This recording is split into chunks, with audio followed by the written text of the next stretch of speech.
It's day 3 of our Splatoon Raiders journey, and the final day I had penciled in to play Splatoon Raiders this week. So we're going to make the most of that said final day of the 3 this week by playing a lot of Raiders. Hopefully we're going to get more story progression and see where the night takes us. And before we actually start playing the game, I did talk about yesterday about the pronunciation thing, so I have another fun fact for the beginning of today's stream, and it regards playing the system in handheld mode in particular for this one. Because there's a cool little thing that you can do with Splatoon Raiders that you can't do on the TV mode. You have to do it via the handheld, but when the game's booting up, the white balance does not agree, but we can move around the clouds here with our finger, so we can make a very interesting kind of pattern, and from there we can actually see this pattern, you know, once things normalize in the white balance. I'll put it up on the screen so you can actually see it. I'll just record that because I did see near the end, if I just angle the screen ever so slightly sideways, apparently it does better than this. Camera white balancing. So we're going to try that again. So right here, if I could just move around, you can see it. It's moving around with my finger. You get a different pattern of the clouds here with the fog. You can just play around with it. This is a touchscreen exclusive thing. You can't do this if you're using the game on TV mode. You can't do this with a controller, which is kind of a missed opportunity. I don't know why you can't just do this with, like, the right stick, for example. So that's kind of weird. But I'll play a clip of what you just saw there, but instead on the TV itself. So I think without any further ado, let's swap over to the main feed. And I'll get the system docked so we can actually, you know, see what we're doing. Yeah, imagine the whole time I'm playing Raiders like this. Man, that stream's gonna be great. What do you mean no one can see what I'm doing? Yeah, we're not doing a handheld thing. This isn't 2008 YouTube.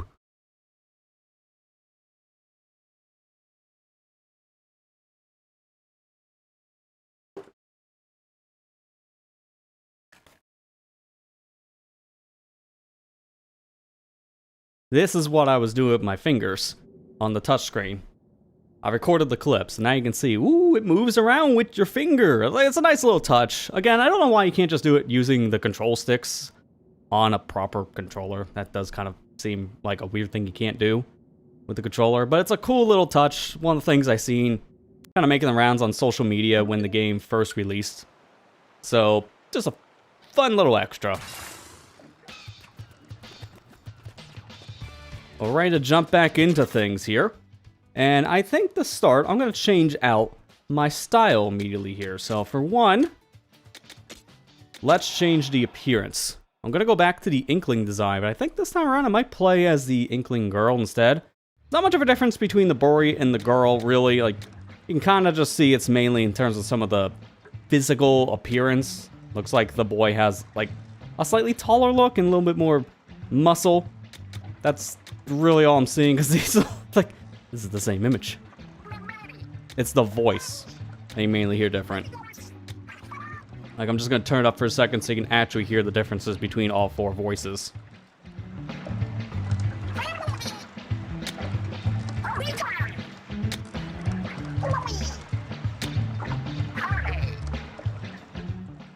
Pretty much using the same voice clip since 2015, and then 2018 with auto expansion for the auto links.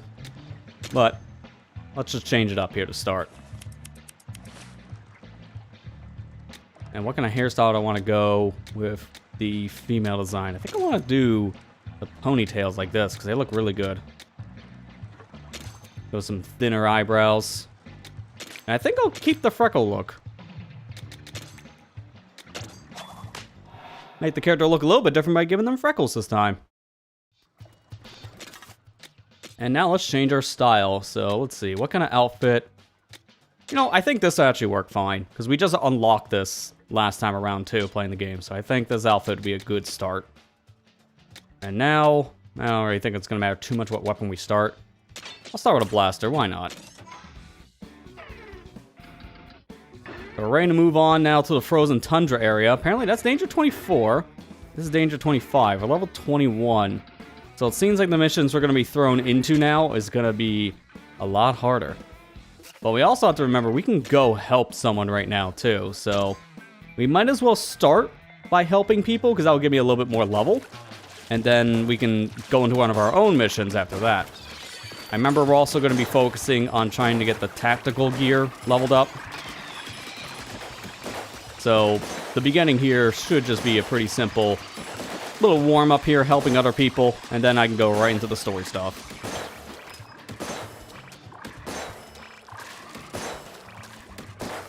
Hopefully it doesn't take too long to find a game here. Because this is kind of feeling like Splatoon 3 matchmaking almost. Alright, there we go. We got Shiver Fry and Big Man, so everyone has a different showstopper, which is cool. Alright, let's jump in. Looks like we're doing one of the raids.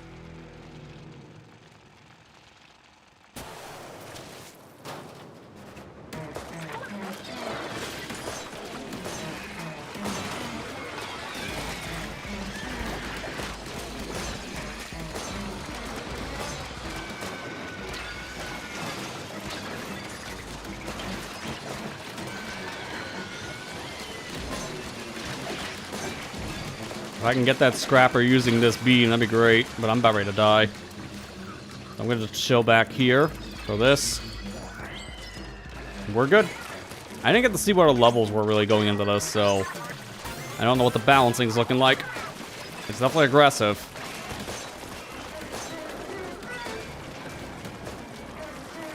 Two scrappers stuck in the actual spawning hole. That's the worst place to be stuck.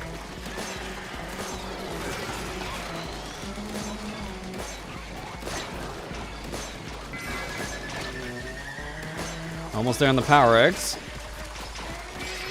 And we're good.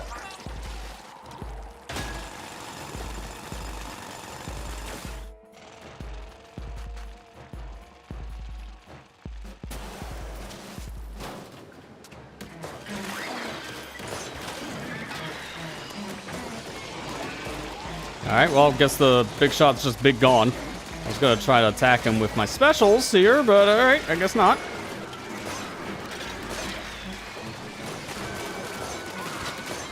Ooh, that was a really bad blow. But we're good. We're covered.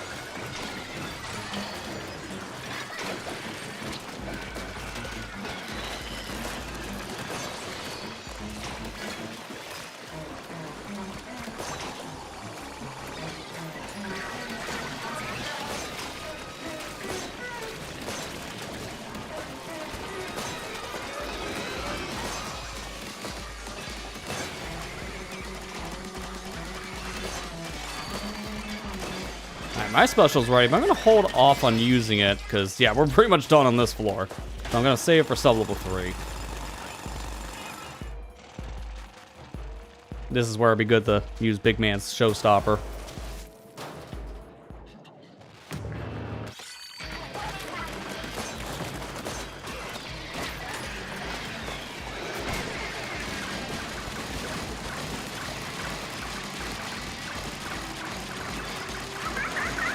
Completely wreck them.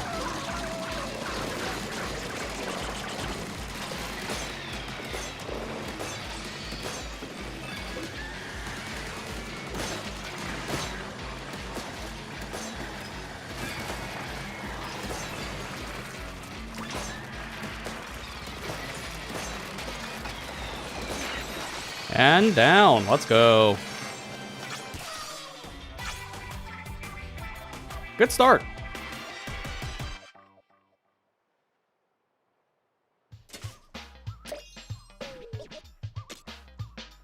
A spicy raid.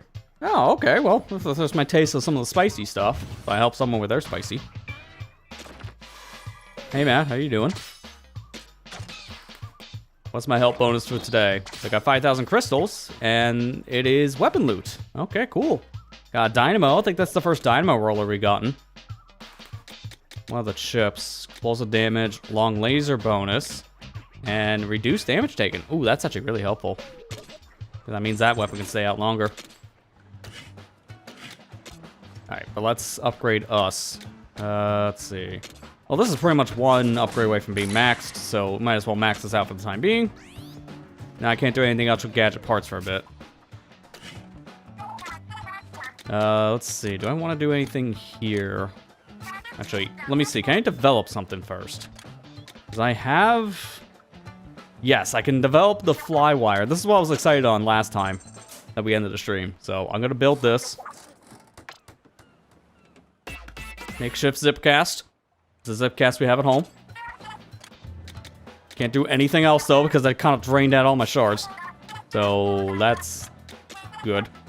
Alright, this is the fly wire, right? Yeah, okay. So, wire length, enhanced knockback. We can do both. I might as well get both chips. Since I just got the weapon, I need chips. So I might as well just spend the money. Anything else? Cooldown. I'll do that. And I think that's it.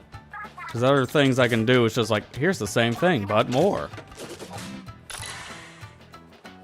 I'm not using this right away anyways, but it's ready to be used. Whenever that'll be.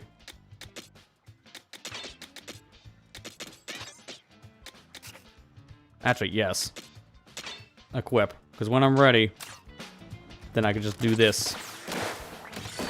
Oh yeah, that's good. You really do want that cooldown to be almost instant though. Because then I can do the cool stuff like you can with Zipcast. But unfortunately, this is just a worse Zipcast right now because it can't be used for more than like one attempt every 10 seconds. So it's good, but it could be better.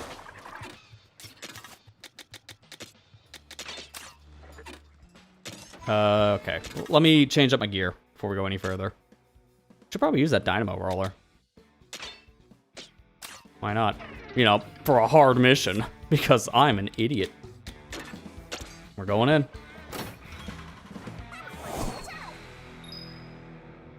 Yeah, hopefully you can relax tonight. I get being fatigued in general. Especially not feeling well for the beginning of the week.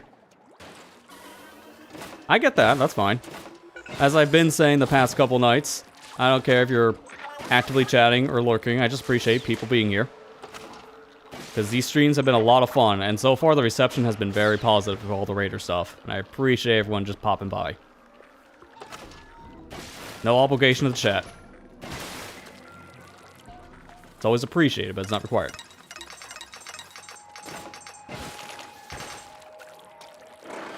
These salmons look interesting, because it almost looks like they're wearing chef hats. They're not. But the rock kind of looked like a hat more than anything else. Tonko Hawk. We got an update on the BIOS.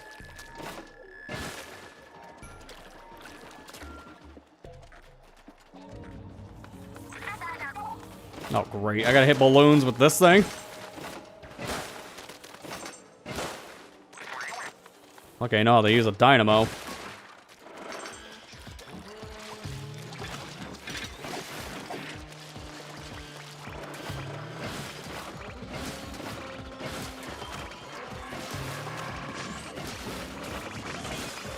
Yeah, this is way stronger than a lot of the other enemies we've been dealing with. Oh, crap. Okay, we're good. We're good. I'm just gonna chill here for a second. Thank you, Turn, for taking out the enemy. Probably should have deployed that thing sooner. So I was almost really bad. All right, give me a scroll. What does this count as? Unfortunately, doing the jump off of the bot is going to be a vertical flick every time. That's not ideal for dynamos.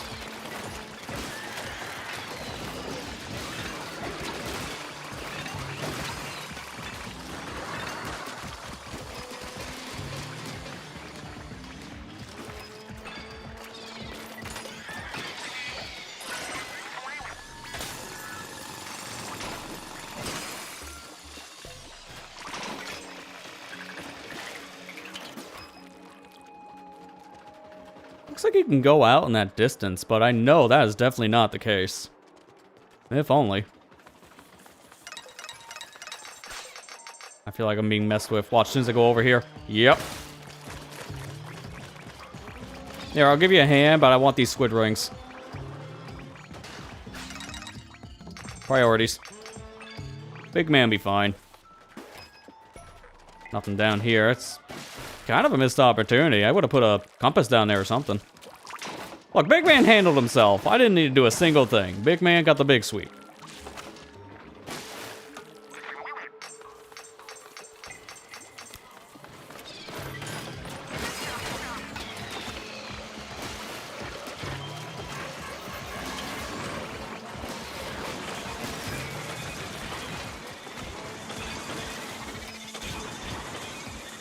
It's interesting that now the flyfish have not only ink missiles on their side, but they also have ink strikes. That's not good for me. Oh crap, I'm being pulled back from something. That must have been just the angle of the slope. All kinds of verticals.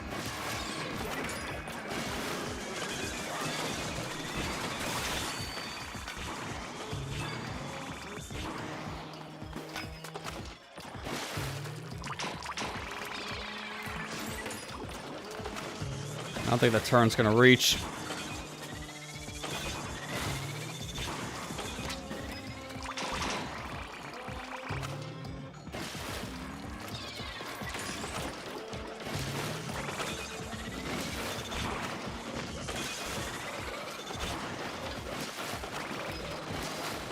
This should be the final shot. There you go.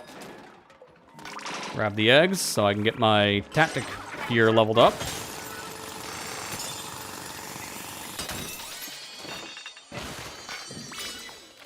Wait. That's it? Oh, I ain't grabbing that yet. Hang on. I didn't realize this is the end of the level. That kind of came up fast. I thought there'd be a little bit more. I was holding on to the big man thing here because I thought there'd be more level. Oh, I could have just used the big man special now. Well, this kind of feels stupid. I'm using them now. There was no reason to have held this for so long. I thought I had one more enemy gauntlet to go through. Ooh, a 4-star. That's the first 4-star weapon we found. I hope that's a strong bow, because I'm using that. Misshapen tile. Looks like a piece of salmon. A regularly shaped tile, like a shakily drawn rectangle. Its lack of consistent angles would make it difficult to mesh with other tiles. Yeah, I can see why. It's like a frozen piece of meat. Like, it literally is just a piece of frozen salmon. Would it be cannibalism to eat that? Technically, we are fish. Alright, we get gadget cooldown. Advances 5% faster when submerged in ink. That's not much. Yeah, let's see what the 4-star is. This thing is powerful, so I'm already gonna put a lock on it to make sure we don't accidentally sell it. Or shred it. So, we have Speed Up and Scorch. This just has Scorch built in. Cool. That is definitely going to be a helpful bow. This is definitely our best weapon right now. So I'm going to want to take full advantage of it. Hey Ethan, how you doing? Oh wow, we already have this? We just started. I'm going to Fire Island first. Go to the vents. I love the loading animation, just being the bot, just flipping in the air. That's a very clever loading animation.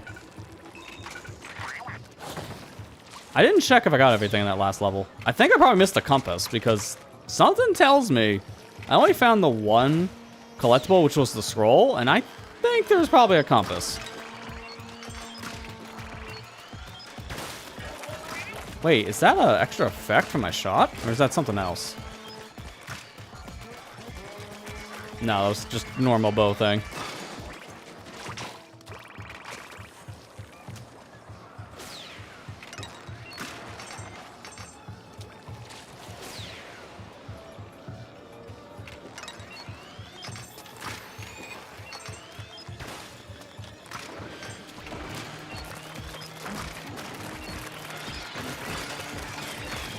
Yeah, this is way better to use right now than Dynamo. Not to say Dynamo's bad for something like this, but yeah, that last level really didn't do it justice. Another 4-star, and that's a duration up for my cannon. That's, man, I'm getting all the good stuff now. Just because it's a few levels higher than what I'm technically leveled at. I guess that's making a big difference. I did not mean to throw that down there, but alright.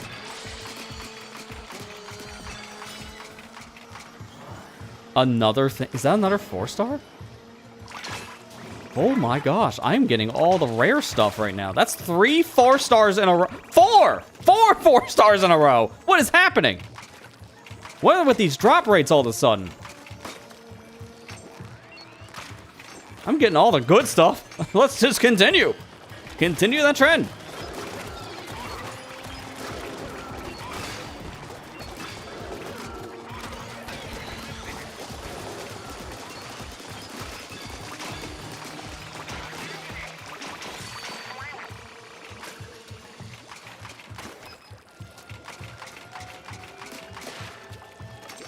Oh, I'm sorry to hear that. That PS2, you got having power issues. Only turns on when the lid is open. That's weird.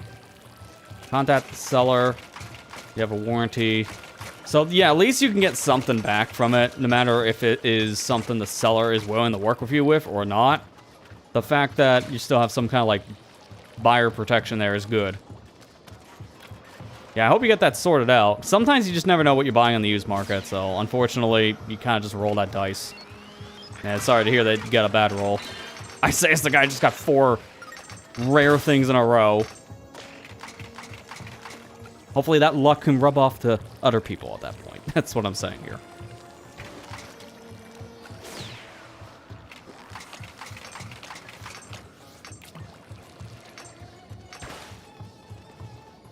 Nothing back there, so I can just continue. This feels like a good spot to ambush me. But that's not the case. I'm actually shocked that I'm not getting ambushed.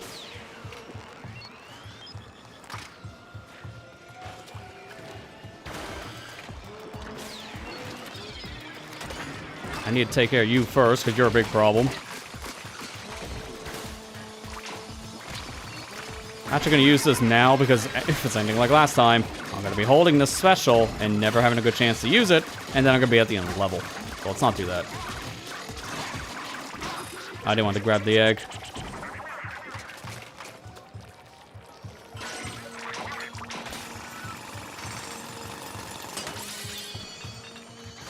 Yeah, unfortunately, when it comes to buying... oh my god, I got a 5th 4-star thing. Dear god, what is this luck?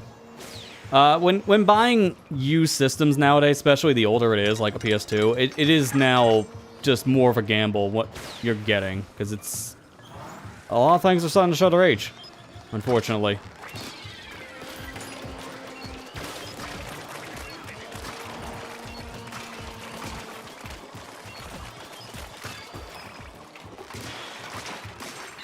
Again, that's why you go with that buyer protection of some kind, so I'm glad at least you have that to fall back on.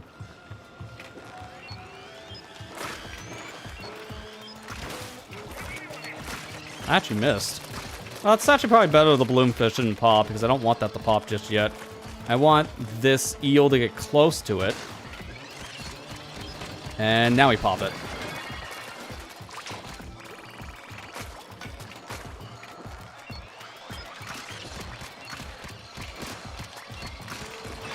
And we're good. There's some extra collectibles over here, nothing important. Yeah, I'm glad to hear that you had no issues with the PS3. That's the one I'm more worried about nowadays, because those are more expensive systems, and you said you got a backwards compatible one, and they have very high failure rates because of the solder issues that happened back in the day. So, to hear you have a good working fat PS3, that is really good, especially given, like I said, the failure rate, the odds of getting one now is pretty low. So I'm glad to hear that that's good. Do people here know about that story from the PS3 360 days of why everything just failed? Because it wasn't the red ring of death. It wasn't caused by heat issues, per se, like everyone thought. We actually know more of what exactly it was, and it wasn't exclusive to Microsoft.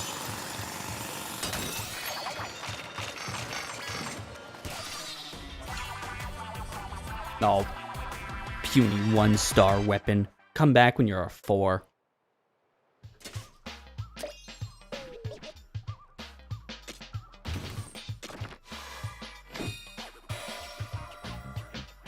Oh, this is another treasure that combines. That's a very minor combination. It's just a tiny extra thing hanging on the bottom of that shrimp.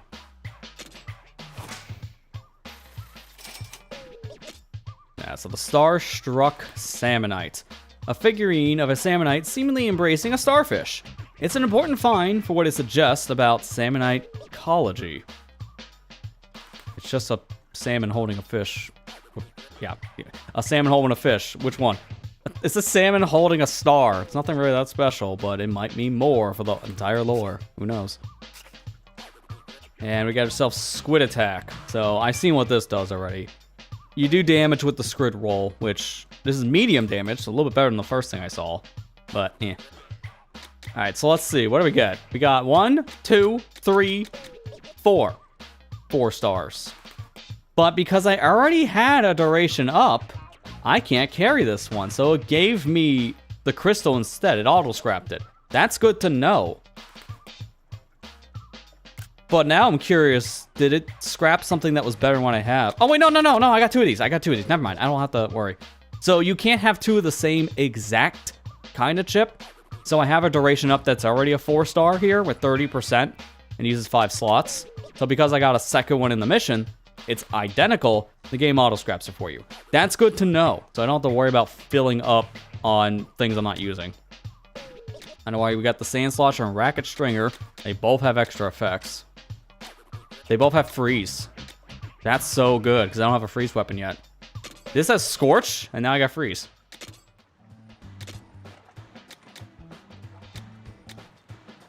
I'll go up a little bit, because I'm starting to take too much damage.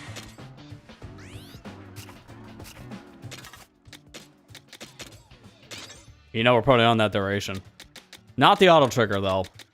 That stays off. And I think I'm maxed right now. Like, I can't put anything else on this turret. This is also maxed. I'm probably going to leave things as they are on the relic power. Oh, I didn't put a third thing on here. I thought I did. Oh, wait, no. Double jump got taken off. That's why. I don't know why double jump got taken off. That stays on. Let's use the Slosher next. And also, before I forget, lock down the good gold stuff, please. Oh, this is exactly what I want to see undamaged. This is so good. I need to check that previous level, though, because I feel like I missed a compass. So I'm going to check that first. Sure enough, we're going back. Am I getting food? We'll see you in a bit then, Ethan. Enjoy dinner. Alright, where did I miss the compass here? Let's find out. Watch it be the one area I commented on before saying, oh, it looks like you can go over there. But it's in the background, so probably not. And then it turns out, yes, you can go in the background, and it had my compass all along.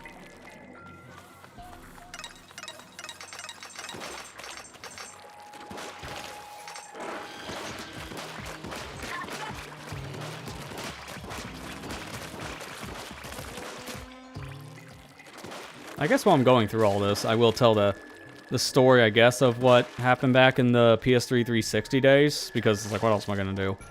I don't know how many people here watching might even know about the, what was called Bumpgate back in the day, because it was more than just an issue when it came to one specific system, so just to start the conversation on that one. In 2005, Microsoft rushed out their latest console at the time, the Xbox 360, to market. They wanted to beat Sony before they launched their system with PlayStation 3, so they launched it earlier by like almost a whole year, really. Let me break it down. I think it was like almost exactly a year.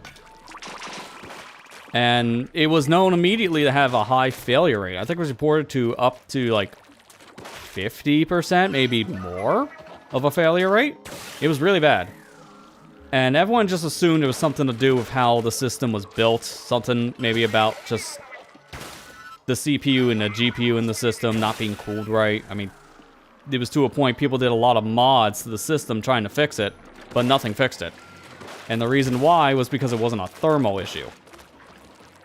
Somewhat.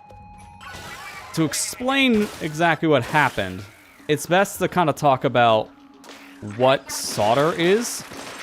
So, when you're trying to melt something to a PCB, which is, you know, just an electronic piece, when you're trying to melt things together and get a proper connection on the circuit board, you need to use something called solder. that is what gets the metal contacts to connect to each other and make a proper bridged connection, like to keep things actually communicating correctly between different chips on a board. I'm kind of oversimplifying this, but it's essentially just material used to heat up something, and then it connects electronics together. Well, apparently, the solder that was used on a lot of devices, it wasn't just the Xbox at the time, it was known to have very bad thermal connectivity, so once it reaches a certain temperature, it started to just come apart. And unfortunately, that certain temperature is exactly where that console would heat up to. So when the Xbox 360 was actually being used, it was being pushed to its limit every time to a point where that solder heated up and started to become soft. And then when you're done using the system, it hardens back up. So it keeps on softening, hardening, softening, hardening. Eventually, it snaps. And when it snaps, that's when you have a failure at that point. And that's where the red ring came from. So people were doing all these crazy mods for the system, trying to fix a problem that was impossible to fix. Because this had nothing to do with the thermals. It had everything to do with just bad solder. It was used on many different things. Apparently it was used on some computers, phones, other game consoles like the PlayStation 3 was also affected. That had the yellow ring of death. Very similar problem. And this got fixed, I think, like 2, maybe 3 years into the Xbox 360 life. It took a while to get it fixed. That was the problem. So by the time it was fixed, the damage was already done. And they had to completely revamp the system, thinking it was a cooling issue when it really wasn't.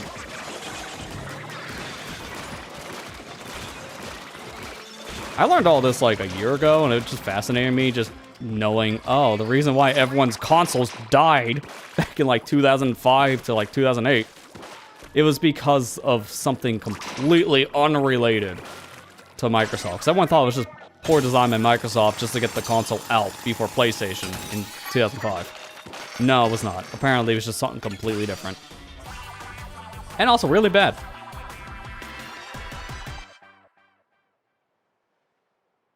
Because I do believe there are certain models of the Xbox 360 during that era that did not have the bad solder. I think they're called Jasper. If you have a Jasper unit, then it's fine. Because there was, like, what, 5 or 6 different revisions of the Xbox 360 that used that old, like, launch shell, like the white Xbox, before they made the Elite one in 2009. The Elite one is fine. Like, that completely fixed the problem. Every system on fixed it as well. Same for the PlayStation 3. Once you got to the Slim, everything was fixed. I think once you got to the non-backwards compatible PS3s, everything was fixed then. Oh, whoa, this is a new one. This is actually kind of what I was asking for a new compass type. It's not doing any sound or rumbles, but it's doing pings.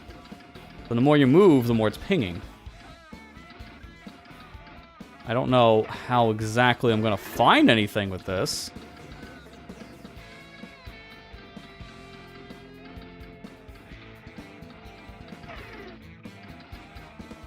I just want to make sure of something. I do have my rumble on, right?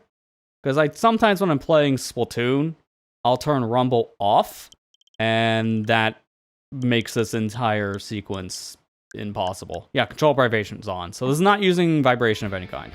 This is just...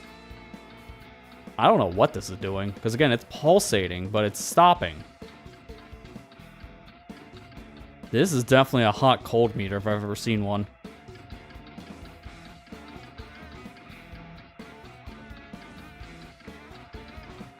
Feels like it's reacting more around like here. And see when it fills up, that's what's making me wonder, what is it reacting to?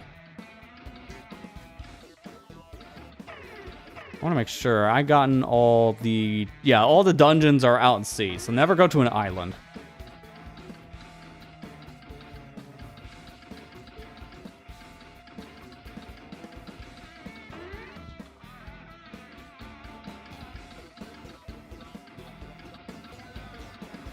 What am I doing wrong with this one? So when I'm turning, it goes like almost full blue.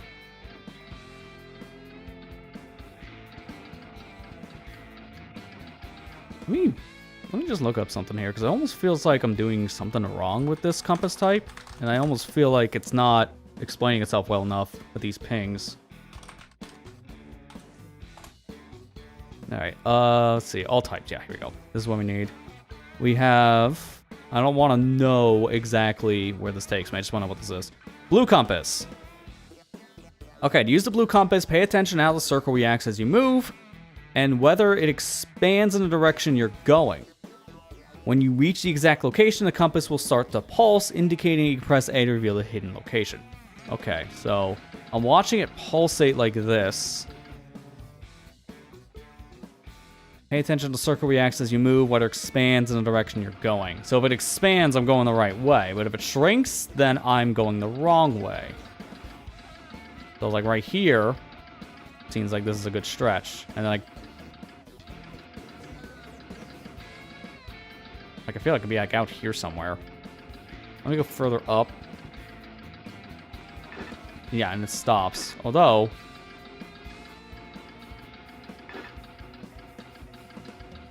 yeah, this is a very interesting game of hot-cold, because I'm seeing the general idea. Oh, I saw it.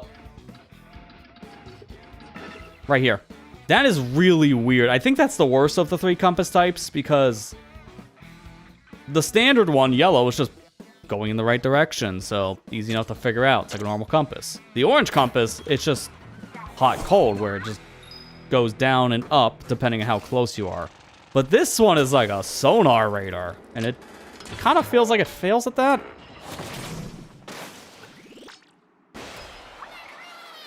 We'll probably see more, though, so I'll have to get used to it. Yeah, we're used to this. This is go forward splashdown. This is a special I've used a lot already. This is literally the first thing you get with speed gear. I imagine I can't hit anything down on that platform. No, I could walk the whole way. It's just slow. Okay. I was gonna say, what was the point in going up there then? And there's really not any point. It's just... it's slow. Just like that. I don't know how that missed. Looked like I lined up correctly.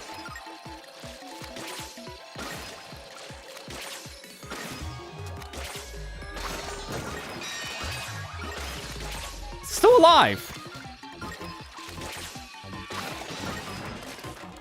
I don't want to be dealing with a stingray right now. Thank you.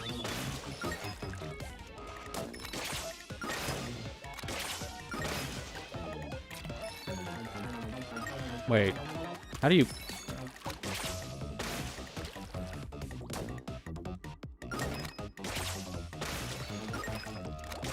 there you go. You have to go from up top, and I just completely whiffed.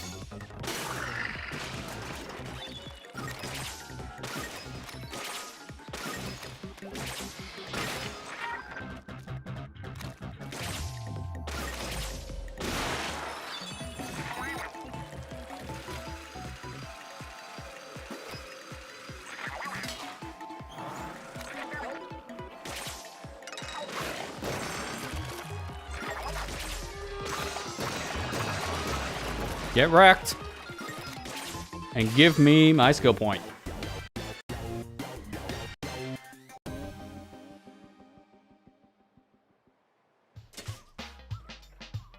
Got dust off this dusty book. Maybe I shouldn't be inhaling the dust, I'm just saying. Alright, let's go back out. I'm not going to use the skill point yet because I'm going to get a second one here in a minute. So what is this one? Oh, okay, there we go. So it's the orange compass. I was wondering, like, what's going on here? There we go. Plain and dry.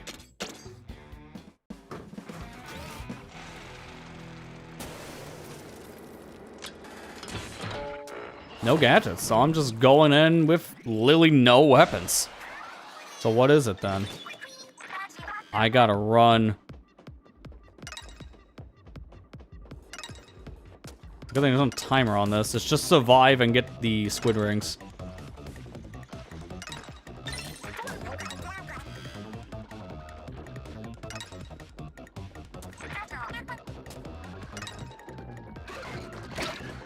Oh boy, I'm cornered.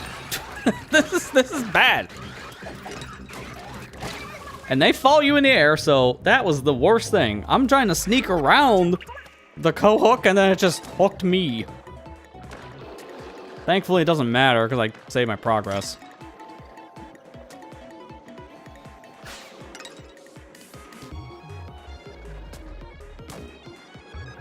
I'd like to do this all in one life. Let me actually restart, because I want to do this all in one go. It doesn't seem terribly hard to do that, but it's a matter of can you bait the enemies around in such a way where they don't corner you, like they did earlier. If you don't get cornered, then it doesn't really seem to be a threat. Unfortunately, this is the fastest I run, so I'm not going to be able to outrun one of these enemies if I get cornered.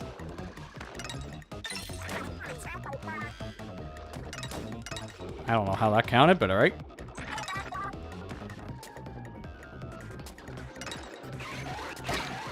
Take a little bit of a bot boost there.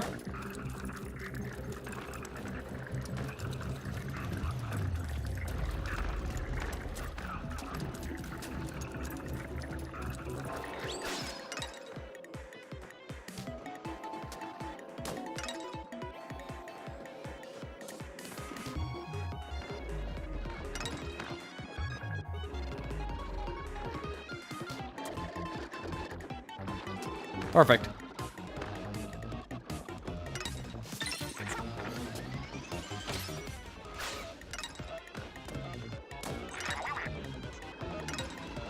I see ink rails.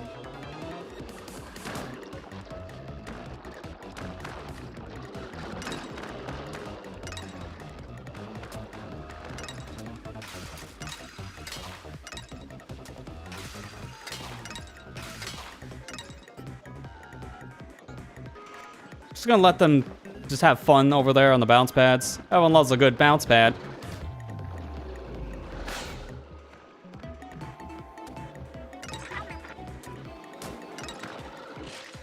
And they all just get destroyed immediately. That's perfect.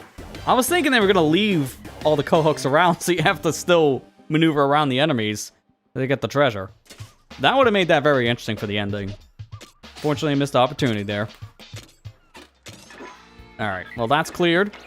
We don't want to go back in yet. I want to go and do some upgrades. So I'm going to do health. It's been kind of a problem anymore. You saw how much damage those guys did with one swing.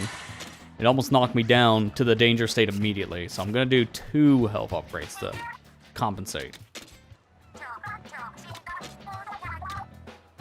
Alright, now let's see. What do I want to develop here? Is there anything really I can build? Holy, these shards are getting up there. I need 10,000 shards now to do double trouble, which I do want that. Additional charge of this gadget. I think that means I get a second turret. But I don't even have the resources, too. Make shots explode to be a good one, but yet again, look at how many shards you need. It'd be good if I can find this stuff in levels.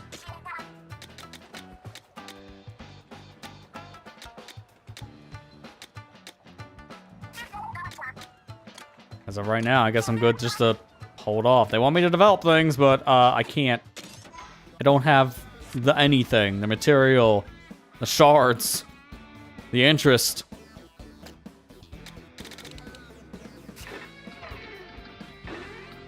Let's do this den. It's a 26, I'm 23. I'll be fine. It's famous last words, I know, but I'll be fine.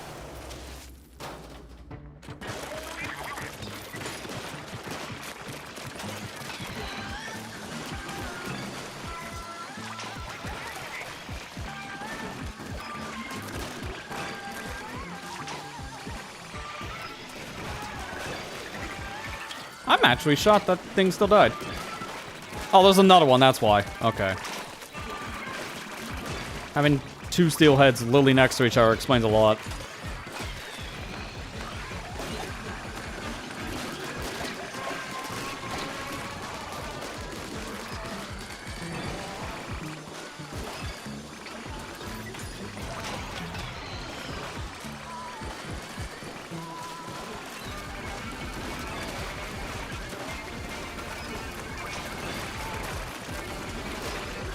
Oh, they got the boss variant.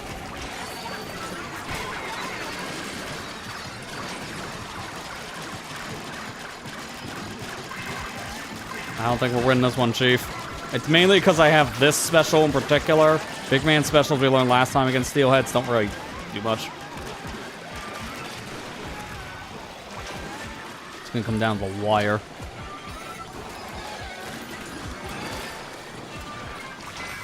Oh, actually, no, that thing exploded, so we're good. I didn't realize the big baddie was just killed there all of a sudden. Is that our 4-star? 3-star. Ah, so close. I saw the glow, but I couldn't see the color.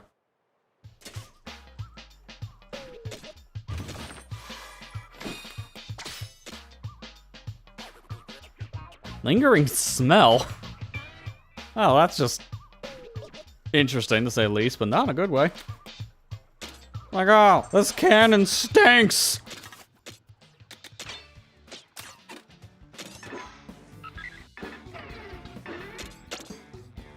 Another den. We're just doing these back to back. And then we have the actual mission at hand.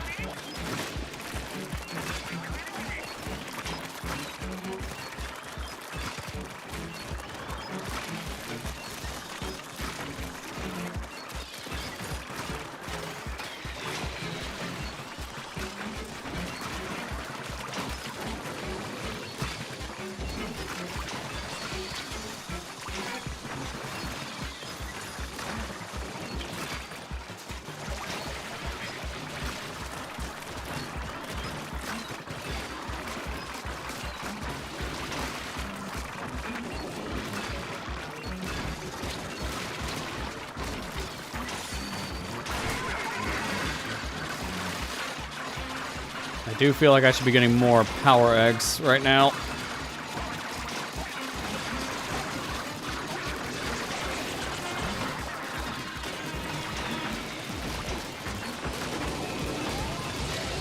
So much chaos. Oh, I grabbed the egg as it died. Well, that was enough because Big Man secured the rest.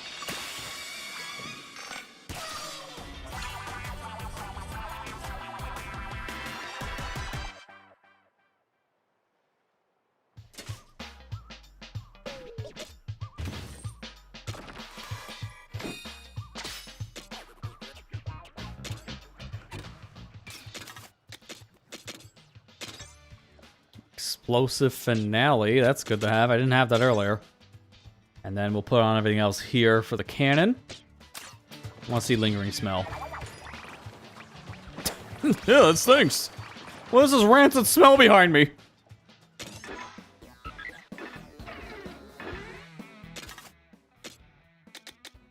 Nah, I'm gonna use a different weapon. Let's go out the brush. It's strong. It's not a 4-star like the others, but it's still strong.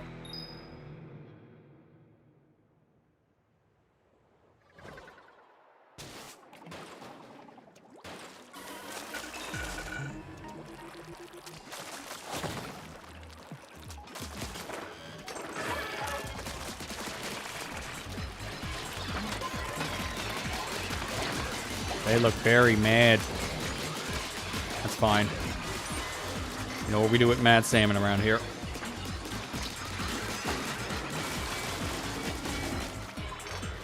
Oh, it's a flipper flopper. I haven't seen one of these yet.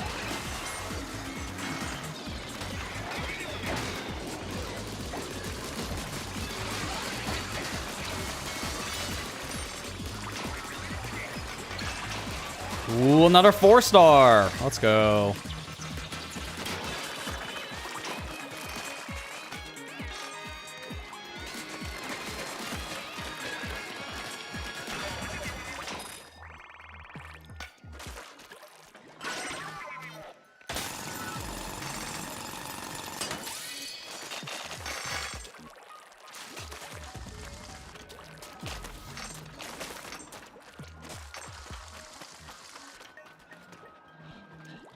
Hello.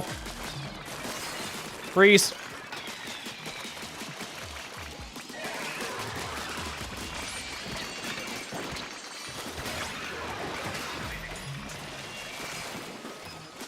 Give me the compass. I figure this will just be for compass. That or a sunken scroll.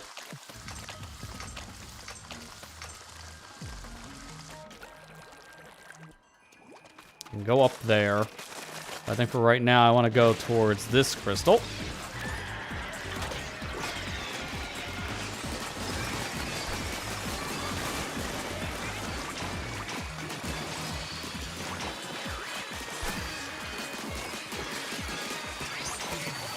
There's a level. Now we'll go this way. Once I get all the stuff.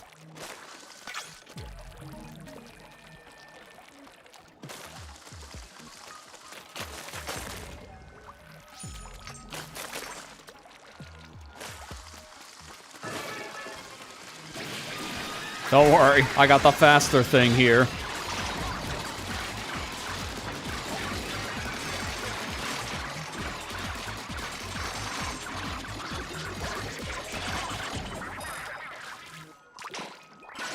Didn't matter, they're fast, chum. I got a fast big man.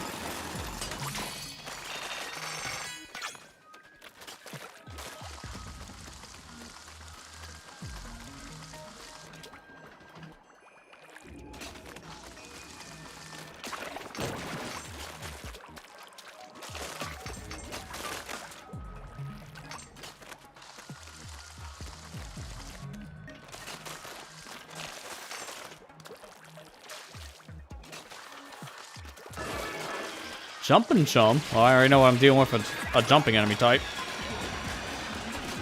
Apparently steelheads. That's what I'm dealing with. No, I was expecting a big shot.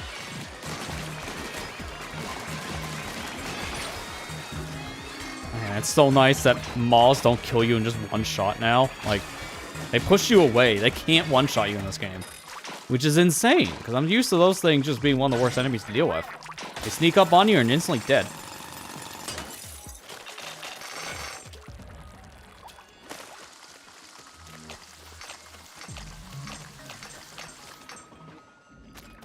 That is a frozen fish stick. That's clever.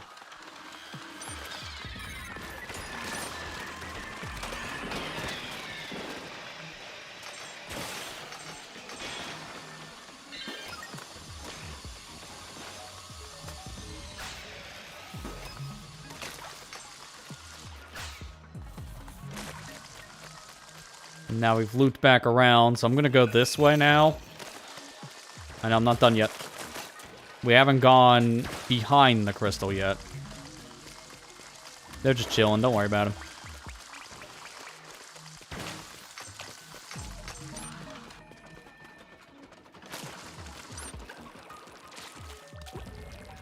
Doesn't matter how long I take in these missions, so I am just taking my time, exploring the surroundings. Not here for a speed run. That's on repeat playthroughs, but not now.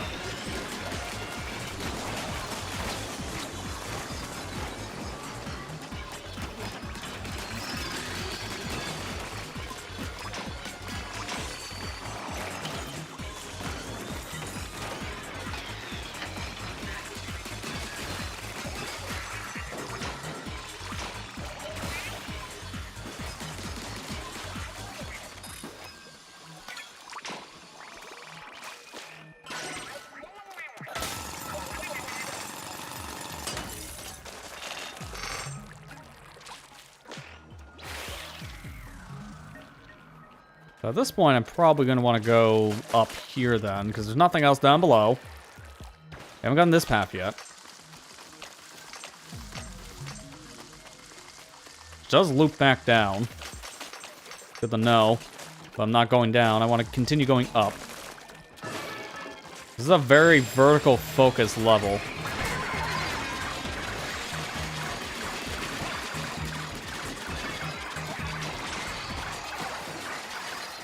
Oh, Goldie! Kill it! Kill it!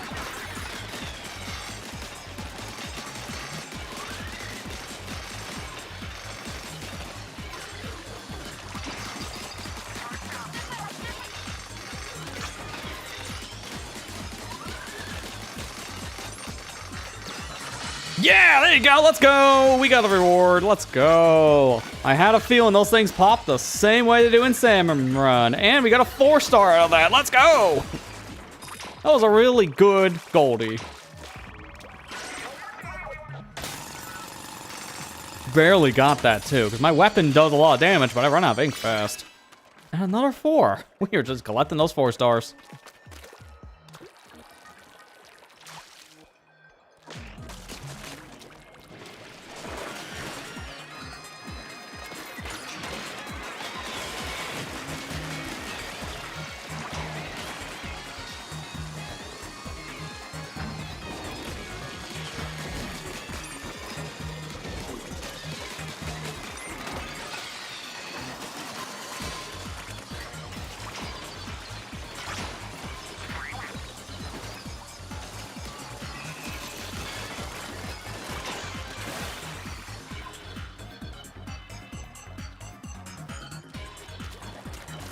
That was a flipper flopper. I was wondering what the heck was left.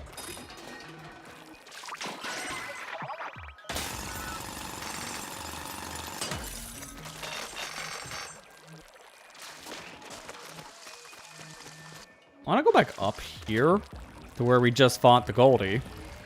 I do want to see if there's anything else higher, because I see this whole platform structure, which makes me think, yes, we can indeed go higher on this mountain.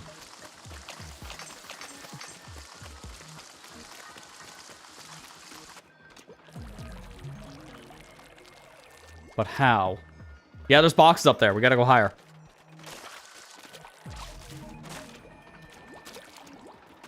I guess I got a bot jump from here.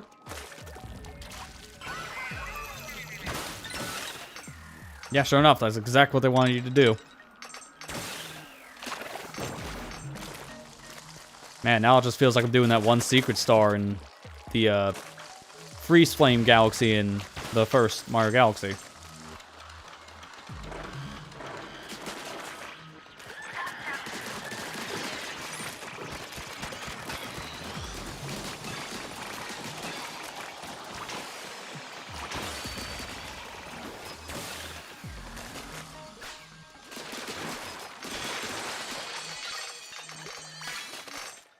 Oh, weapon.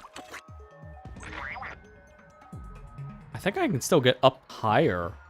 I wouldn't be surprised if a thing spawns on top of that box, like maybe Power Eggs or something.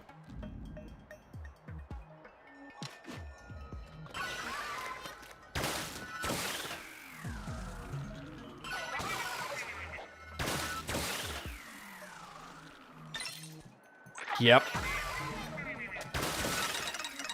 That's exactly what I thought. It's more crystal, which I do need. I have a feeling you go all the way to the very tip top of the mountain, you'll get rewarded.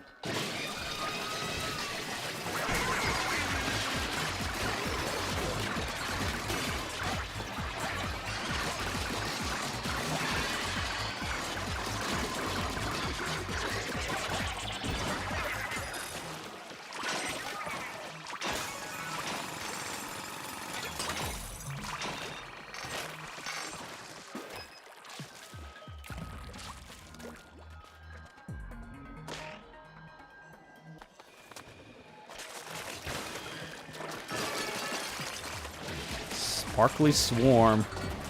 So you know I'm going to be doing a lot of things if it says Swarm.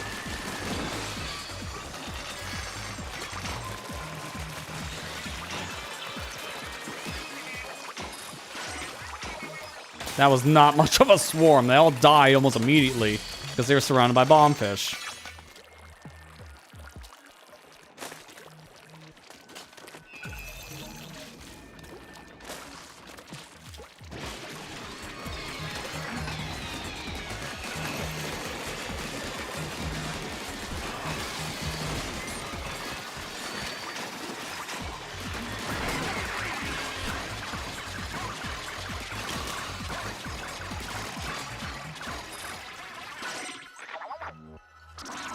I'm ready for the drill, big man. Just you're kind of busy being a weapon.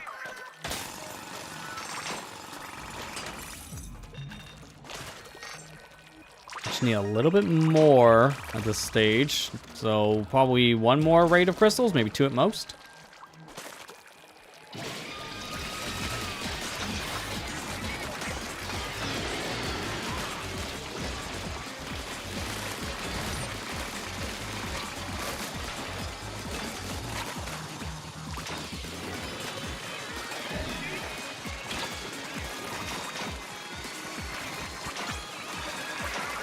Nice. That's it. That's all we need. And with that, we can go finish the level. Let's go do just that. Got the high yield.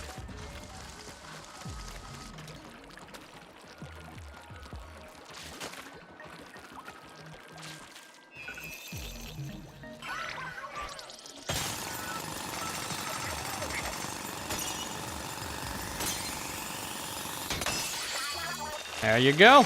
Give me loot. Nothing really too special compared to the things that just dropped from random salmon, but I'll still take it.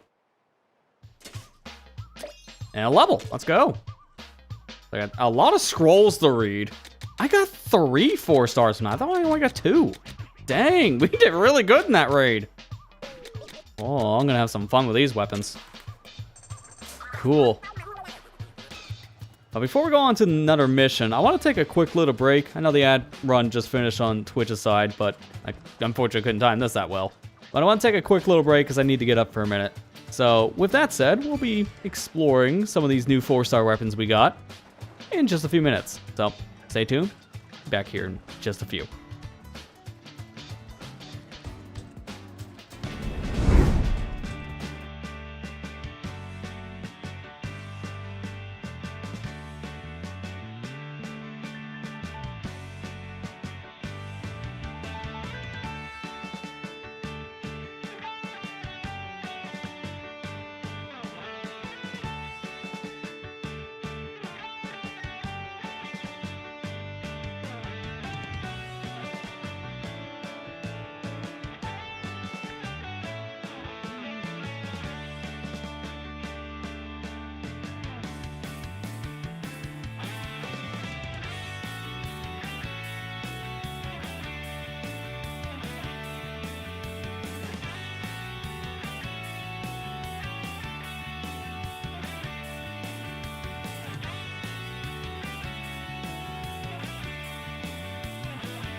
Alright, we're back. Let's go ahead and swap out our weapon to one of the many 4-stars we've been finding. I like this luck. Let's keep it up. This one too. In fact, we're actually gonna use them. Gloogadoolies, right? Right? Yeah, these are gloogas. Always have to keep reminding myself what is this because it's like the similar style, but it's technically a new design. I always throw myself off.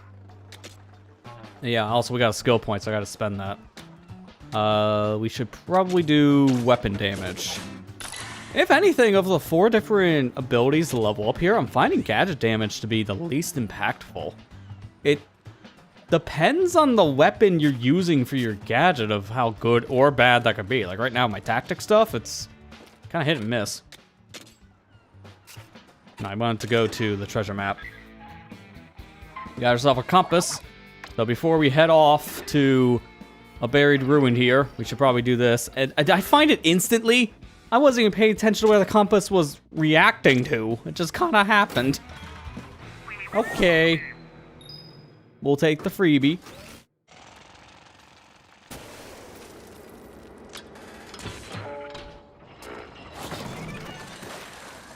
So that's what I got. I've been seeing people use that when I'm doing the help stuff every once in a while. So, torque screw is just a glorified fan. And it's an upgraded version for this. Because it has a very wide radius. I'm glad they gave me a weapon, though. So I can actually move at my own pace. Hang on. I have an idea. Throw one down. Throw one in. Does that do anything? Or do I go, like, on the very, very edge? They can't climb the wall. Let me get another refill. I think I'm just gonna do it, like, on the very, very edge. I don't think that's the intended solution. Can it stick to walls? Oh, that's a good question. We won't be finding out. Alright, no, we actually will. Yeah, that's what you're supposed to do. Put it on the side of the wall and then you can fly up. But I think my way was funnier. Oh, crap. I need more.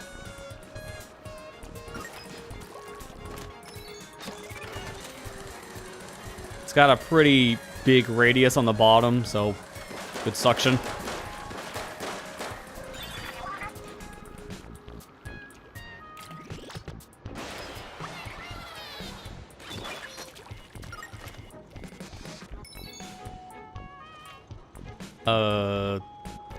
I don't... Hang on. How high does it actually send me? Because I don't know what they want me to do to get these rings. Oh, that was just that. It didn't look like that would be enough distance. That's why I was a little confused there.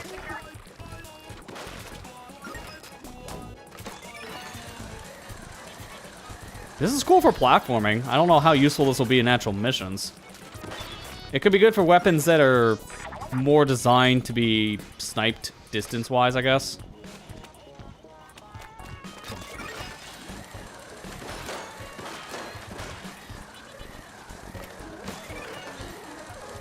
I can't go any higher than this.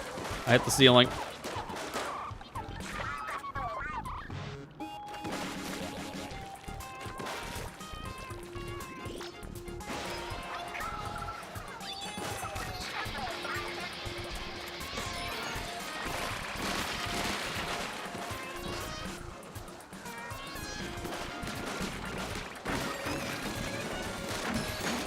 Get wrecked.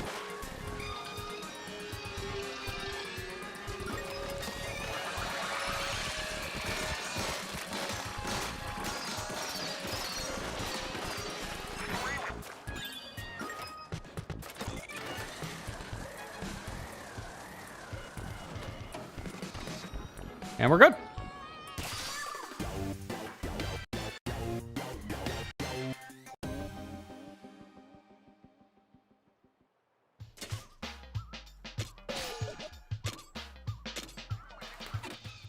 Immediately going back to my shop.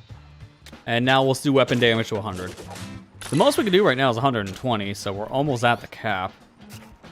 How many more? 4 more upgrades, and then we can do another limit release.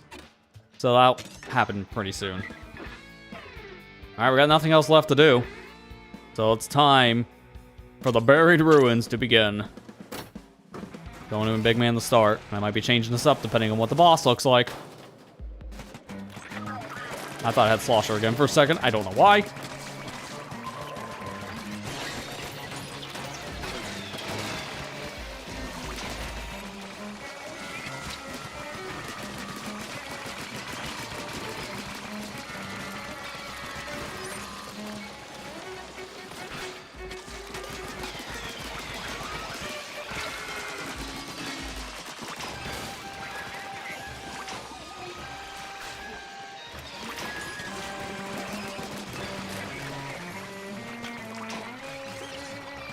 I love how much, over the years, they embrace this violin in the Samurai music, because I legit have loved the big run music they've had in Splatoon 3.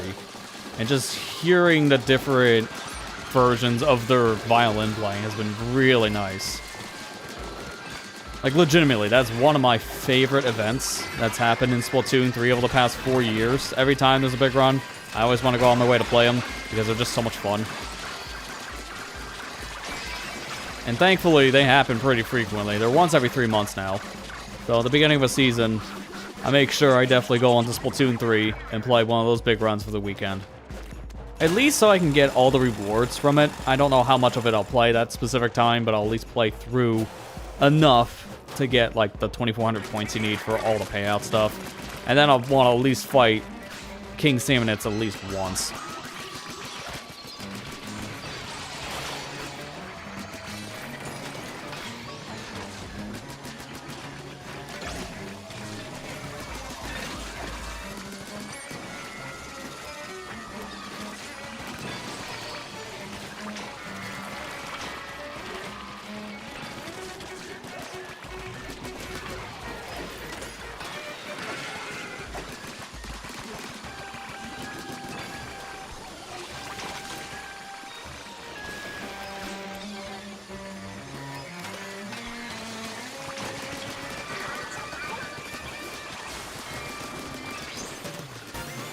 Nice, got another level.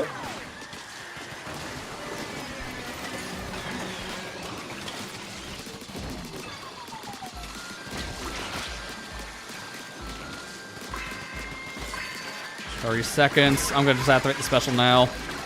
Hope I don't regret this, but I need the eggs. I'm running out of time.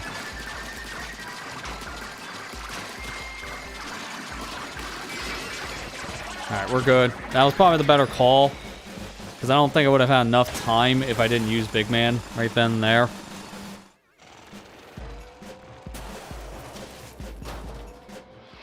And new boss. Big Hall Maws. This is a new Maws type.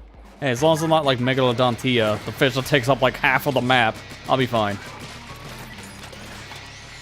Doesn't mean this is gonna be easy.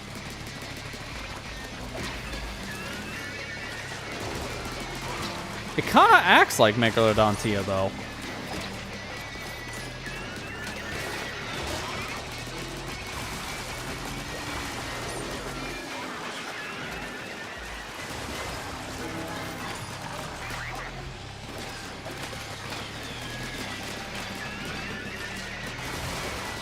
Like, it even has that little, like, warning siren.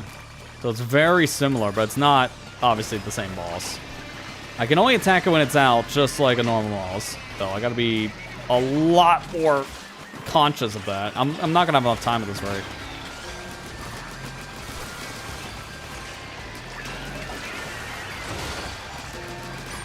Hey, welcome back, Ethan.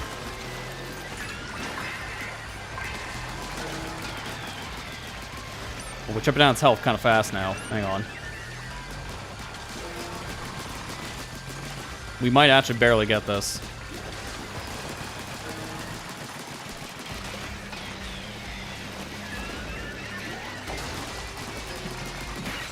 Yeah, we just barely got it. Alright, cool. So I already know. Maybe I should be coming in here with a different special. Definitely a different weapon. Because I gotta do this 2 more times, so keep that in mind.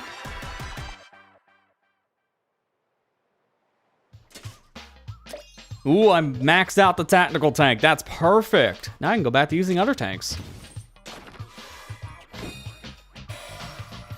Night Sky plate. It's not the other plate we found, so we're not combining relics. Because remember, we have a plate shard. So this is entirely different. Apparently, it's a gourmet-designed lunch plate inspired by the starry sky. Its central indication is ideal for dipping sauces. Of course. Those little indents? Yeah. Salsa. And then we got gadget recovery risk. Cooldown advances 12% faster when not submerged in ink. Although, if you're not careful, you will drop the Pro Controller. Don't do that. These things are almost $100. HP consistently goes down. Ooh, I can see why it's dangerous strats. Check it out. I found another one of those notes while we were leaving the island. I bet it's from the same person as the others. But question though, did he poop on it? Like, what is all this muck? The stain's weirdly beautiful. Makes it hard to read though. Something terrifying at the center. Drives Salmonids mad. Gold. Huh. Something terrifying. Run that by me again? Terrifying, huh? Now you got my attention. Could be a curse or a monster. Either way, let me at him. Either one of those things would be awful. What are you gonna do to a curse? Punch it? You can punch anything if you're not a coward. First though. Thoughts later. Like fist first, thoughts later. That's our fry. Yeah, okay, don't even pay attention to what I was saying. If anyone can KO a curse though, it'd definitely be her. Never fear.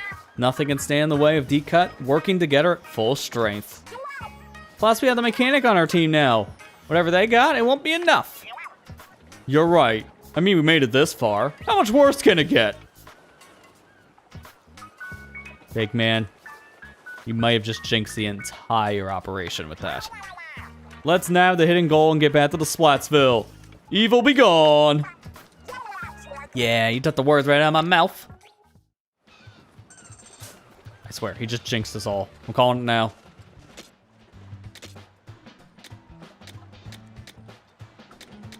It's a hard decision. Do I go health or weapon damage? I think I go health. I use a stronger weapon to make up for it, but I can't do anything about health now. I'm almost maxed on health. Until the limit. Alright, let's power up the tactical tank.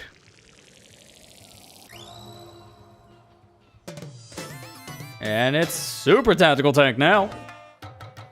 So this upgrade, now we got ourselves a new ability, just like the others. Activates when exiting swim form after being submerged in ink for a period of time. When active, a vortex that deals damage spawns around you, which also has a chance of fermenting Salmonites. Okay. I hope that just means kill and not we're gonna make more Salmonids. That's the last thing we want. So now I just gotta work on maxing out these others. Probably going back to speed tank now. Alright, let's see how this works. What do you mean by fermenting Salmonites?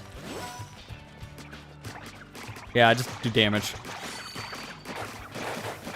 Oh, wait a minute. What is with the purple, though? They stink. I guess what they mean by fermenting is that I'm actually like pushing off the odor to the Salmonites, so then that odor can do damage to other things? Let me see. I'm gonna try this again. No, I need to put this in action to know what the heck this means. Because so far it's just a glorified damage shield. Which is still good, but I just don't know exactly what the extra part of it means yet. Actually, I might want to use this. Because I want to experiment with the speed tank on my own. I'll probably be fine doing that. Let's see. How about the sport bottle dualies? That'd be a good pick. And I already know I want something else here. Mori Storm or Shark Bite. I don't know which one's better. Maybe Shark Bite? We'll go with that.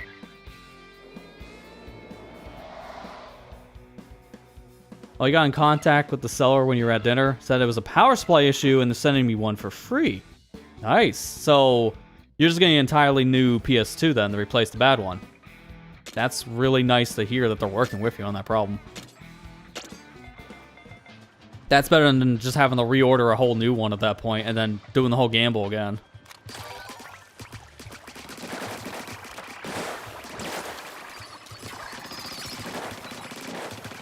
I'm the only one with shiver here, huh? I feel like I missed the memo.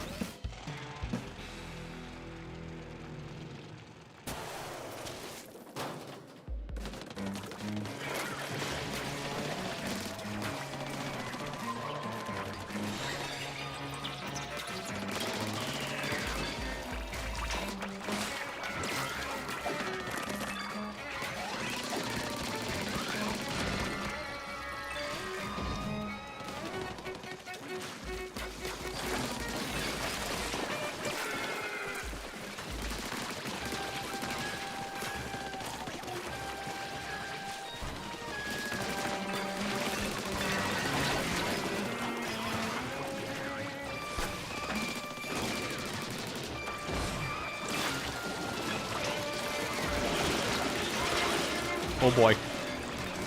I can't see. This is the worst spot to be stuck in. Alright, I'm good. I'm good.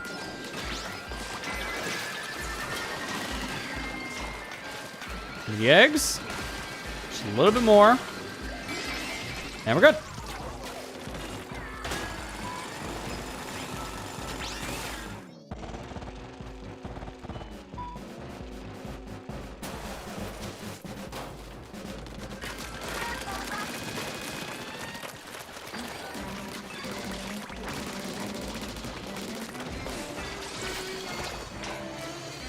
Ooh, another gold thing. Enhanced knockback. Let's go.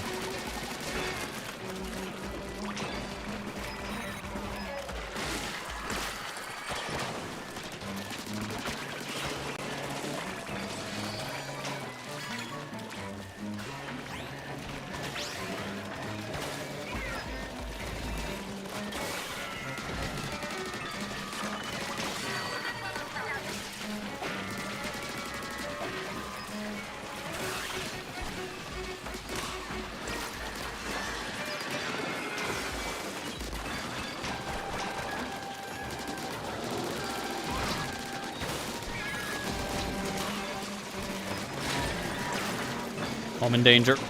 Gotta watch it.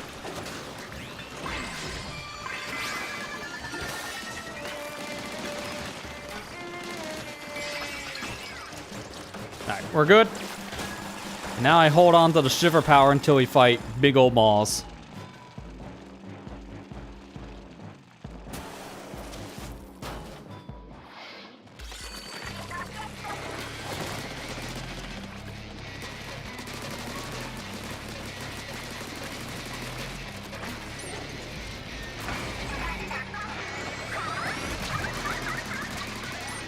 Good amount of damage.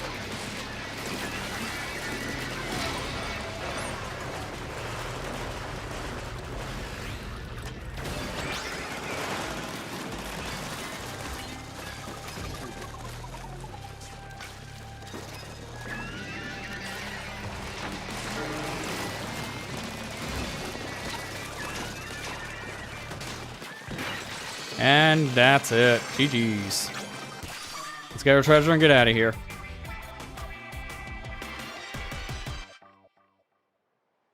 Yeah, I do agree on that one, Ethan. This is the only real time we've been doing anything against salmons that doesn't have a certain bear in question.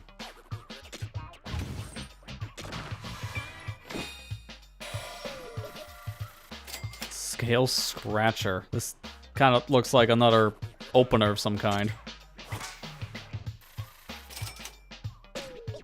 Appears to be a tool for scratching one's back. Its length is such that it seems like it's about to reach, but ultimately can't. You hate getting the back scratcher. It's just like an inch shy from getting that sweet spot, so now it's just a waste. That's kind of what this thing is. It's a very weird back scratcher. I don't think I've ever used one that has like a spin wheel like that. In fact, this thing looks like it might cut you, because it's just pure metal. Oh, thank you.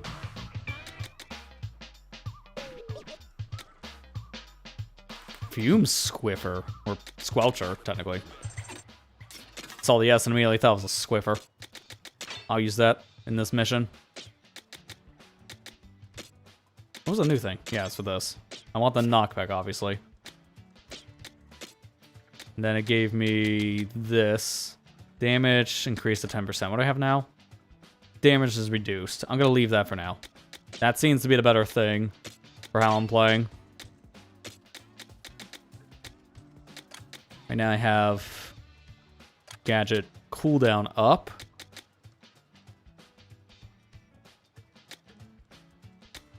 I think that's still the better thing to have. Everything else is just kind of eh. At most, maybe would have been this. 3 more consecutives increased by 10%. Like, the damage up, maybe, but nah. We'll see what we get in this mission, to be fair.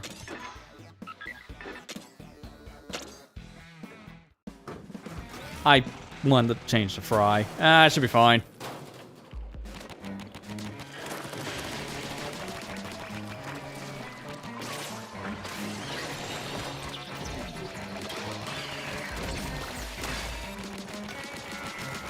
I've never used Zipcast with Jet Squelcher. This is so interesting. I feel like this could have been a weapon type in Splatoon 3. Easily. No, it doesn't go the full way, though. Oh, it's not... It's budget Zipcaster. It's Zipcaster we have at home, but it's like the one that just doesn't work fully.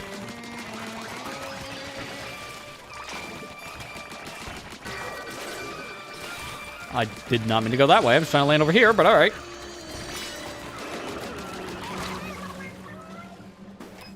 So I get looking away for like that split second, I guess.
Almost there.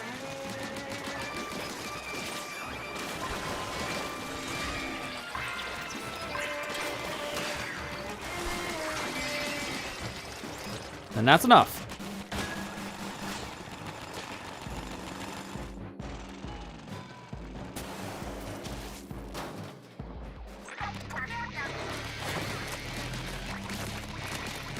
I'm gonna take these fish sticks immediately while I'm waiting for the smalls to come my way. I want that.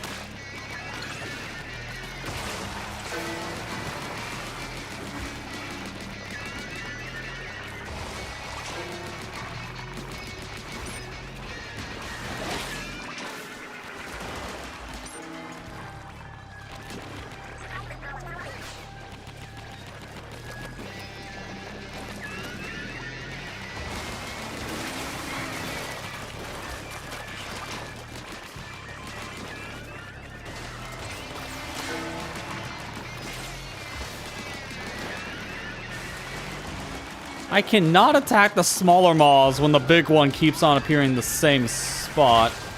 Well, that's kind of unfortunate.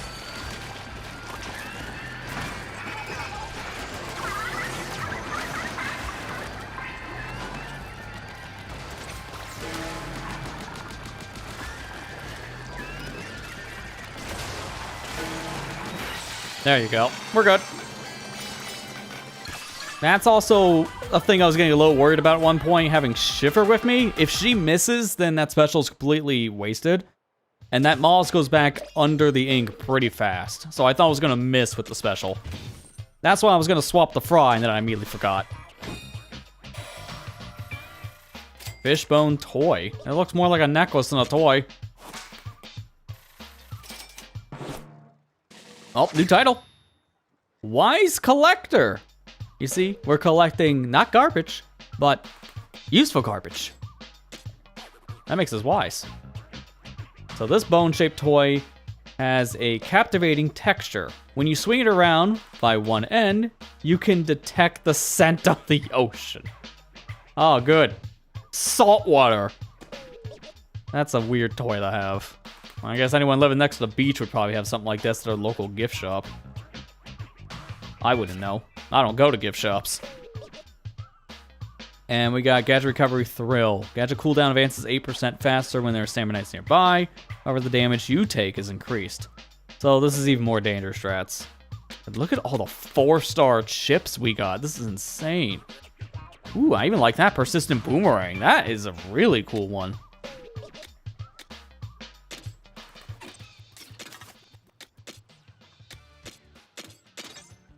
You know, we're gonna probably want some of that stuff on these specific things. I guess, what was that? 1 4-star. I thought it was 4 splashdown.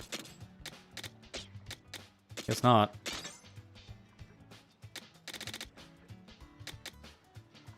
I don't have enough. Oh, that's expensive. I can fix this. I want Persistent Boomerang. Turn damage up you want as well, I think.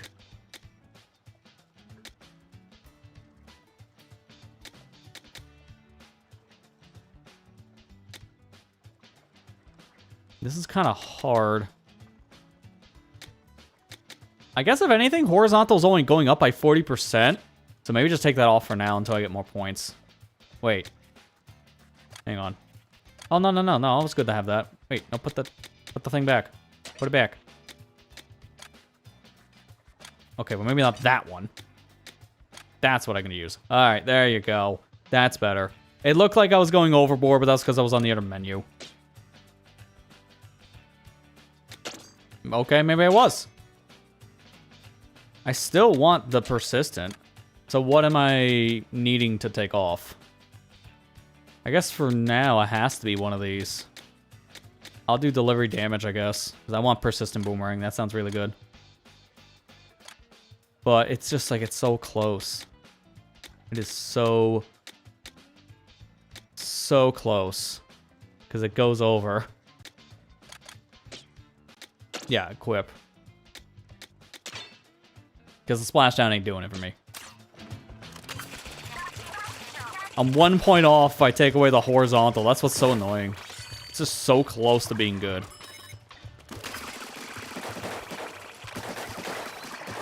And now I have a shield, essentially. A spinning shield of death for like a second.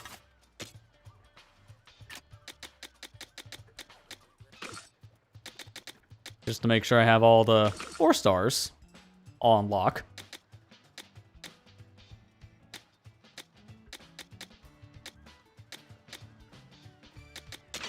Maybe I use this, or actually the Squibber I'm using a bit. I don't know where I'm going yet, to be fair, so I don't know what I'm doing. That's all done. I have this island, I got these treasures. We almost made a full loop around, so that's interesting. Let's upgrade the health.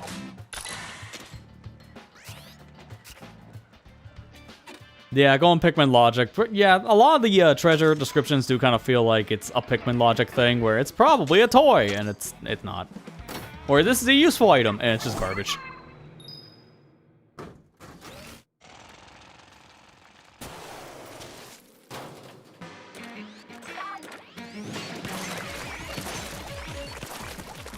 I made a grave mistake. If this is going to be a den full of fish sticks, I don't think a Squiffer would work. I know I just used you, but you're better for this job. I'm going right back using a Squiffer. Or, not Squiffer. Don't use Squiffer. Going back with the Jet Squelcher. I know my Splatoon. I played the series for 11 years.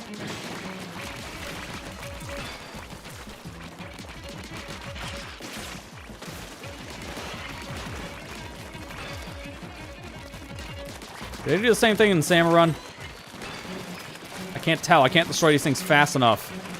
In Samurai, if you destroy all the fish on the fish stick before they land, it actually destroys the pillar immediately. But I can't seem to get that job done in time.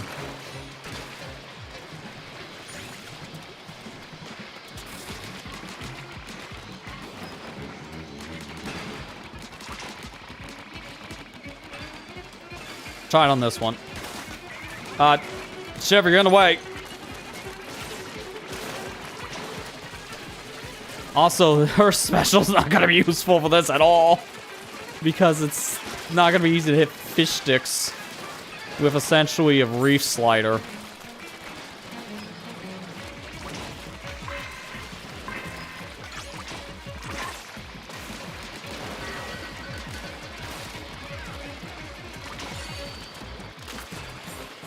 We're gonna try it.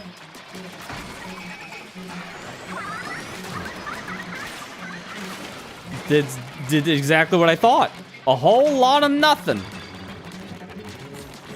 There's so many eggs here. I just don't think there's enough. This is definitely one I'm gonna need to use a different special because Shivers is not good enough. That straight line goes under all the fish sticks, so that's not gonna work. The weapon choice is good. I'm definitely keeping this, but I need something else for special. So Fry, you're coming in. I might even want a different tank, but I don't know how much that's gonna make a difference. If anything, the tactical tank would make a difference, because then I can use this stuff. I think that's the play. I think tactic tank for Fry. Big Man's also a bad one for this too, because his special is again not going to be good enough to reach the thing on the very top layer.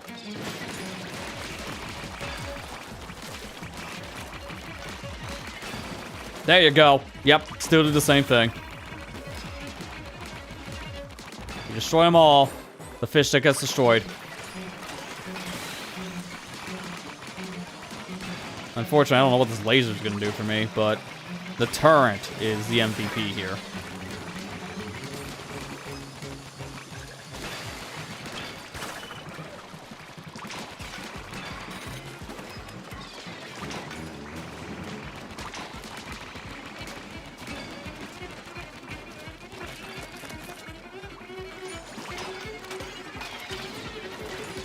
That destroyed the laser? Oh, okay. So it's kind of like Tacticooler. You can't put some of these weapons down in certain spots because they can get destroyed.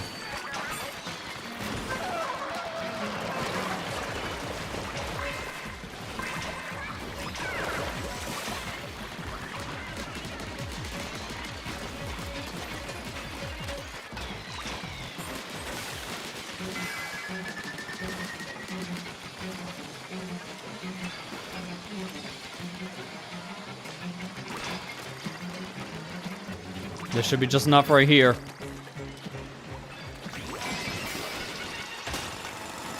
I know how to make it count. Good call going in with the tactic gear, because that literally was the thing that won the game. Most of those fish sticks were going down that were nowhere near me because of that specific gear.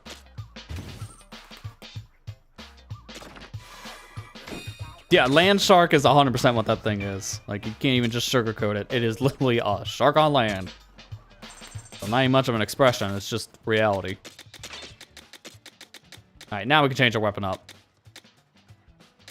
I haven't used the fruit umbrella yet, so I'm gonna use that. And I'll leave Fry as the bot buddy. Alright, let's see. What do we do? Frozen Tundra or Fiery Dungeon? Yeah, we go to fire. I mean, that's all Fry's about. She's always fired up, so makes sense.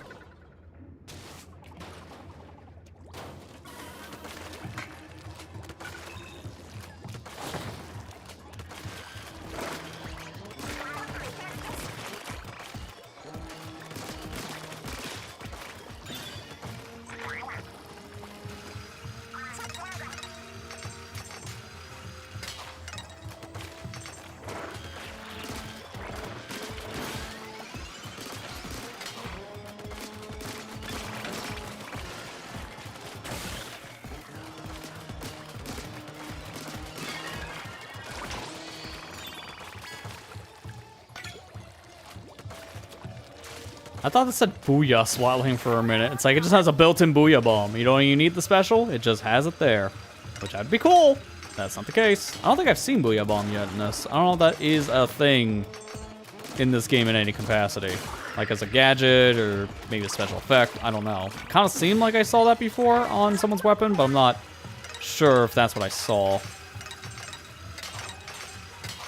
For people who played this game so far, any weapon preference in particular? Because the game's giving you all these different assortment of weapons. It's encouraging you to experiment.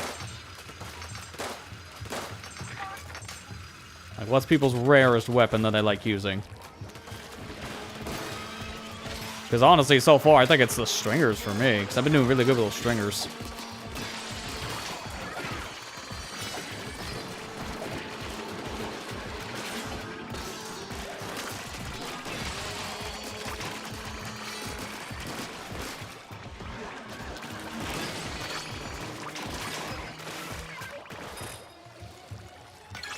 Oh, it's just a scroll just chilling.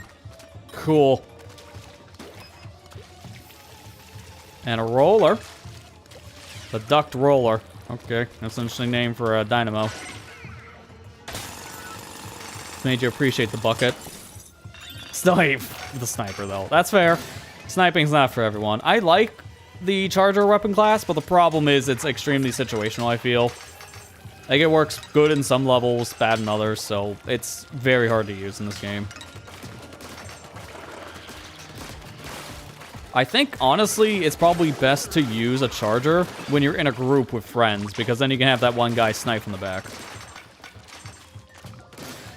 Because I remember having a similar setup in the Borderlands games. Like, had one person usually on the back of the squad, just kind of sniping enemies.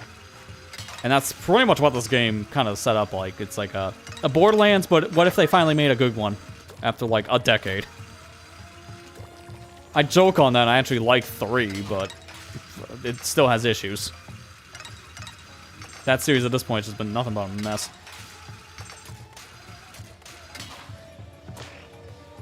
Oh, come on. Wait, can I salvage this? Kind of. Because I'm back on the rail, so good enough.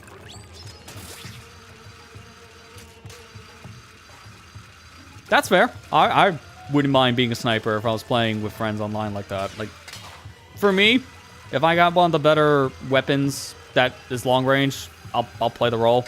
I've done that before in our standard multiplayer games and like the Splatoon stuff. Like, I've sometimes gone in games with like Squiffers or a standard Splat charger. How in the world did that miss? You want to see me climb this mountain for a 3rd time? I've done that stuff before. I'm fine with sniping. If anything, I think it's probably good for the dens. Levels like this, I think, is where chargers don't work. Umbrella, on the other hand, is fantastic for this because you have a shield. So it's really good for single player. I'd recommend specifically just a standard Splat Umbrella, though. Maybe not the tent, because the tent's not for everyone. It's very slow. It's very powerful, but slow.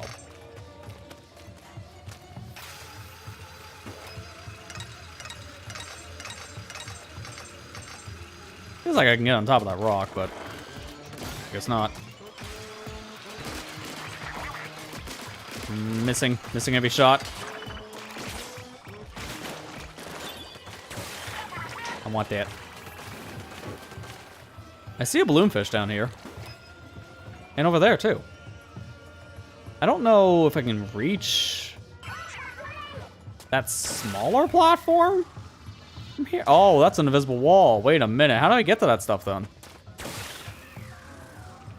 Oh, okay. So I guess it was wanting me to go from here. Never mind. How do you get to that stuff? Did I already miss my chance? Because this is taking me forward? Maybe this will take me around. So maybe I'm just overthinking it. I might be overthinking it.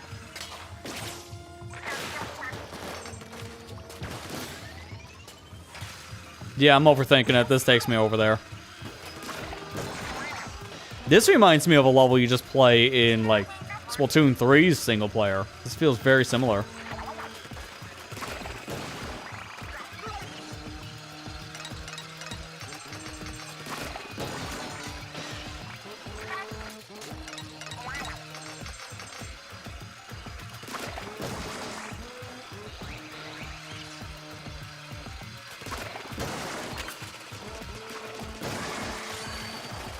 Got him.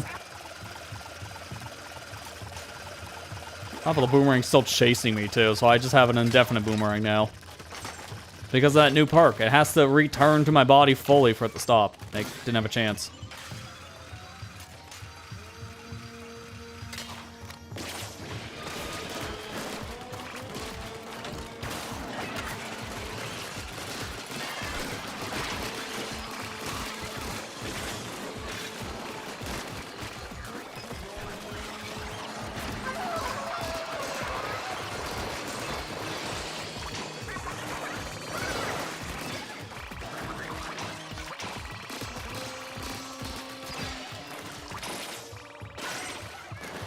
New gadget. Oh, I was hoping that was a weapon.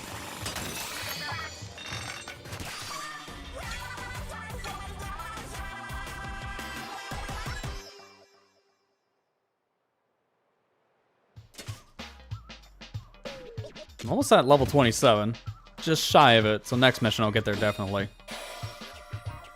Got a knife. Oh, it goes with the two-fisted thing? Oh my god, now. Oh, watch out. He's got a knife! We just gave a salmon a weapon. That's not a good idea.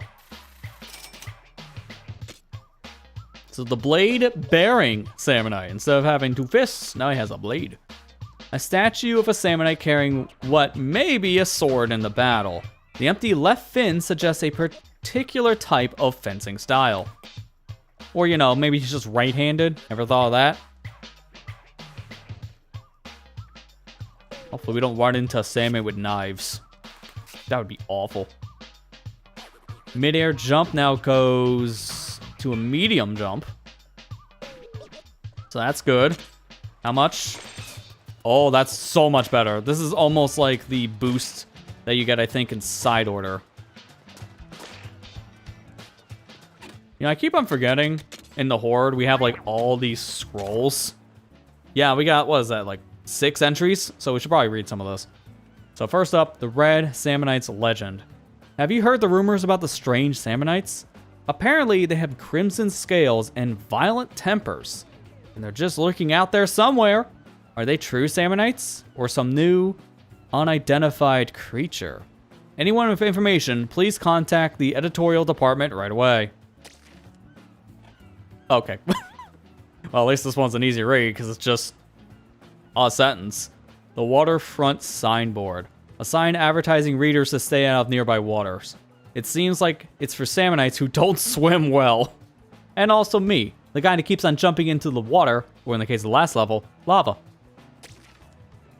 Large lidded box. A Salmonite of small stature was haphazardly tossing discarded items into a chest. Could have been tidying up. One man's trash, another man's treasure, and it's my treasure to take. Swirling air currents. Under certain conditions, spiral-like particles form into spiraling fields. The wind circling here and there are surely a result of that.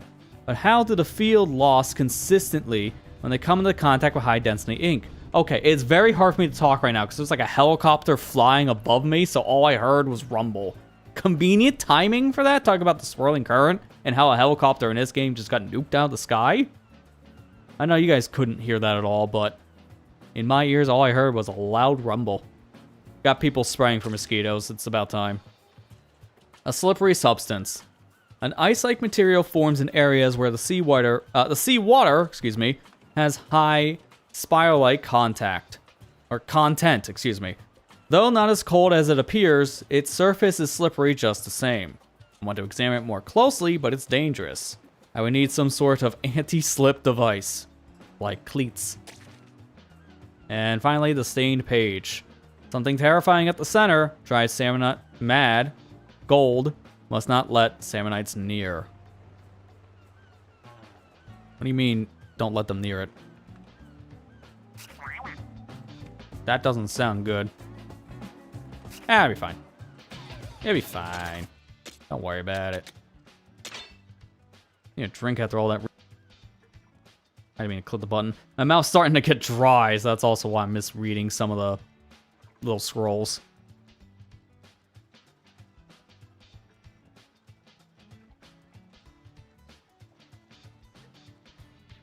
Yeah, the mechanic's one weakness, a knife. Oh no.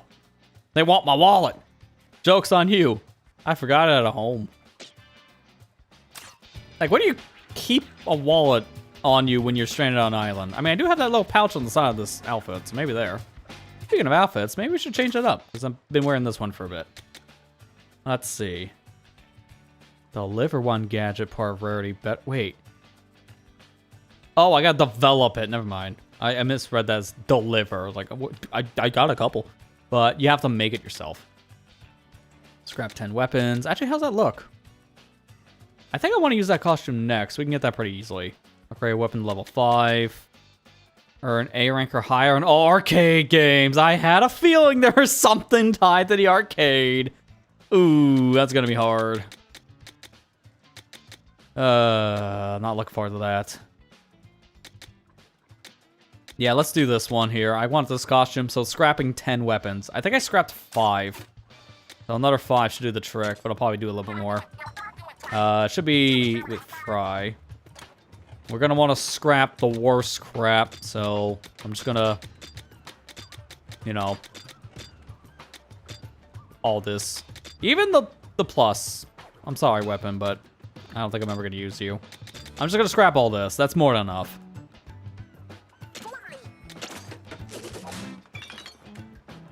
They ordered all this off Amazon. Yeah. Didn't have to worry about getting material. Prime shipping is really fast. Thank God we get 2-day shipping out here on the barge, am I right? This looks really good on the Inkling. Like, I like this design outfit. This is good.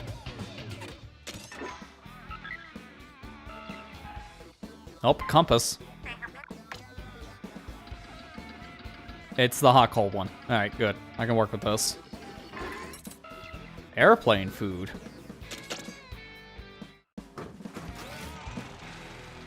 This is what happens when you just shipwreck out in the middle of the ocean. At least the shark is on our side. That's all I'm gonna say. Is if Shiver was in control of the shark that we have at our party, ooh, we would have some problems.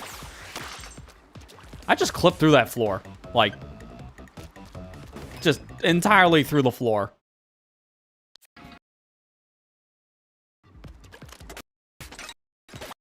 Yeah, you can see my hook went through the floor to get back to the starting point, and I'm under it. Nice. I love Zipcaster. It's so much fun.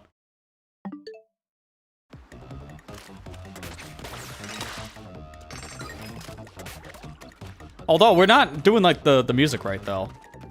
Like this is like the music for this game in particular. Hang on. This doesn't feel right. I can fix that, but I need the tune. I just need the tune. Give me a second here. It should be easier if I actually see what I'm doing on the main screen. For those of you who remember, there is a very specific level or set of levels in the single player campaign of Splatoon. And in particular, the one Splatoon 3 where you use Zipcast. Yeah, there's that. I want to get this on. Just give me a second here to load it up, because I got to find it on my drive. I love the music. It's legit one of the best songs in Splatoon. I hear it all the time used from people in like montage and such. It's just that memorable. I just can't remember what it's called in the soundtrack. So just give me a second here.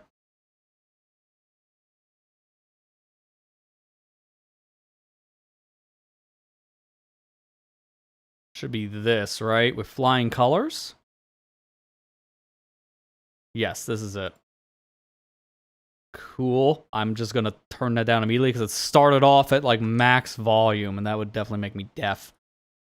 And I don't want to go deaf. It's still, oh my god, it's so loud. Just put it to 5. Shout out to music just blaring your ears. Alright, I'm gonna unmute it in a second, but I have to play it. It's literally the mission from Splatoon 3 that uses Zipcast, so I have to use it.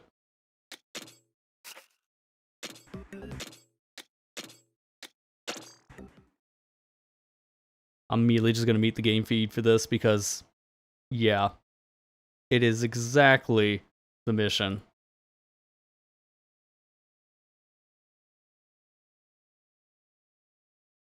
Let her rip.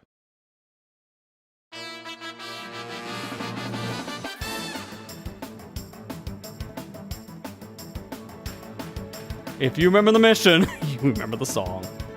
It's just Zipcast.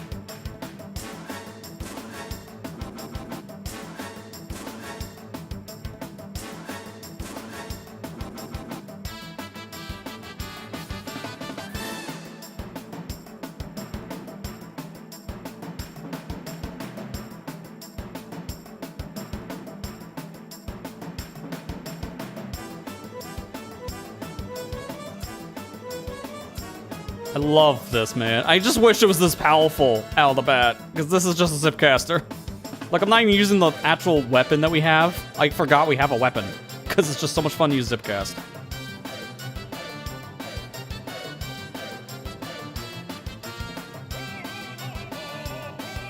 This is literally the mission from Splatoon 3, because I give you a spider shot and Zipcast. This is just the mission from Splatoon 3 single player.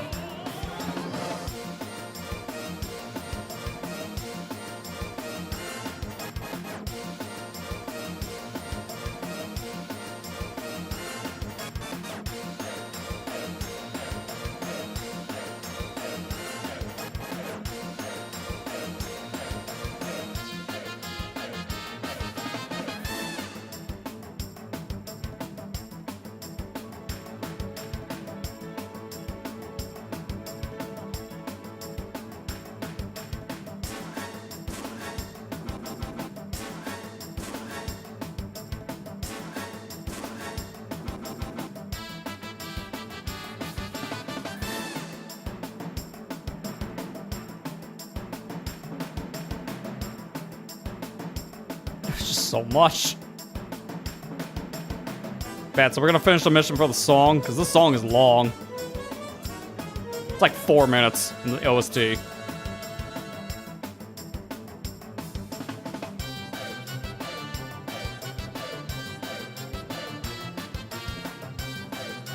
Nope, we got it.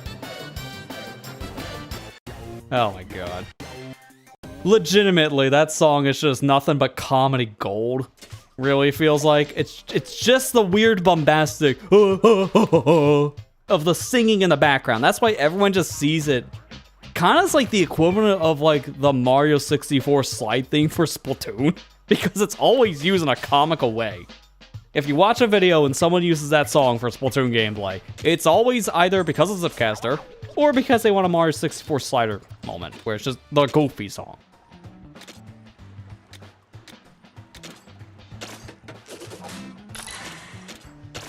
Alright, let's max out weapon damage. That's the limiter. Let's hit it. Oh, well, I guess we could just do all upgrades now. And one more upgrades left so we can get the final relic. Oh no, we're still like 1 bar away on the upgrades. Okay, no, so there's still more.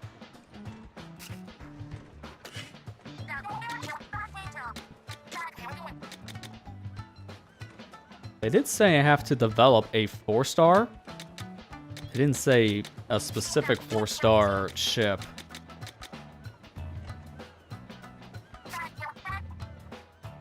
I can throw the boots. Use this gadget by throwing without jumping. Yeah, I think I'm gonna try it. That should give me another outfit.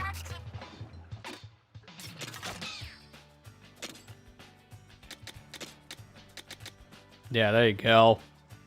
Developed at least one gadget of rarity 4-star or better. I'm still gonna stick what I have though. Alright, what else am I gonna put on here?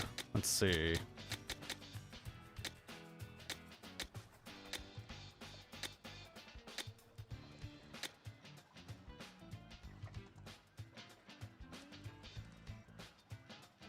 I'm gonna try the thrill. If it doesn't work out, I just take a badge off.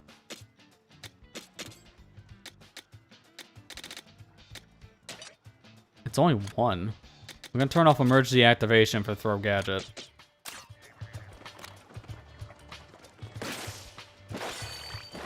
You just throw the fist now. That's really cool.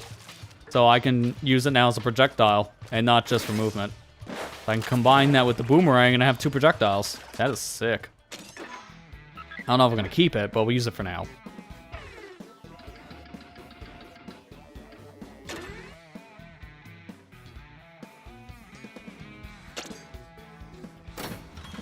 Level 30, nothing from me. I'll take him on.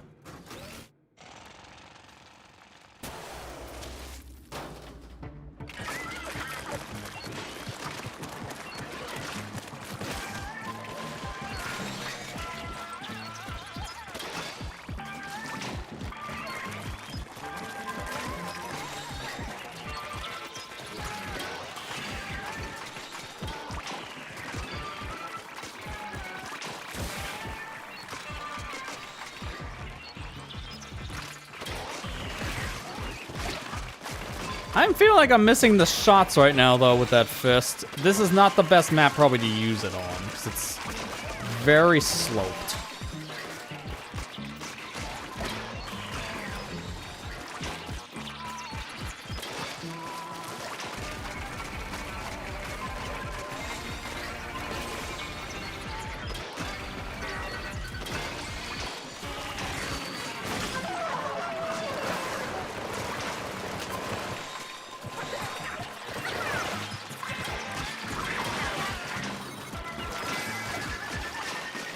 Eggs are almost full.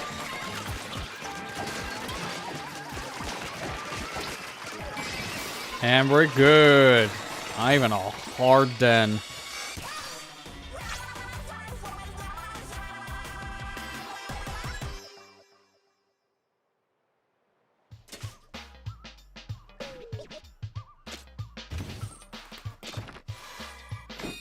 What do we get? What do we get here? Holy Brush and Boogie Splatling. Okay, so nothing too fancy.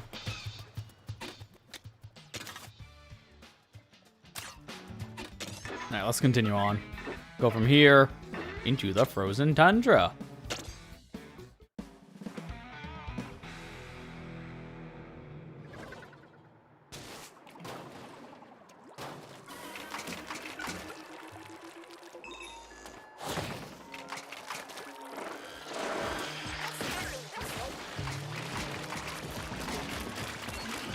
I think I would still prefer this gadget I have on the R button to actually still send me forward, because I've been using it as a getaway, and I can't do that anymore with the gadget when it has that throw ability on it.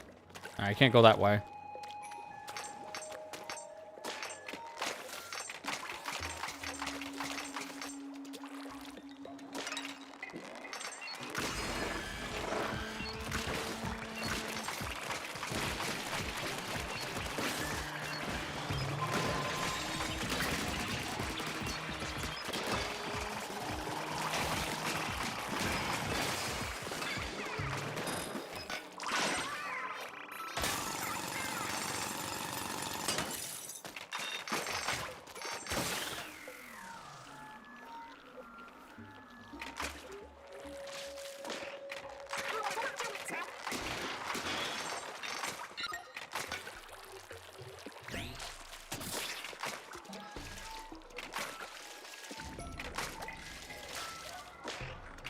Now with that higher jump I got from the double jump, that makes that gap pretty easy to close.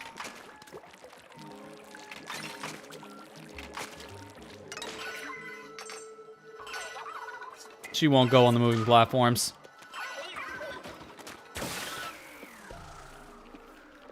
I need to see if there's anything over here, so... waste of time, but it had to be done.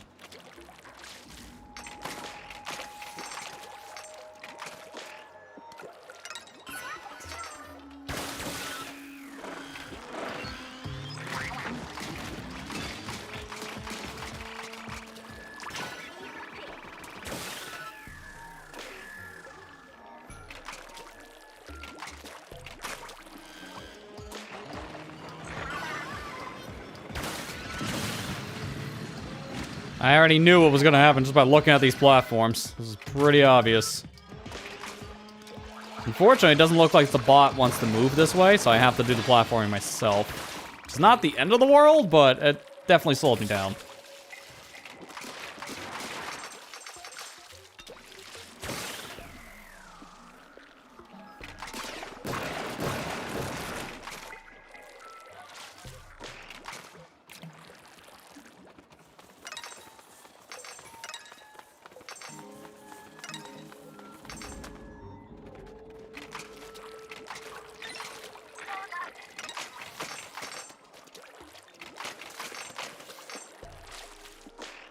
This would be harder if I didn't have the double jump, because I'm making short work of this platforming challenge.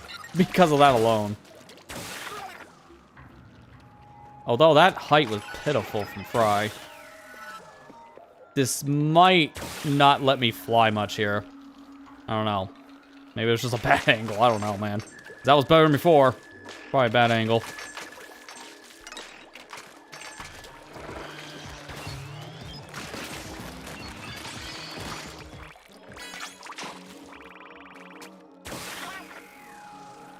The music here is starting to remind me a little bit of Bomberman Hero, because it has like this same mysterious style, like wobbly sound that the cave music has in Bomberman Hero. I don't know if anyone here has played it before and knows exactly what I'm talking about. Underrated gem on the N64. Dude, I feel bad for those Bomberman games on that system because... What is that thing? That's new! He's got to kill a whale. I'll go back to the Bomberman thing in a second. I gotta focus on whatever this guy is.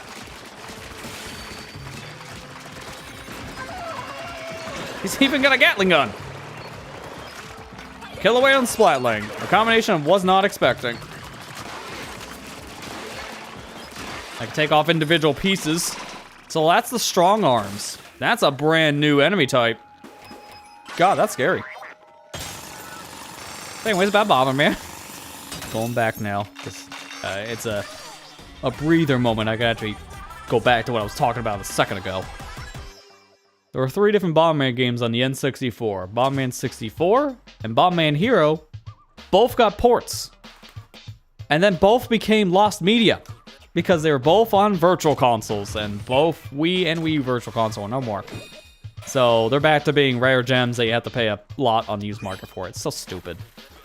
Capcom just not Capcom. I mean, they still need to release some stuff too, but Konami's got to just make a collection of modern Bomberman. I know they just did that recent Super Bomberman collection, but they got to do like an N64 one because those games cost hundreds of dollars. Like, don't even look up a price of Bomberman 64 Second Attack unless you want to have a heart attack yourself. So this statue is a Salmonite looking back. This statue may show the moment a Salmonite spies prey behind it. The angle of its neck and curve of its tail creates a sense of dynamism. Also looks like he's kind of like an owl almost, like kind of breaking his neck to look behind him. That doesn't look comfortable. Nothing really that amazing here. Excuse me, here though that we got. Did get the scroll, so I should read that immediately. Underground training facility. This is the trials I've been doing, like the dungeons. I've done my best to turn underground caverns into prototypical training facilities. The bot must remain stationary in the mechanisms that activate each area. But that's a good thing, isn't it? It makes it so I have to train without relying on machinery, which is prone to rust in the given conditions. So there's the reason why the bot can't come with you in those dens. It's specifically for the training. Actually, let me see what else I can do before I select the weapon.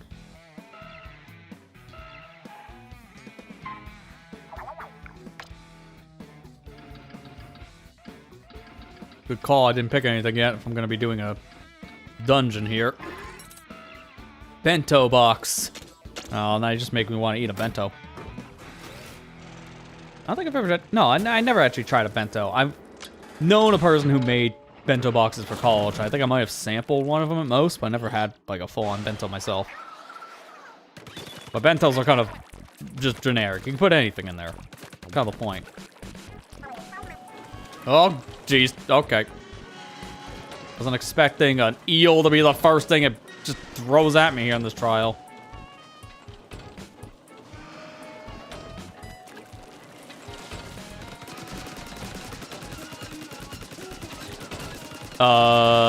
It can't die. Okay, so this is basically like a Pac-Man maze. You gotta know the right way to go to survive, but at the same time, you have this thing chasing you.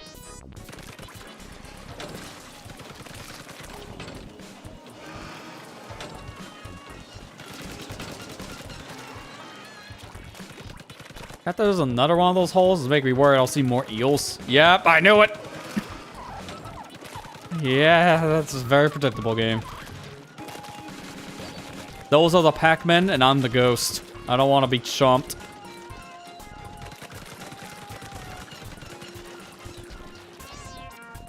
I almost feel like you can kind of cheese this maze, though. Like, if I could get on top of all this stuff, then this would be easy. But there's no wall in the beginning to do a squid surge on. If I can squid surge, then I can jump on top of all this.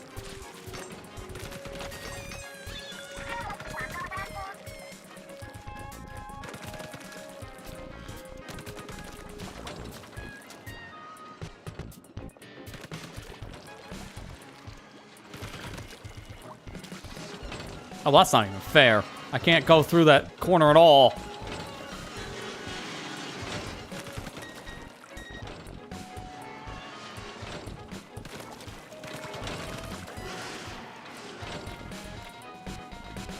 The fact you can't kill these things is actually kind of annoying.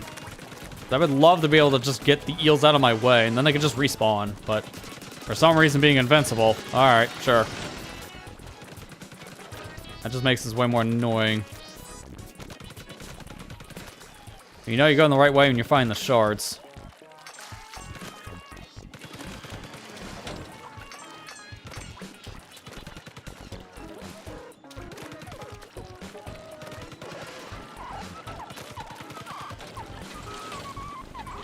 I think I could sneak past this guy. Oh, there's no point. Never mind. I was gonna say, I think I could sneak past the guy, and then I saw the wall.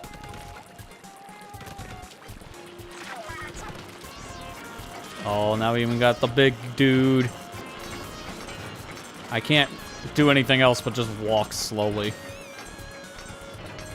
Oh, and if you did a skip, you would be just kind of having to go through this anyways. So it wouldn't have mattered.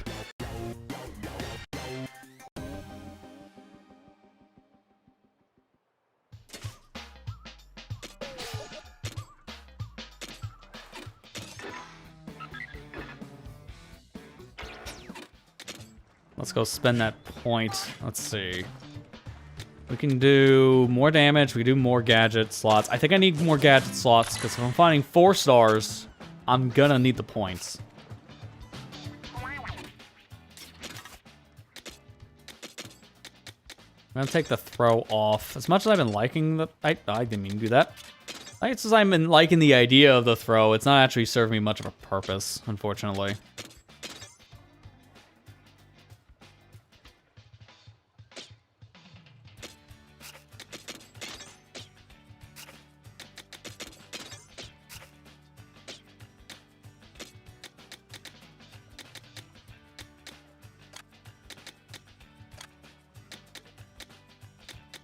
I think I'm gonna stick using my 4 stars for now. I'm gonna go back to the slosher. I love how she just swings the slosher around like that. It looks like she's ready to throw the thing out the window. Always like that about the Inkling animations. They're always very expressive. Nice, we got 2 treasures here. I imagine maybe one of these crystals could spawn, but I have a feeling it's just gonna be the ruins. 27 and 28. Let me also make sure I'm not missing anything here on scrolls, and does seem like that is not the case, so that's good. So let's do this one first, even though it's out of order. This is a lower level, so I'd rather do lower level first.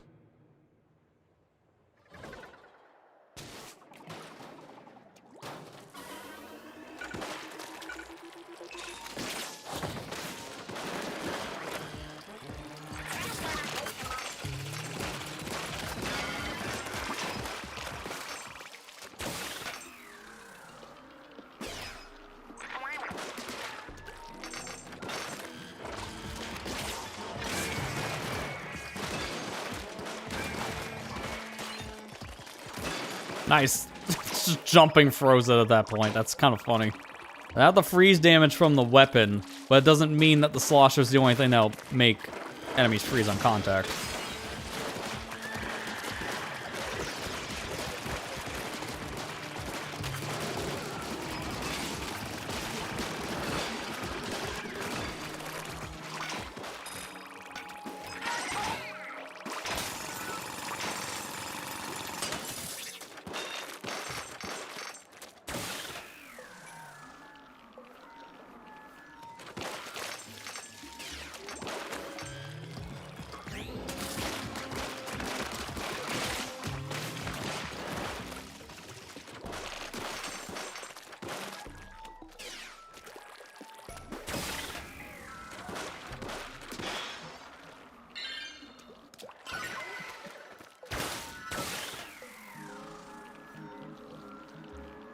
crazy. The more I'm listening to this specific song in this level, the more I'm getting Bomberman Hero Cave vibe out of it.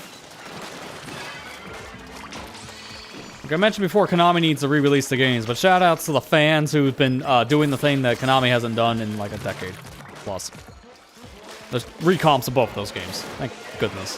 At least you can play them on modern hardware. And you both play pretty well. I think later this month's supposed to be the Mario Kart Wii recomp releasing.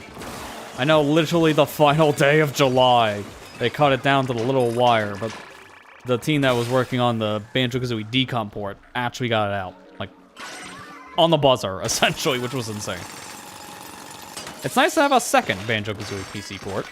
That one in particular, I think it's more going to be designed for mods because it is a decomp. So, more direct line to the code at that point for modders to use.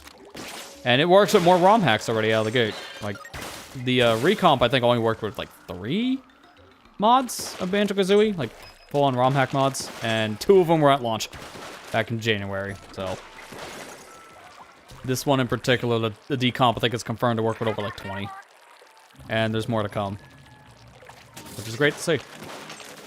It somewhat runs worse, though, in my experience. Like, the intro and some opening cutscenes are, like, 20 to 15 FPS, while the rest of the game runs at an uncapped frame rate, so it's a little jarring to look at. I think that was an intentional choice, but I'm not a fan of it personally. I get it, you want to keep the cutscenes from getting desynced, but also you can frame interpolate that, like the rest of it. To me, it just kind of looks very choppy out of nowhere.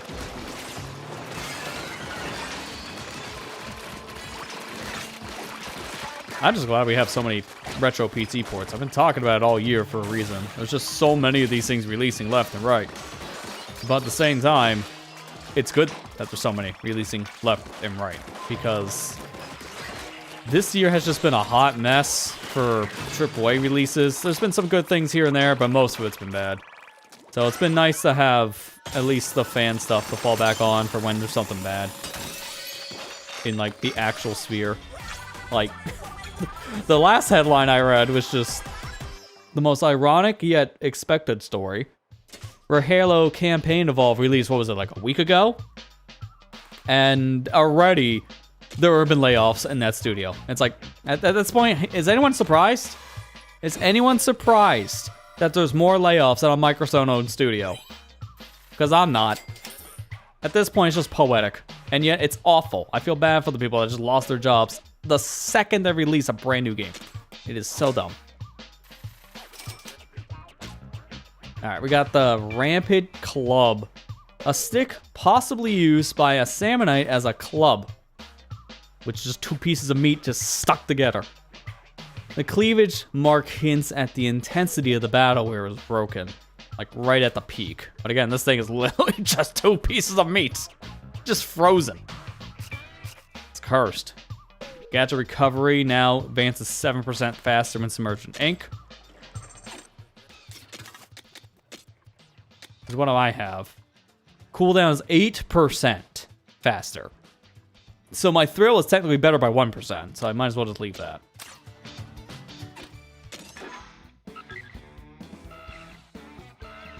There's the 2 things that I expected.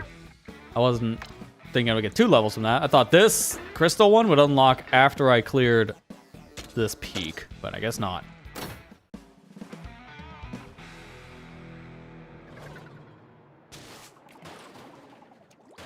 And also, I want to go back really quick for the sad news thing for a second, because I want to talk about the unfortunate circumstances regarding Doom Eternal's DLC, because that unfortunately launched in like the worst way possible, and it was no fault of the devs. It was just 100% a Microsoft thing, because what was it, the day or the day before that DLC launched? That's when like its software got gutted during the giant layoffs back in like July.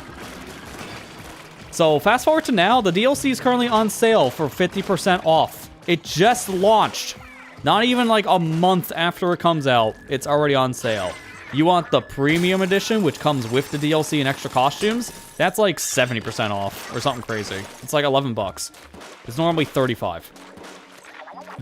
I really feel bad for that dev team because they put a lot of good work into that DLC, and I heard that the Doom Eternal DLC is really good, but it just launched at a very terrible time. And then this whole situation happened after the fact, which to me, it's sounding more like the sale's happening because Bethesda's 40th anniversary is right now, so there's a lot of Bethesda stuff on sale for the next like week. And it just kind of happened at the worst time for Doom Eternal's DLC to release, so they just slapped it into the sale. I think at this point, to try to recoup some of the losses they've had because of the layoffs. That's what it feels like to me. Like, this feels like an intentional decision due to the layoffs in particular. It just sucks. But it's good for the consumer that the DLC is already on sale. I just got Doom Eternal over the last like Steam summer sale.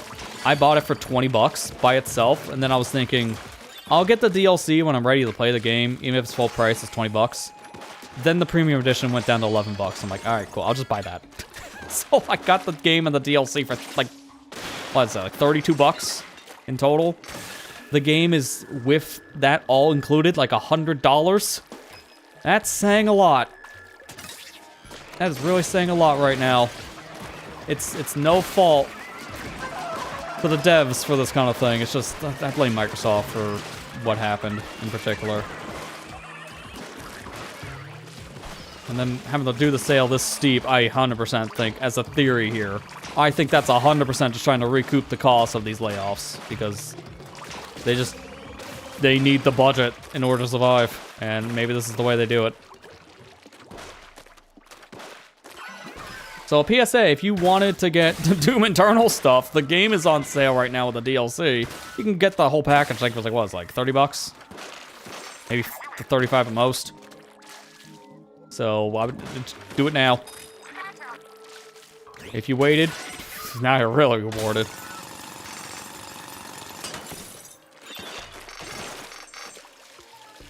That's fair. Doom's not for everybody. I really like the games myself. Like, I didn't think I would like Doom 2016 when it came out, but that's because it had some of the worst trailers leading up to its release. And then by the time it was getting closer to come out, they fixed that issue. The trailers didn't do the game justice at all when it was first shown. It just looked like a gritty first-person shooter. It didn't look like Doom at all. But when they showed the more high octane action, like that's what Doom's about, I got interested in it, and I tried it back when it released, and I really liked the game. It also told me at the time I needed to get a new computer, because I played the demo on Steam, and keep in mind, I was using... Actually, I can probably show you exactly, because it's in the background. Just, let me get the widescreen cam up. I'm gonna like full screen this for a second. I was using that GPU back there. That is my very first dedicated graphics card. I've had that in the background now for like a few years. Unfortunately, you can never see it because I'm sitting in front of it. But sometimes you might when I'm getting up, grab an amiibo, or I turn my head or something. So that graphics card behind me, that is a NVIDIA GTX 760. And it only has 2 gigabytes of video RAM. Which is 2 away from the latest AMD graphics card that released, because it's at 4. I hate modern gaming. And just modern hardware in general, but that's a whole other topic. So yeah, that thing having 2 gigs of VRAM, it was not enough. I remember playing that Doom demo, and it was lucky it was running. It was 720p at 30 FPS at most. I could not get the game run past that. So I ended up getting the game on my Xbox One at that point, which I'm glad I did, because I got to play the whole thing with no problems. It ran buttery smooth. The only issue was loading times, but loading times are a major problem in that generation, just in general. Near the end of the generation, I felt like that's when we were getting loading times that were like 30 seconds, close to a minute. The hard drives weren't able to keep up anymore with modern day game sizes. It was really starting to show. But besides the point, that game did tell me I needed to get a new rig at the time, because it was starting to show its age. Even though it was like 2 years old at that time, because I got it in 2014. I definitely needed a better machine, and I'm glad I upgraded when I did, because that same year, graphics cards went out of shortage for like a year and a half. Tell me if you heard this story before. Because I feel like every other year that happens at this stage, which sucks. At that time, it was the first crypto boom. I got my GTX 1080 before it was never on sale for like a year and a half. By the time it was starting to get relatively available again, the 20 series is getting ready to be launched.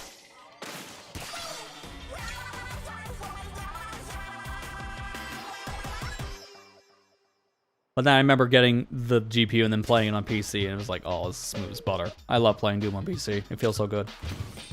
At one point, I would love to stream the games on this channel, like the modern Dooms in particular, because they're just very fun and high-paced stuff.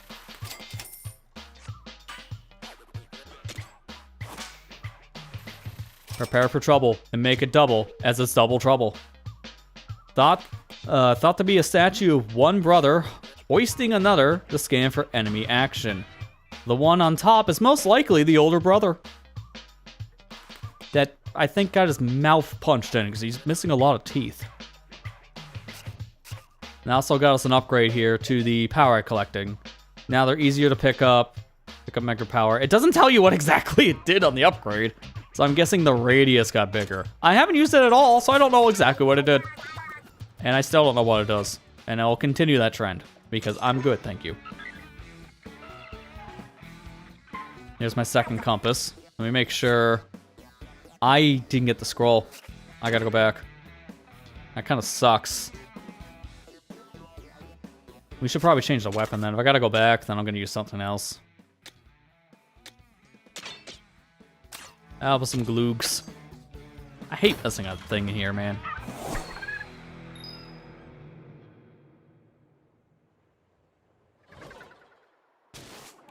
Yeah, 1660 laptop for about 900 5 years ago. That sounds pretty much around the price tag. They are like at the lower end, so that's a good deal for what you got. I don't like Nvidia's practices, like at all. I haven't really been a fan of the company for the past like probably like 7 years, something like that. But they still, I think, make the best graphics cards on the market. It's kind of unfortunate, especially because they literally don't care about consumers anymore. But they still make some of the best stuff. And a 1660 is, at that time, it was considered one of the best cards, rivaling, what was it, the 1060? It was a really good price to performance thing, and it, I think, still is like one of, like, if not the most popular graphics cards on Steam. It's at least in the top 5 still. Because it's either a 3060 or a 4060 that's the most popular, according to, like, hardware surveys. I would have to look it up. I could look it up after this level, because I'm actually kind of curious myself what's in the top 10.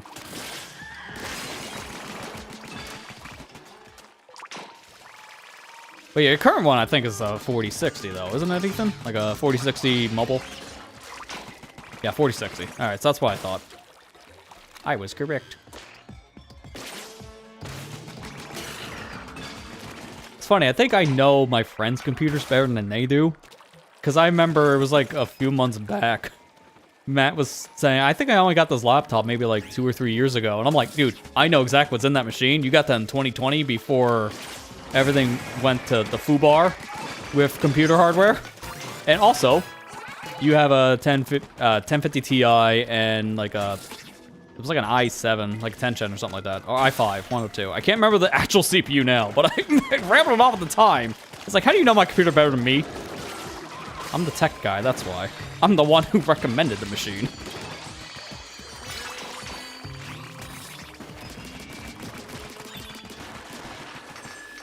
Alright, let's not go too much further, because I feel like around here is probably where I could have missed the scroll. So I'm going to just take a quick peek around, because this is where we start.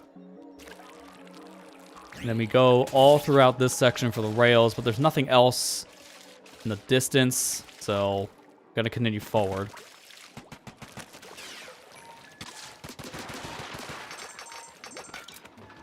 Almost feels like they could put a thing here up in, like, the top area, but no, that's just a wall. Need to get laptops for one of their friends. I don't think a laptop per se, no. But I know that, like, they've helped get, like, a mini PC before. Like, I know they recommended one of those.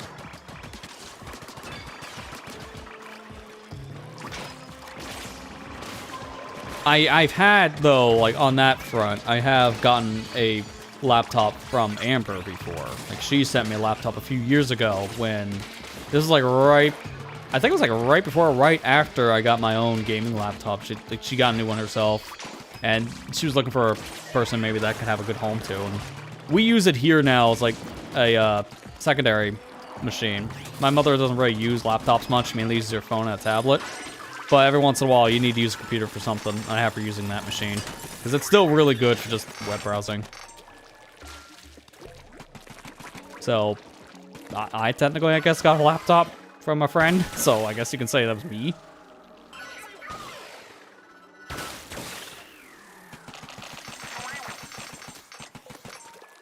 And it's funny, both that machine and my old gaming laptop at that time, they're both now running Linux. They both can't run Windows 11. They technically don't meet the requirements. It doesn't matter to me because I can force them to run Windows 11, but Windows 11 is just too bloated for those machines. I'd rather just run something else. On one machine, I'm running Bazite. On the other one, it's Linux Mint. Because Mint, I think, is like the best Linux distro if you're just wanting something to surf the web. Like, it just gets the job done, not too complicated to use, and it's very lightweight. So you don't have to worry about it being too demanding on pretty much any hardware. So it's usually kind of my go-to thing to recommend to people. They just want to try Linux, because it's very easy to set up. It has a live boot environment, so you don't even need to install it just to try it. And it just gets the job done. So if you just need something to go to google.com, then I guess just that's the one I'll recommend.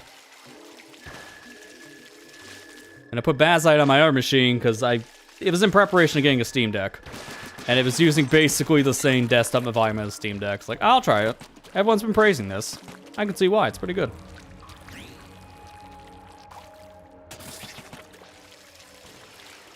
Yep. Yeah, that's exactly, like, recently had to dig out that laptop in question I was talking about for that reason here. Like, we had to use it for, like, some document stuff that we had to submit. It was way easier to do it on a computer than on a tablet. I mean, crap, I didn't mean to fall like that. I use, like, a combination of a computer or a tablet, depending on what I'm doing. Like, obviously this work, good luck doing this on an iPad. I know I could stream technically from a tablet. It's just, it won't look like this. It will be completely different. At most, you might be lucky to get a game feed. That's at most. Regardless, I'll use a computer for mostly work stuff. But I use a tablet when I'm just like chilling, watching videos. Sometimes I'll use it if I have a guide. Like, I'm probably going to be using it this weekend when I'm doing the DK Bonanza event. Because I'm usually just like skimming through a video because I can't be bothered with those events. Because they're awful. Although this one, from what I hear, is not that bad. But they're usually awful for doing without some kind of a guide. And I just have a video on standby on like my iPad or something.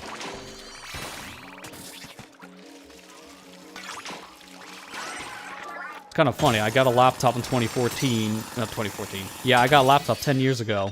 That was released 10 years later. I got a laptop in 2024 to replace my dead one that year. And then like 4 months later, I picked up a tablet instead.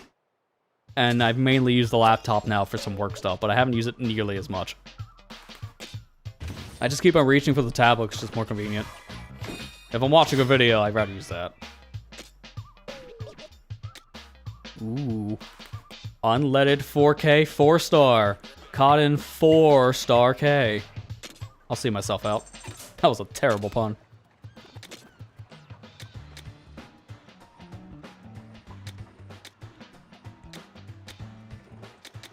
I think I'll do damage. Because now, if I want to upgrade the gadget parts, I need 2 skill points. So I'm getting to a point where the higher the level one of these abilities are, the more skill points it's going to need to level up next time. So it's going to make leveling up a lot harder.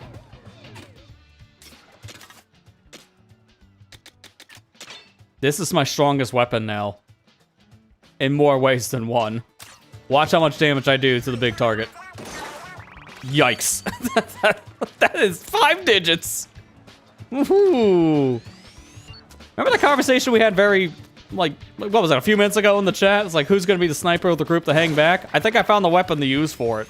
Because this is a good weapon. Oh, this packs a punch. It sucks it takes forever to shoot, but it's so powerful. I'm going to the Dragon's Den. I want to try this thing now. This looks so good.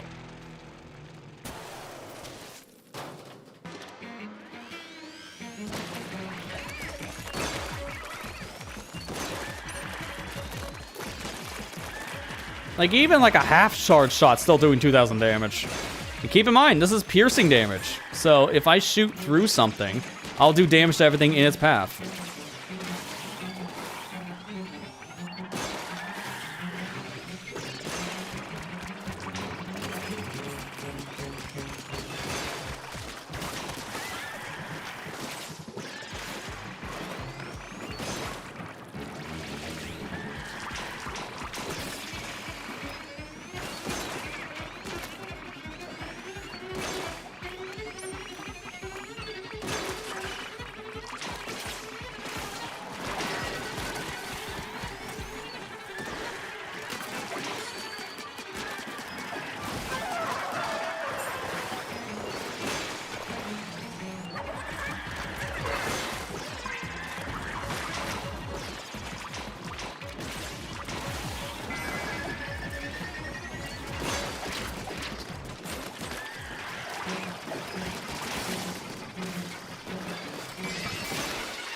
This thing is so powerful. Like, all those enemies, I just shred through their HP.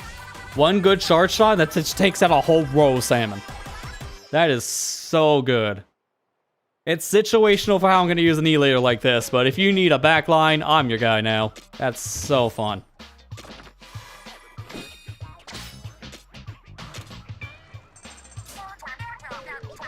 I know, compass, yada yada, I just wanted to snipe. Sometimes you just want to snipe. Oh, it's the blue one again. What's the other one? Hot cold. Well, we'll do the hot cold first, because it's already reacting to something near the top here. Kind of.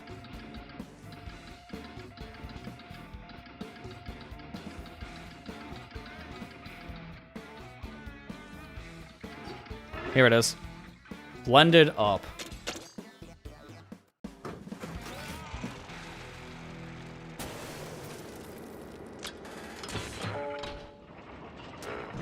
It's a spin wheel. Oh, we're gonna play some Beyblade. It's gonna make this a little bit harder, I guess, for me to really do too much fast. I'm gonna mainly use this for movement, I guess, based on how I'm seeing this mission play out so far. Let her rip.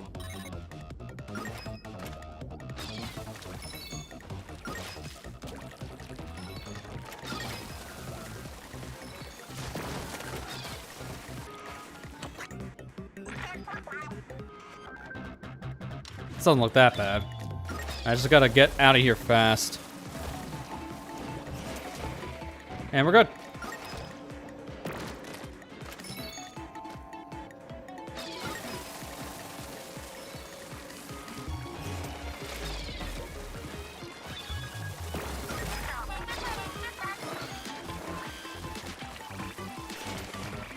Well, that one didn't die. Well, he survives to tell the tale then.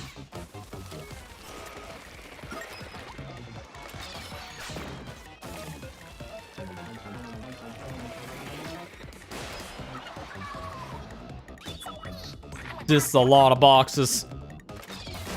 Destroy crates. I'm gonna be here for a minute.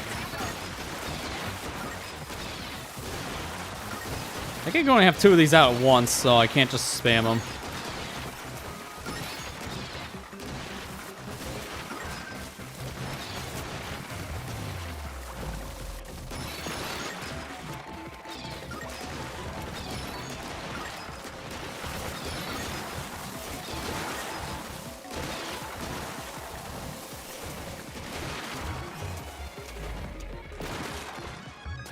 Oh, this is unfortunate. Okay, no, never mind, we're good. I was gonna say, if I run out right when I have no refills, then this is gonna be a slow section.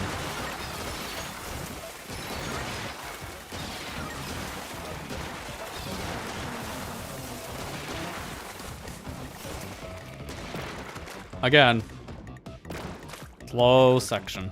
I need to get more refills.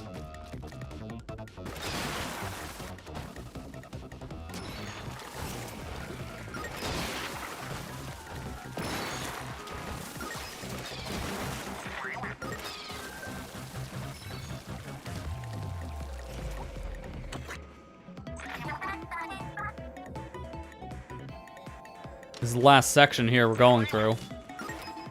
So I just wait for this to move, and then when the wall's out of the way, throw and go.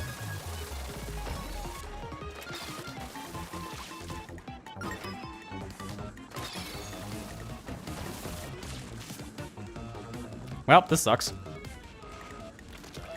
Is it faster to go back from? I don't want to just wait. I think it's faster to wait. 1, go.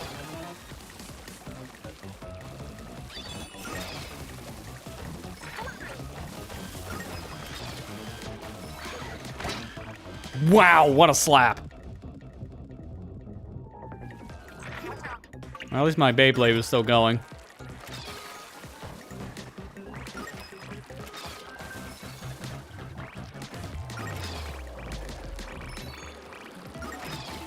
And that's it.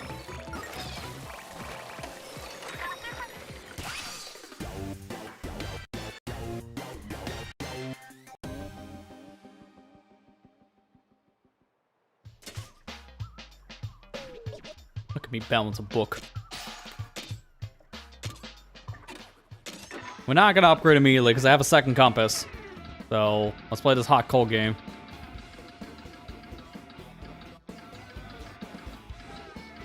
Oh, found it.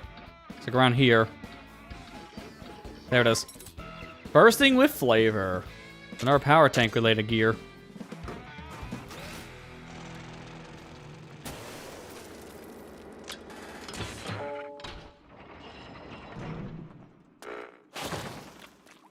We haven't used this yet.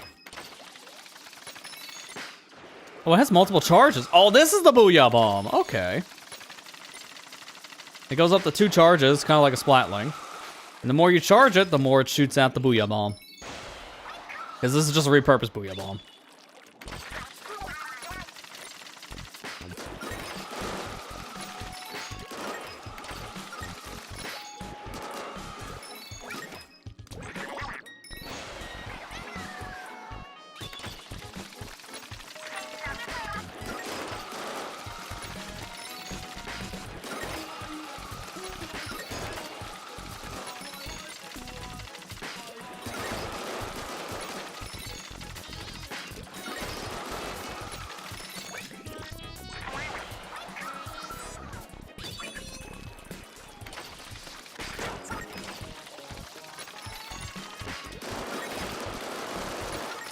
That's a lot of squid. They fall. Okay, good. I was worried I wouldn't be able to hit these now because it moved past where I was shooting, but the squid balloons fall back down. I love that. That's a nice little touch. Making a shape of a squid like that is just cute. Would there be an Octoling if I was an Octoling? I don't think so. I think I'd probably still just be a squid. But imagine if that swapped to what you were playing as. Like, if you were an Octoling, now it becomes an octopus in the sky. But they still call these things, like, squids. Like, all the targets, these are squid targets, I believe, in the lore still. They're like squid bumpers. They don't become octo bumpers.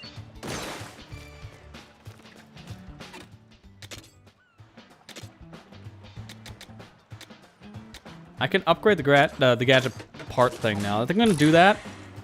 It's getting expensive, but I still need more gadget part slots. So even though it is more, I kinda need to have slots. Alright, what else do we have here right now? We can do the crystal mission, and then we go off into the ruins. I think I can do help.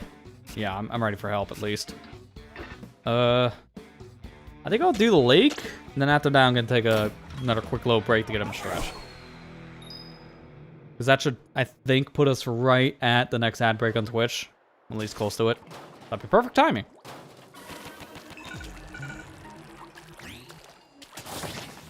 Try to plan around these breaks as much as I possibly can. I know I haven't been able to really do that all the time, so I feel bad for people who have to sit through the 3 minutes of ads. Blame Twitch on that one more than anything else.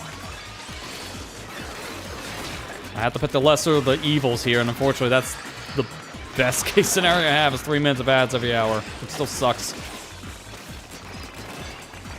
Want to avoid the ads, subscribing to the channel is a great way that supports me and gets rid of ads, as always a friendly reminder. And if you watch multiple channels on Twitch, then I'll recommend Twitch Turbo, which I'll still see a benefit from. I think if you watch more than 2 channels on Twitch, Twitch Turbo makes more sense financially, because it's like, what is it, $14 a month to get rid of ads? That's kind of steep, but 2 channel subs is already $12 a month, so think about that.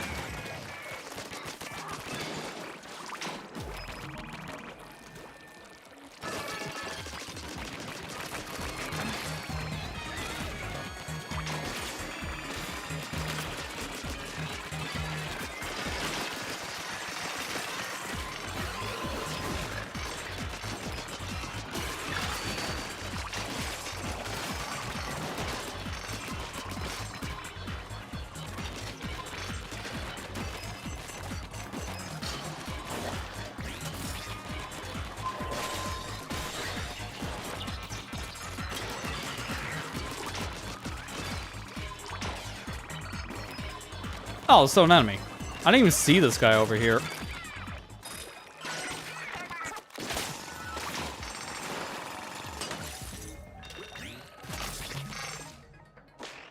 I do have to go back over in this area because I did see the box for the compass.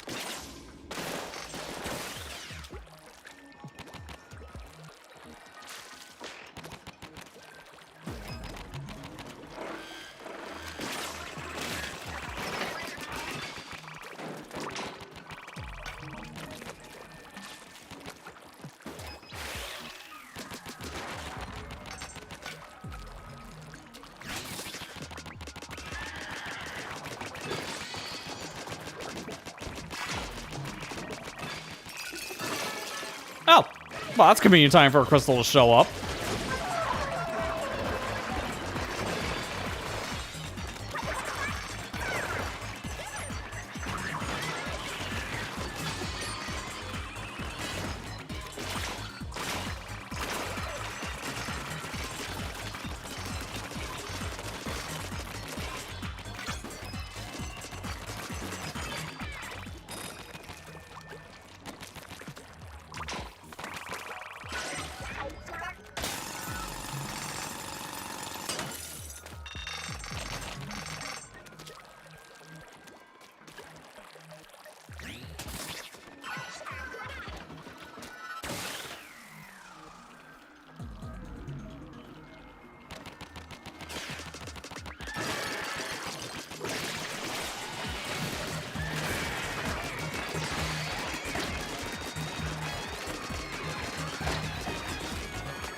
What? Oh, they just stopped attacking. I was gonna say, wait a minute. Did Fry finish off the rest of the enemies on her own? No, they just left. What's left? Just a Drizzler?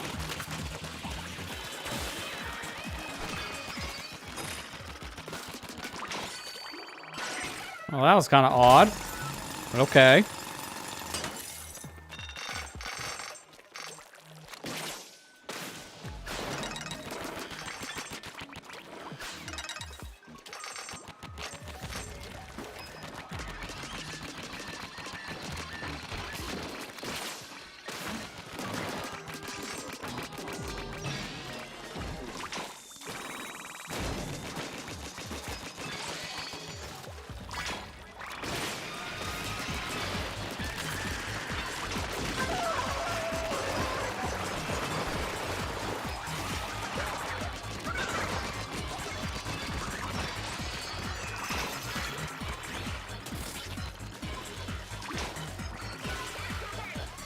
Oh, when you get this speed gear charged up, you can swim through the ink, too. You don't have to worry about inking the ground around you. You don't have to swim through it. That's really convenient. Now I can just swim through everything.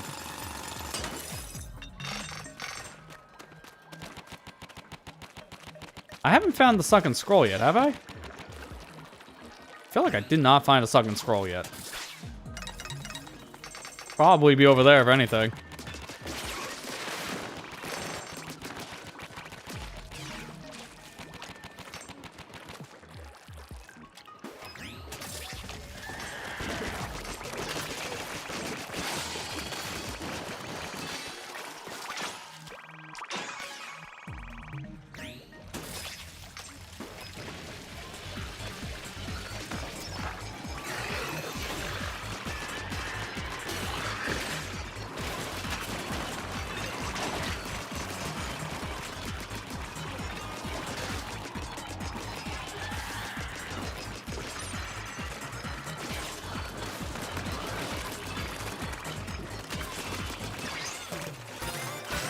There's another level. Let's go.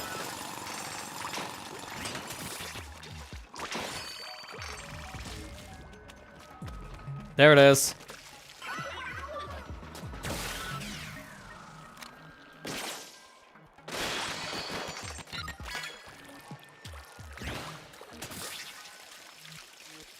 So that should be all the collectibles here. Should be just the one scroll and then the one compass.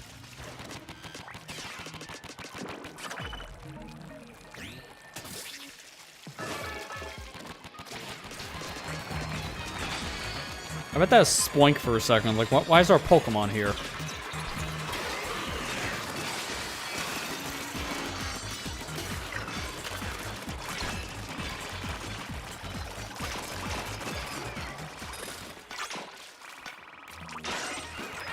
Just need a few more eggs. We're so close. So close to year 2. This setup over here might be it.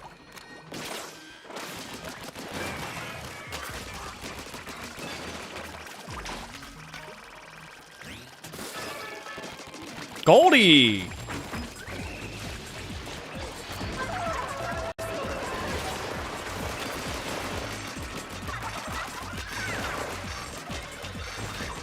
Thank you, Fry.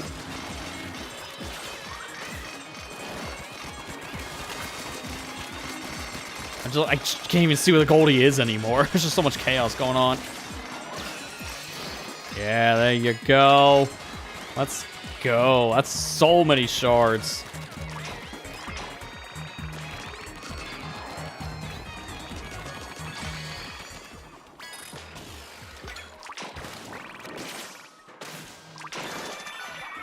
That's it. Yield 2.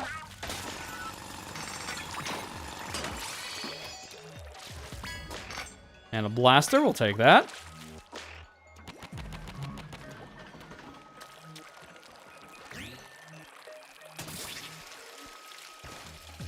Oh, and there's just this thing near the start. Okay.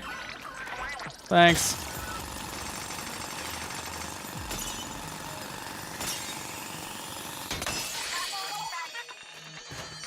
New Jet Squelcher. And a new Splatling. Yo, it's a 4-star too. Let's go. I'm definitely using that in the next mission. Because I love me a good Splatling.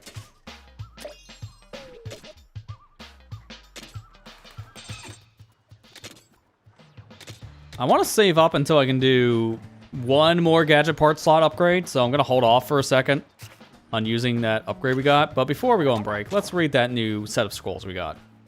Star and Salmonite Mural.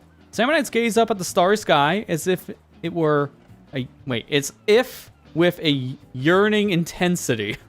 Read that one right, it won't sound so weird. They almost look like dogs. They don't look like fish at that point. They kind of look like a dog. Interesting design. Salmonite evolution. About 12,000 years ago, a natural disaster brought about the extinction of most living organisms. However, some marine life survived and thrived due to mutation. Recent theories suggest that salmonites are likely a species that rapidly evolved to adapt to dramatic environmental changes. Which lines up with the story stuff we gotten from Splatoon 2 and also Splatoon 3. So that makes sense. And message in a bottle number 3. Nice Inkling Boy up there. You can tell it's the boy because of the 2 little hair things sticking up. That's an Inkling Boy design. And that's the Grisco badge on that card. My sweet anglefish. Or, angle. Yeah, my sweet angelfish. Might be an angler. It is decided.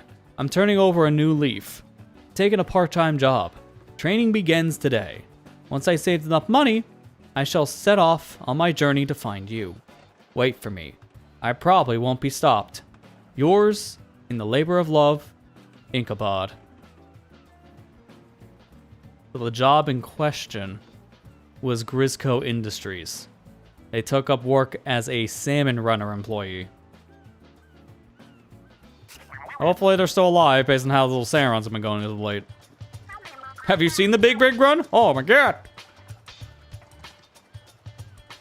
I don't know what the last name is. They've always said the Ichabod part, but Ichabod Crane, maybe. Either way, I'm gonna take a quick little break here, get up and stretch, so we can continue on with the raiding. It looks like, based on what I have set up on this map so far, besides in our compass showing up, we got another thing to do. But once I do this, it's gonna lock this area here, which should then open up our way soon enough to the big center. So we're getting near the center here, but we still got a little bit more to do to get to that part. So, with that said, we're gonna take a quick break, and then when we come back, we'll look for where this compass leads and then take care of the big three in this next raid here, or the 3 years in particular with the Bruins. So, stay tuned, we'll be back here in just a few minutes.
I'm on break for like a few minutes, and I decide to check just social media stuff, just to see if there's any other things to talk about for the stream, and I'm hit with this. There's an update that just released for the game in the middle of us playing this tonight.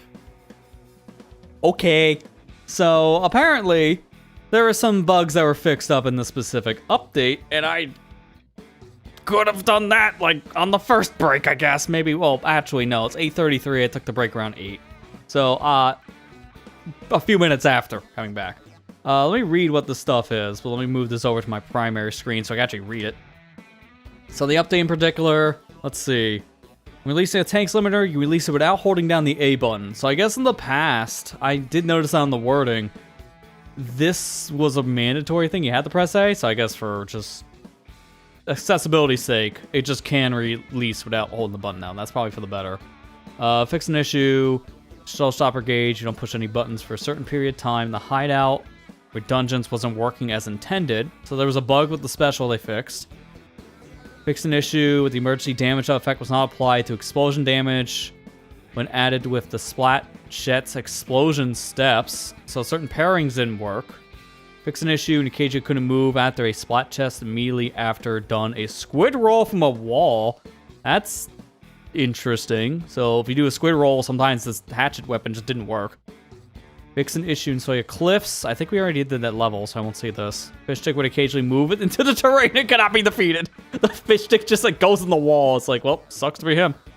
That definitely needed to be fixed. Fix an issue in hopping, which when you play on the arcade cabinet, which the exploration bot would occasionally stop hitting Salmonites.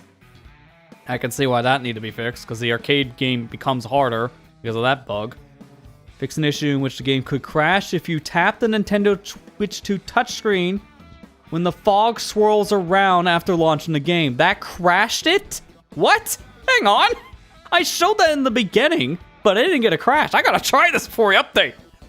Several other adjustments to me. The usual. I need to try the crashed one. Hang on. We're taking a detour. And we're gonna need some assistance, because I ain't doing this one with a webcam. Nope. We're breaking out the actual camera here. I want to know what does that mean? The game could crash if you tap the Switch 2 touchscreen. What happened? What did they do?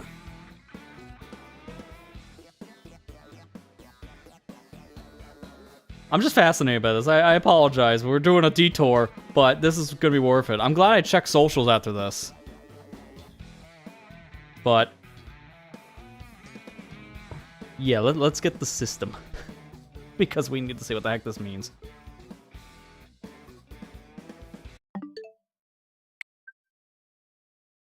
But I have to be careful because the game's going to actually auto-update. Don't quit it yet. I just realized if I quit the game, it's going to immediately auto-update.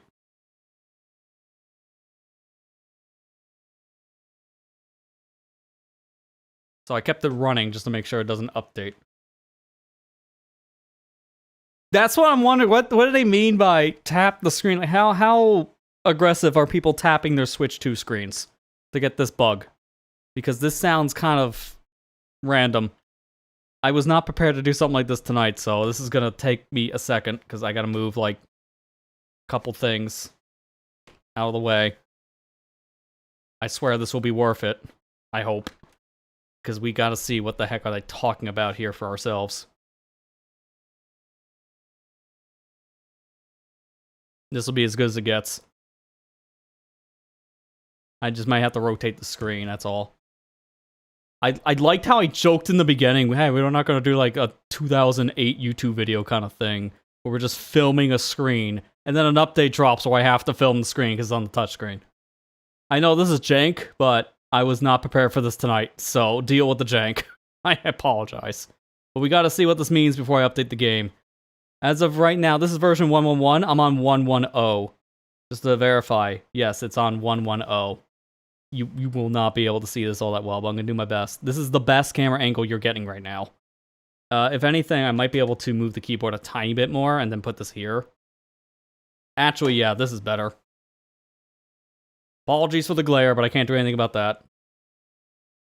I can just turn down the brightness at most. And then the wobbly look is because I have a fan in the background. We're going to have no audio for this.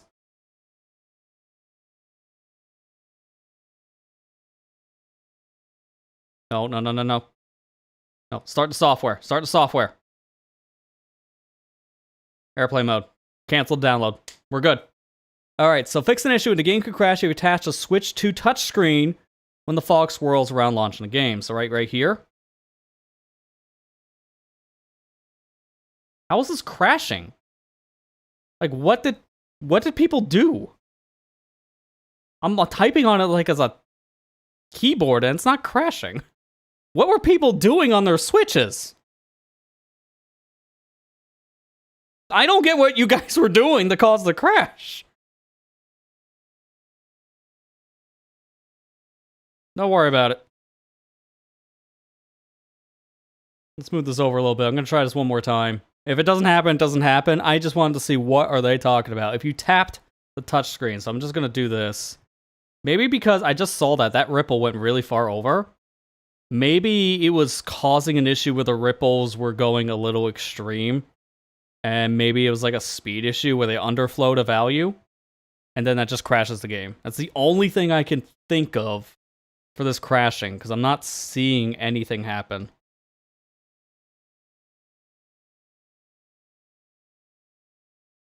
I hope someone actually filmed this happening, because I would love to see footage of it.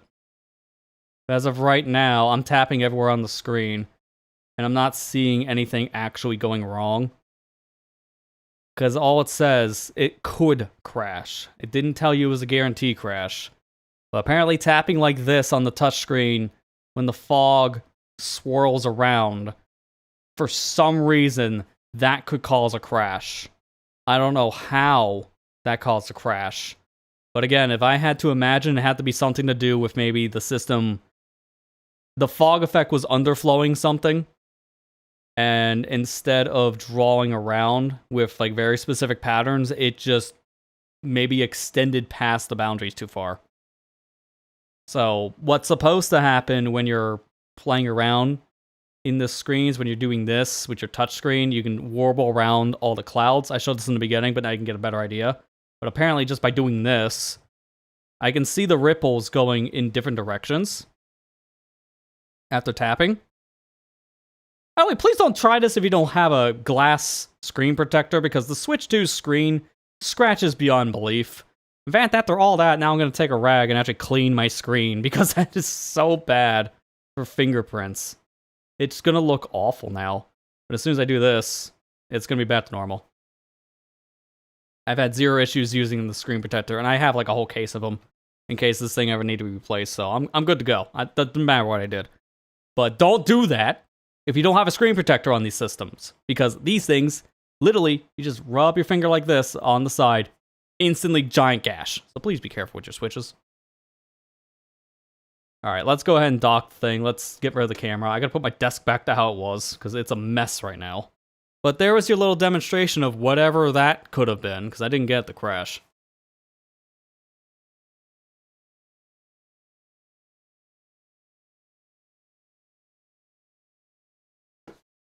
Again, my theory is that the clouds had to underflow some value and it glitched out everything, but based on what I'm seeing, I'm not experiencing it myself, so I guess the chance of that crash happening was pretty slim. Maybe it was down to like, say 10%, if that. Like, it could have been a very low number. Hence why we didn't see it if it's that rare.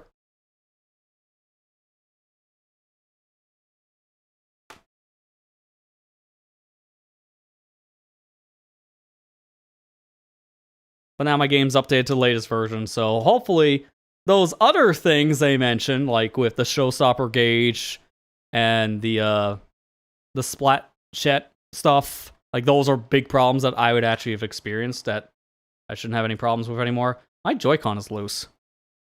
Oh, that explains why the game was freaking out earlier.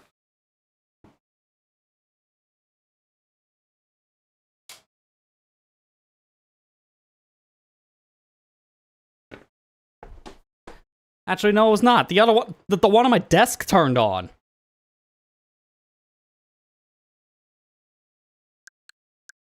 That explains that. It must have got nudged. I need a better place to put my controllers, but my entire desk is just controllers.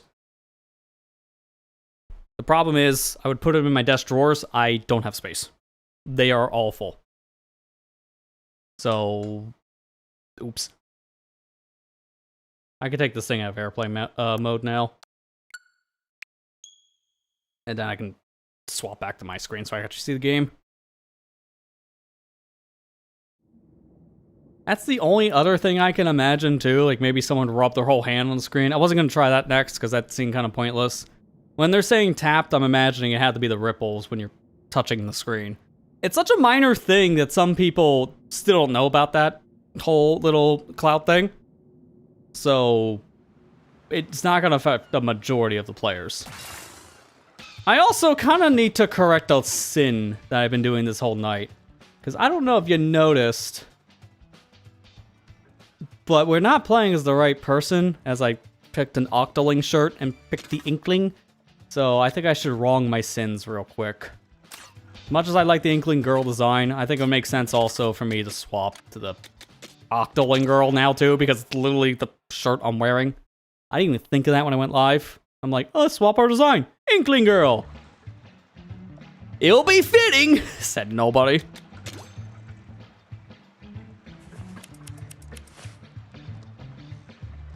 We get different hairstyles. Oh my god, there's bottles for the hairstyle. Okay, that's pretty funny. I still like the composite cables the most, but I use that for the Octoling boy, so I'm not going to use that here. This is just stupid. It's just so stupid. I kind of want to use it, but I don't like how it looks at all. I'll use this hairstyle. That's more me. She looks so sad when she has these eyebrows. I got to give her something else. I can't go with the original one. It's just too sad. I'll keep the freckles, though. And I keep on going with my eye color, because it just makes the most sense. I'm not really a green eye, but it shows up more as green unlike everything else. There. I fixed the sin. Now we're finally the design I'm actually prepping tonight. We'll change our outfit while we're at it, because I haven't done that yet. I'm never getting that. At least 9 times soon. I really would love this outfit. This looks good, but it's going to take a while. All tanks twice means it's going to take a bit.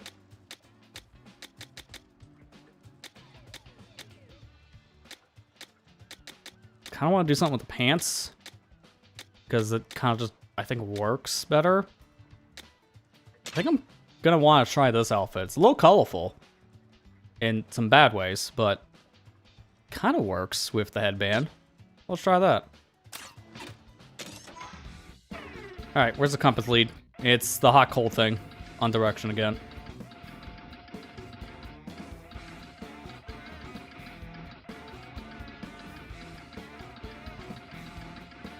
This one is just so awkward because you gotta go the direction it pings, but it can change on the fly. Might be easier to do it with like barely any pressure on the stick.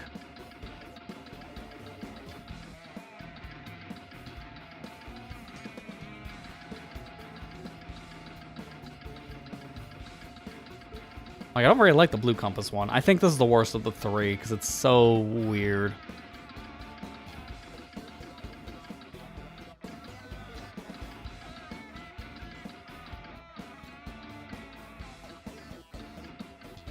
You might just change your species too. Yeah. I get the joke on that one, but it's like... The reason why I'm just not commenting more on that is because legitimately some people have actually... I mentioned this at the end of last session too, because it kind of was a thing that I had to touch on. Some people actually are kind of upset, starting with Splatoon 3, about the unisex design, but in particular how the Inkling boy and the Octoling boy in this, they don't really look like boy designs as much, they look more feminine. So people just don't really like the designs in this game too much by comparison. I can understand it, but I've been hearing a lot of hot takes on it that are transphobic. I don't agree with that.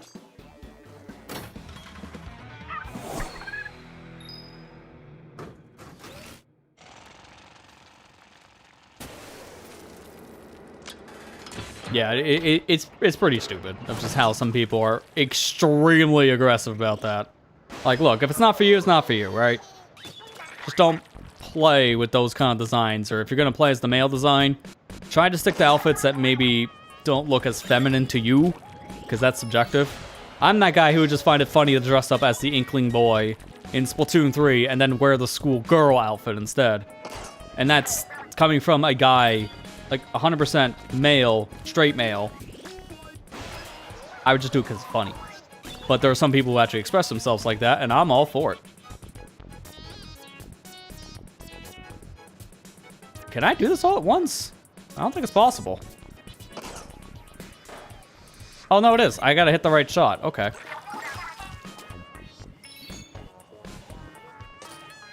I was gonna say, how do the balloons come back? Because you're not respawning. I want to do an angle shot like this. Now. Yeah, they need to be all in line with each other, just like before. But you just have to wait for the right moment for the angle shot. Now this one, yikes. I knew it. You gotta hit the perfect shot. Look, I played that one challenge in Splatoon 3 that was just the line shooter, but it was one-hit KO, and I was pretty good at that. Oh, no, you didn't. I don't think you would have insulted anyone, Ethan. You didn't say anything that was bad.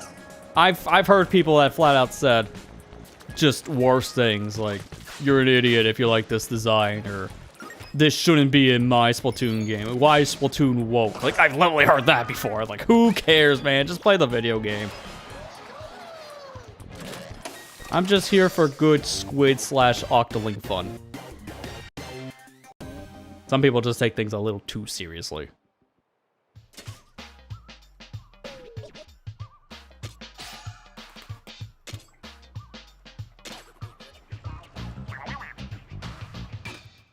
Do I have enough for the, Yeah, I have enough for the next part slot.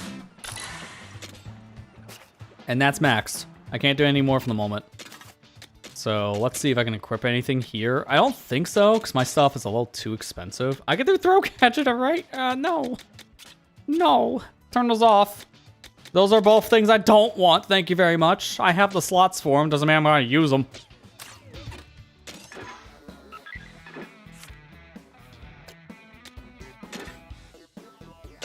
We're going back. And by back, I mean actually doing the real mission.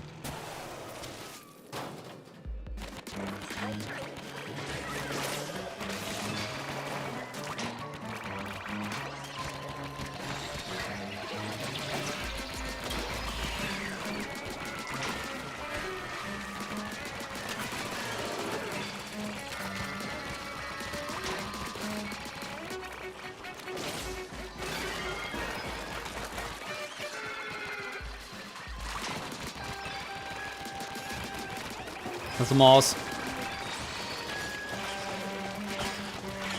Yo, also, I just thought of something. I hate to go back on the topic, but I'm not going to say anything that I don't think anyone doesn't know at this point. But I just kind of find it stupid that we have a lot of people that are, in particular right now, because it's the designs in this game that are making people, I guess, really want to argue for some reason. Splatoon is the series in particular Nintendo's starting to embrace the modern trends of things. Like, to a point where even some of the characters are fitting some of the new trends going on in life. Like, it was O.R.C.A, I believe, that we all thought that was a female character. No, that's transgender. That character identifies in the manga and such, I believe, as a they, them. I'm loving that Splatoon has been the series has been transformative for that kind of stuff, kind of like pushing the medium forward. Because a lot of games don't really take that risk, and of all companies, I'm surprised Nintendo's the one kind of taking that risk a bit. But Splatoon has been a little bit more of an experimental franchise, I feel, for the company. This is where it kind of feels like they're getting out of their comfort zone. And in particular, a younger dev team kind of worked on this. It wasn't even like a lot of the names that you usually knew when the first game came out. It was a whole new team. It was a giant risk for the Wii U that paid off. I'm gonna use this now. Yeah, it's very inspiring. I've heard a lot of people like really appreciate what the Splatoon games in particular has done in terms of like pushing forward that it doesn't matter who you are or what you identify as because you're appreciated no matter what. Like that's how it should just be, in 100%. I'm not saying anything I don't really think is that controversial. People are people, and you gotta, you know, appreciate people. Don't hate. It's kind of common sense. And the Splatoon community is very filled with that. It's a very welcoming community, no matter what your view styles are and such.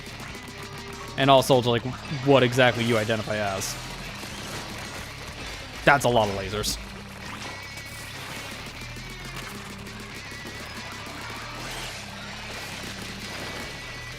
I'm gonna want to take care of at least this set of stingers on the sides, because this is a nightmare right now to have all these lasers on me. There's just too much going on.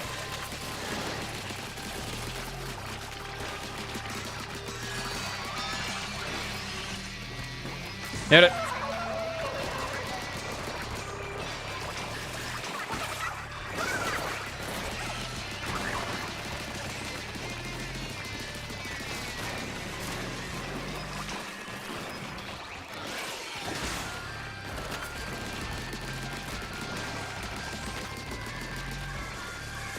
Yeah, oh, that's another thing. That's like a whole other conversation that I'm also like, yes, please, let's embrace it more. I love the art in the Splatoon community. There's a reason why every time I play Splatoon, the mainline games like 1 through 3, I'm always having to show off the Miiverse stuff. Because there's so many great posts for the art. It's just, that's what the series is known for. In particular from their community more than anything else. It's known for its expressive art.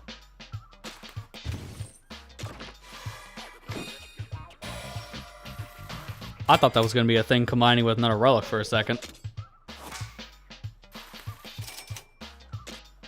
So the fishy chopstick rest. Possibly a chopstick rest with a fine scale pattern. It indicates that there may have been chopstick using salmonites in Aquity. Oh, I see it now. Yeah, the way it like framed it first, it's like this. I'm like, wait, this thing holds chopstick? I don't see how. Ah, there's the lip. That's where you shove the chopstick, like right down its fins. And now we got all set. Damage is increased 10% when HP is full. Not bad. Another awesome fight mechanic. It feels like we come a long way, but somehow not that far. The fog around these islands has mostly cleared up. One more push should do it. First, though, we gotta read the note that was lying around those ruins. Looks more like a blueprint. What am I looking at? They seem to have been quite the inventor, but this? Wait, I knew this looked familiar. Aren't these pots for the bot and tanks? What? The note writer designed the bot and the tanks? Then our mystery friend wasn't an explorer or anything, but an engineer. And it seems like the engineer was having trouble leaving the islands because of the fog. Why would someone try to leave the islands, make a treasure hunting bot? Who knows. Point is, we never found our way to the gold without him. Once we get our hand on the gold, we should give the engineer a piece of the take. Didn't they live over 100 years ago? Speaking of the take, obviously you'll get a cut, mechanic. Don't worry on the score.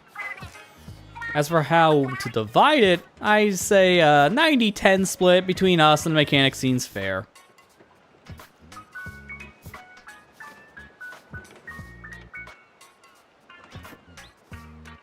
Out of curiosity, where did we put the salmon statue that was holding the knife? No specific reason why I'm asking that. Just would like to know.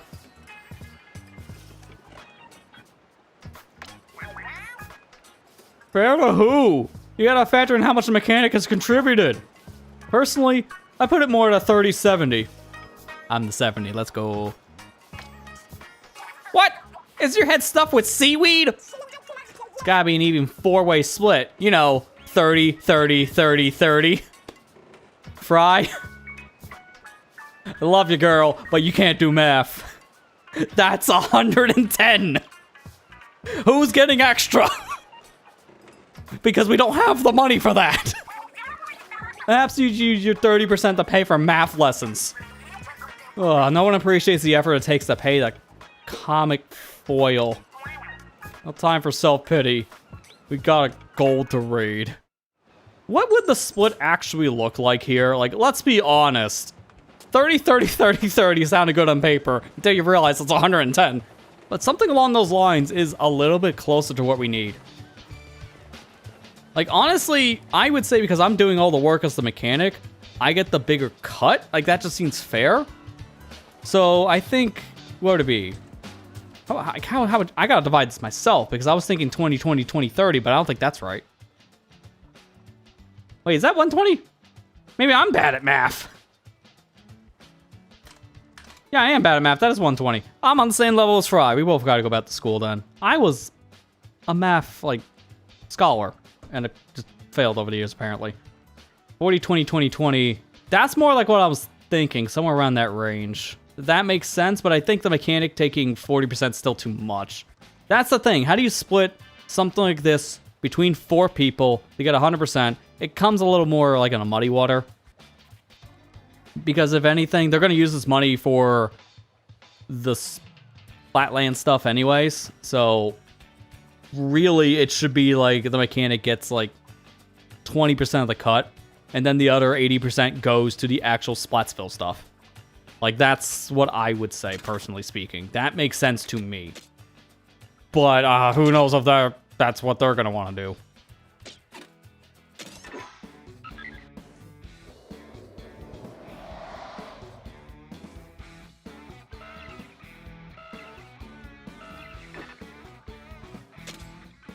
Alright, we're going back. Actually, no, let's not help with that. Actually, yeah. No, we want to do the help with this. I'm gonna just change my weapon, but we want to go on this mission with the power tank, if anything, I think.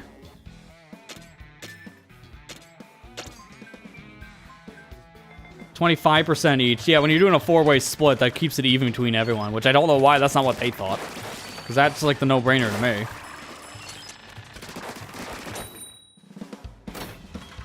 Probably also doesn't help with my own math skills that it's getting late. This is my 3rd day in a row I'm streaming. And you can kind of hear it in my voice a bit. It's starting to get a little stuck. That's because my mouth's getting dry, to be fair.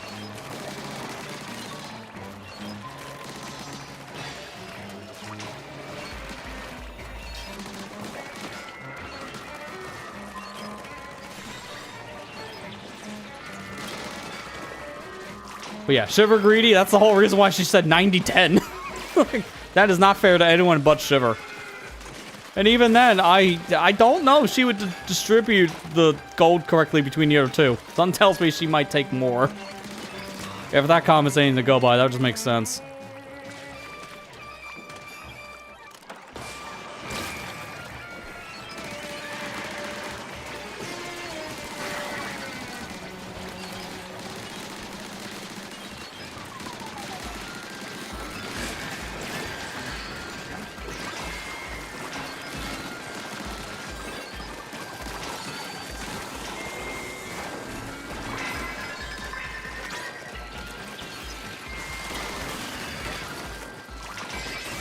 There we go. That should be enough to get us out of here.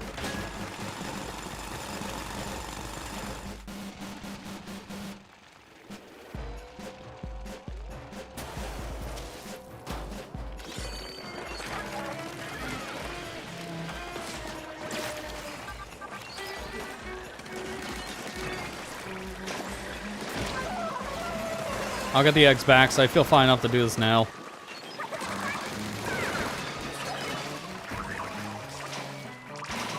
See that? I'm already over halfway there to another special with Fry.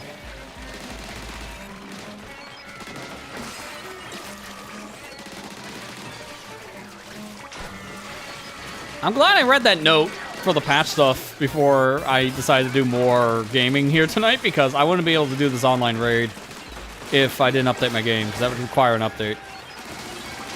Good call for me checking socials.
Easy.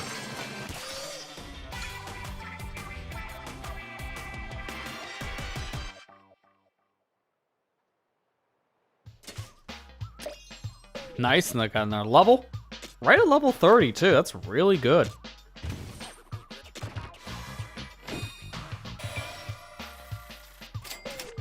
Is that the Paint Nad headboard? I wanted to read it as painted for a second, but that's definitely not what it is. Interesting looking headboard. What appears to be a head... Oh, that was a headband, excuse me. I misread that. Yeah, I'm getting tired. What appears to be a headband with writing on it must have belonged to a Salmonite with an unusually large head. Oh, so like any of the king Salmonites we've been finding as of late? That makes sense. And Gadget Recovery Finisher. The cooldown shortens by 0.1 second when you defeat a Salmonite. So not great in short bursts, but levels up the more you kill enemies, so good for hordes.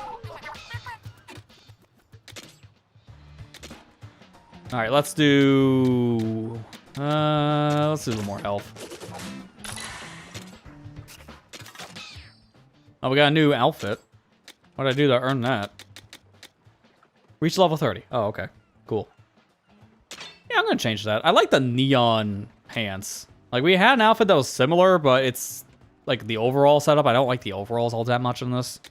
I kind of just prefer the shirt being like tied up in the back, kind of like this. Kind of looks almost like a sweater, but it's not. Just, I think this is one of the better looking outfits, at least for the female designs. For the male designs, I know this is where the argument comes from, but I forgot to put a thing on my 4th slot for relic power going to that raid. Oops.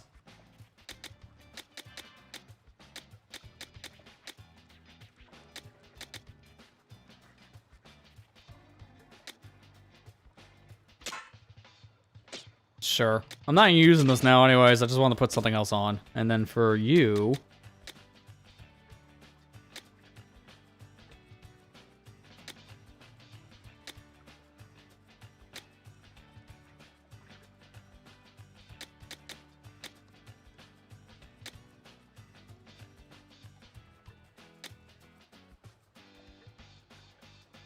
Sure, I'm just gonna do movement on this. That's definitely more of a speed gear thing, but I'm just gonna do it with tactic gear. I can't think of anything else to use at the moment. Turns out what to use here, because gotta remember what the enemy in the end we were fighting. I'll probably just stick with the splatline, because it just worked really well.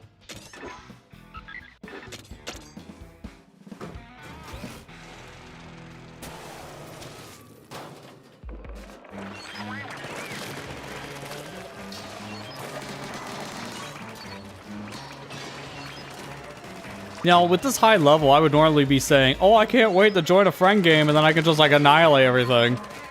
So we can one-shot all the enemies together. No, that's not how it works. With how the level scaling works between the different players in multiplayer, it actually doesn't matter.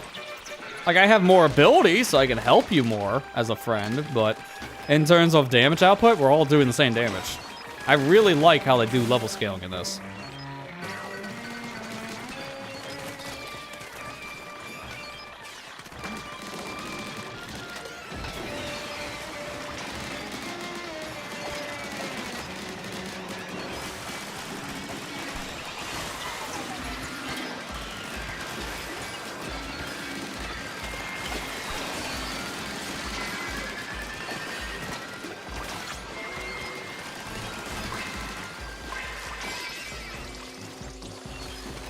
I am seeing a lot of the inspirations for some of these raid maps, though, from Side Order, because a lot of these have reminded me a lot of Side Order layouts.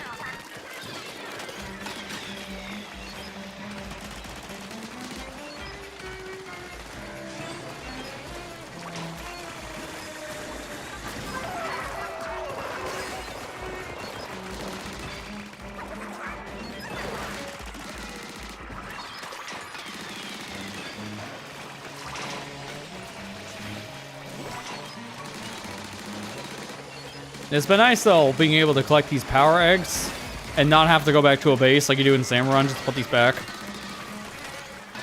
That has been so helpful, just to be able to do things and not have to constantly go backwards all the time to put back eggs.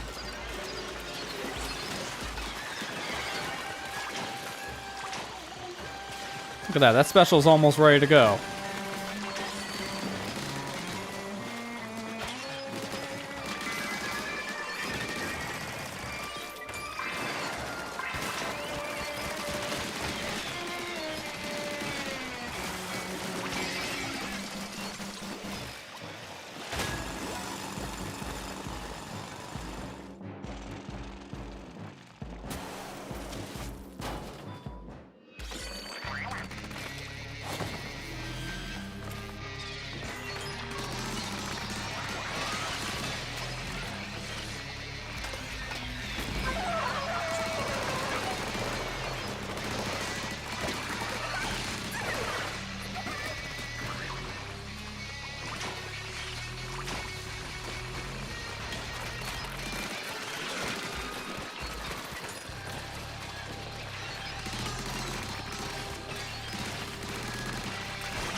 There's so much going on over here because of all the stinger lasers.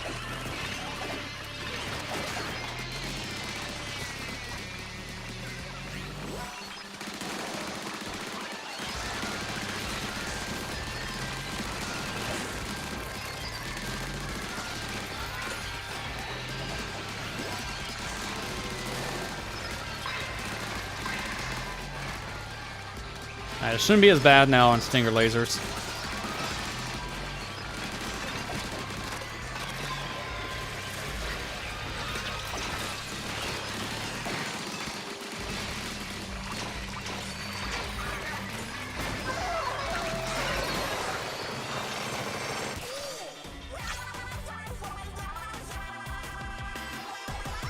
Like I did way better with the speed gear than the tactic gear for that, because that was almost a disaster. But we got through, so it's fine. Iron sleep mask. Dear God, you put this thing on your face. I don't think you have to worry about someone poking your eyes out, but that's gotta be heavy. Something like a sleep mask with elegantly curved fins. It gives excellent protection from light, but can be hang heavy on the head. You don't say. It's like a giant metal mask. I'm good, thanks. I'll stick to fabric. Anyways, grilled squid. Salmonites that you can touch while in squid form are scorched +1 level. Scorched salmonites continually take damage, and scorch up goes up to level 3. Okay, cool. So if I use that, I'm just like doing touch damage in my squid form. I'll definitely replace the swim perk with that, but I'm not going to use it right now, so it doesn't matter. Actually, hang on. Let's try it for a second. There you go. It does 180 points of damage. And it's like, I think 3 things of damage per second. I've seen about like 3 180s. I was counting in about a second. Not bad. I'm going to finish up the super speed tank because it just has a few more eggs left. So I'll stick with this for a while. This is what to use next. I forgot to do this. And let's keep that fire trend going.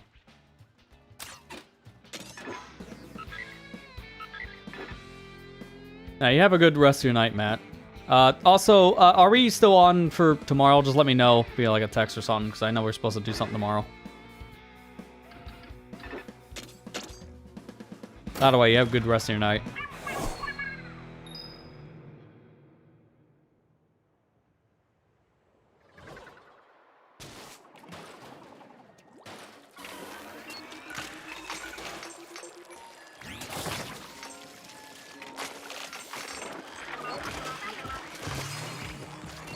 Okay, yeah, just message me when you get off work tomorrow and we'll talk.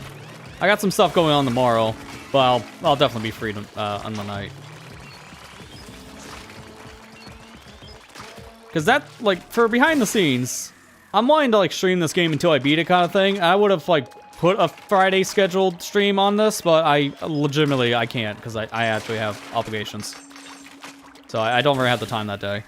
But if people are up for it and would want an extra stream this week of Raiders, we could do one Saturday. I think I can make that work.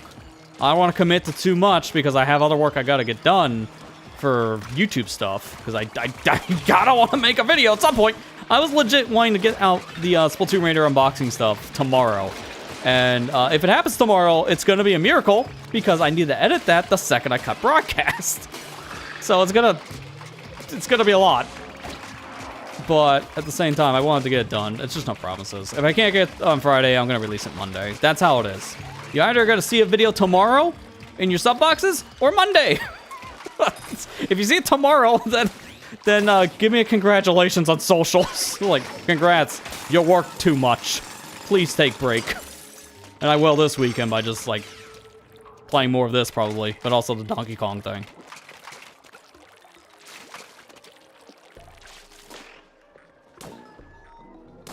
Like, I don't mind to stream more of this only because I'm having a blast. Like, I'm legit having so much fun with this. And the streams have been doing really well. Like, I want to thank everyone who's come out this week for all the Splatoon Raiders streams so far. On the YouTube side alone, it has, like, between the 3 different days, as of right now, I'm looking at the view count.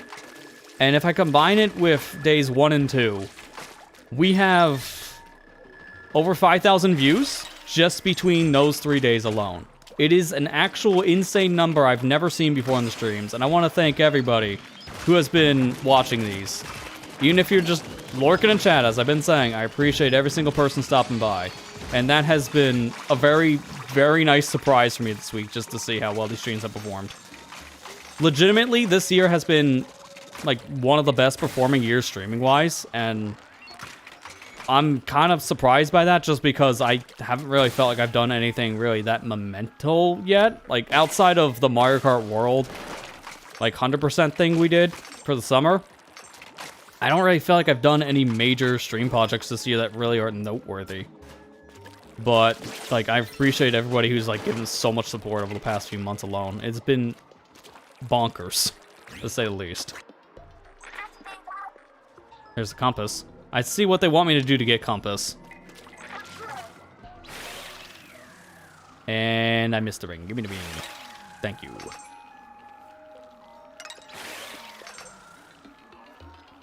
Thankfully, I can shoot you guys pretty easily from the air.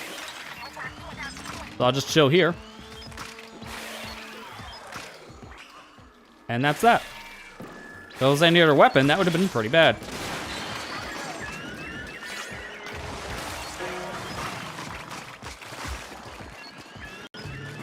Oh, you're going after Fry? Thank you. Sorry, Fry. You had to be used as bait. I'm not the one that determined it. That was the Maws. It was chilling. Ha, I see what you did there. But, yeah, as I continue to do this section, again, I just want to thank everyone for the support throughout all the Splatoon Raider streams so far. It has been a lot, and it has definitely made my week. It's been a lot of fun playing this game. I'm glad people have been enjoying it.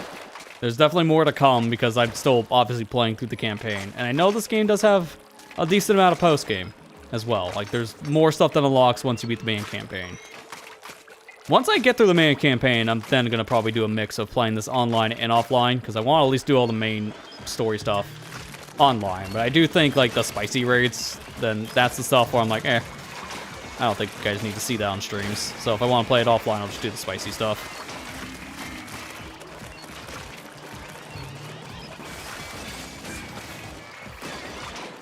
And I still need to do some stuff online with friends, because I want to get those costumes unlocked, but also just experience this with people. That'd be a thing I'll probably do at some point, too.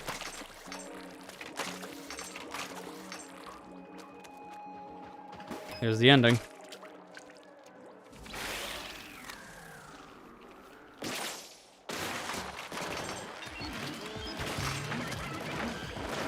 Want everything to kind of funnel around the middle. And now, Fry, you're up.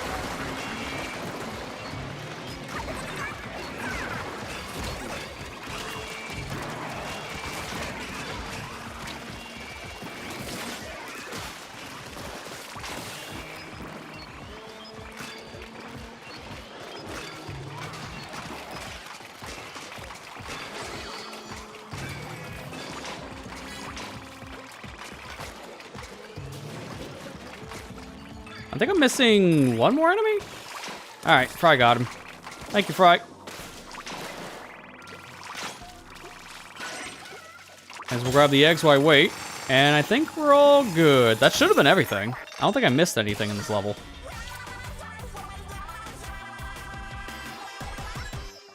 Dude, we don't want to splat little buddy. That's the one salmon that gets to live.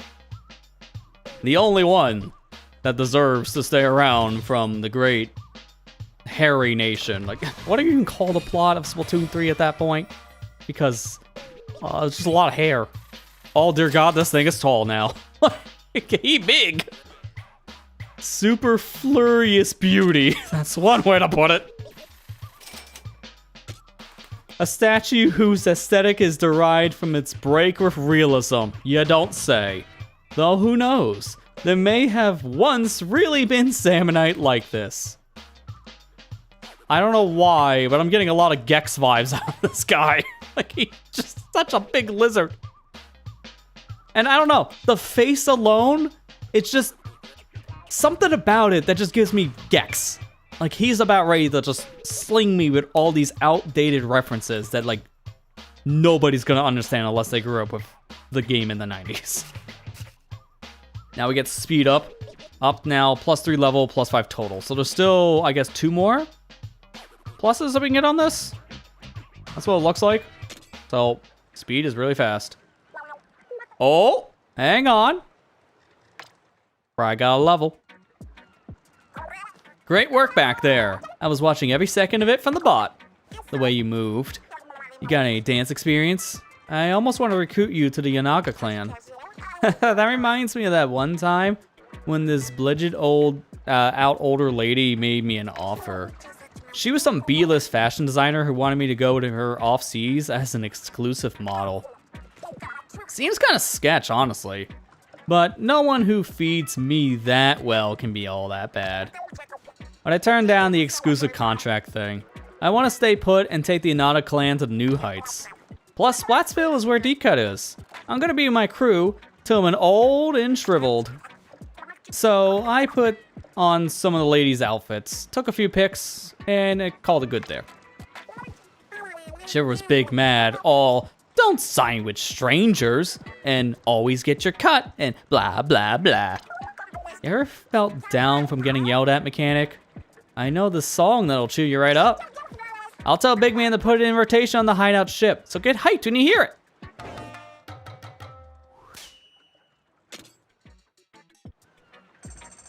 Does that mean we actually get new music? That'd be cool. Oh, yeah. That's a new song. I'm trying to hear Fry singing it.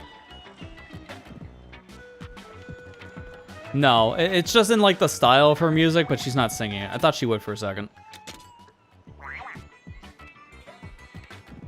I think that giant statue's supposed to be an iguana, which is not fish. Close enough. Let's read some more scrolls. Underground preparations. It's been a month since I fled from the Salmonites and hid underground. I attempted to escape the islands, but a strange fog thwarted my efforts. With that fog around, I must do what I can to prepare for the days ahead. Next up is bot details. Equipped with seaweed stem stabilizer to ensure passenger safety. Embedded autonomous control system mandatory. Mineral manual controls. Rejecting thruster-based flight in favor of strong leaps to fixed points. And finally, this was the deal Fry was talking about, because look at that outfit. That is definitely not a thing I can imagine Fry ever wearing. So the brand moves. The effect was sudden. I saw her on the street, and her style skewered my heart. I had no choice but to create apparel for her. Fashion designer, Splatoon. Fry being amused for anyone is definitely an image, because remember before when she said she can smash anything with her fists? That's the kind of person she is. But at the same time, she's that adorable tough lady. And I really think this alone pretty much gives you that idea. Honestly, the outfit looks really good on her with the eels. Like, it just kind of works well. A good pairing. But I'm sorry, Fry. I gotta put you in the back now. Now we're gonna have to play as someone else. Shiver and Big Man are both next on my to-do list of levels. And I haven't used Shiver too much tonight, so I think we'll just use Shiver for a bit. Keep on in the wrong buttons. New compass. I'm gonna do this mission before we do the compass. I'm not gonna be going too much longer. I just want to play a tiny bit more, but I don't want to overdo it. I'm wondering how much more of the game do we have left in terms of like story stuff, because I feel like I wanted to end with the next major collectible thing like we've been doing like the past 2 nights, but I don't want to overdo it, if that makes sense. Because I don't know if that's going to immediately send me into another story thing, and I don't want to watch it on YouTube or something, spoil myself. So I'm kind of worried about that. Hey, look, it's one of the fish sticks that probably could clip through the wall. We're on 111, so we'll be fine.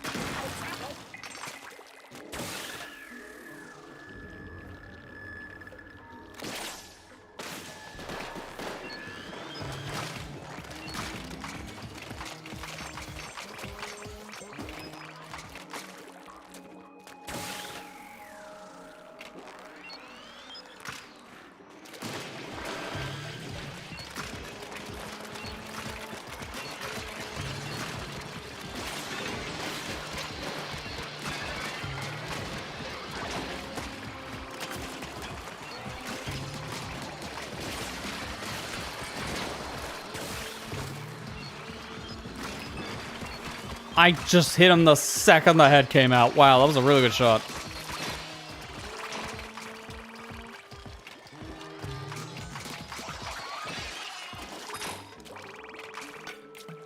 Alright, get digging. Give me all them crystals.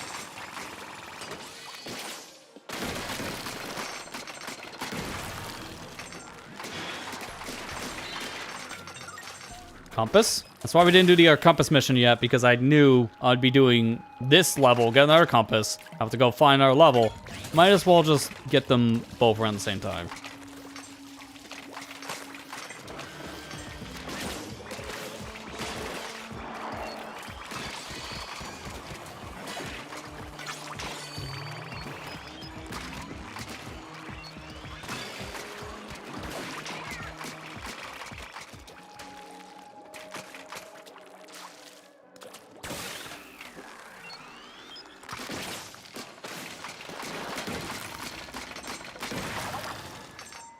Oh no, it's a hole. Doesn't really matter. No salmon down there, we're fine. Here's the salmon.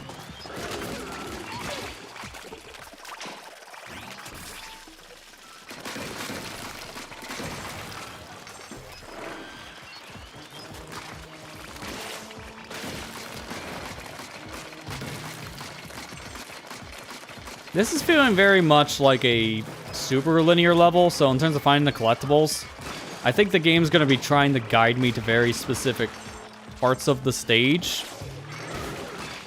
So I'm hoping that means I'm not going to miss anything, but never say never.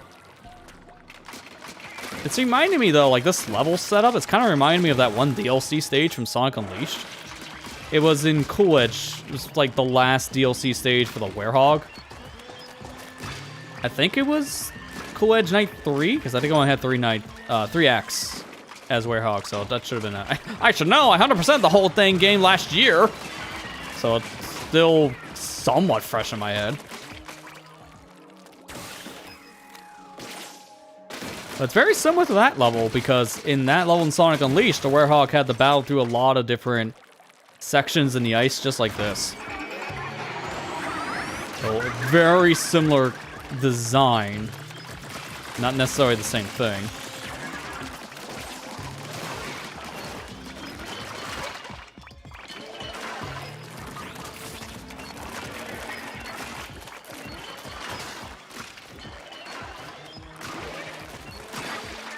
There we go.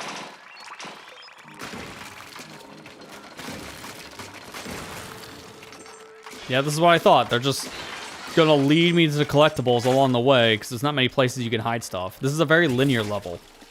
So there's only so much they could do to hide stuff.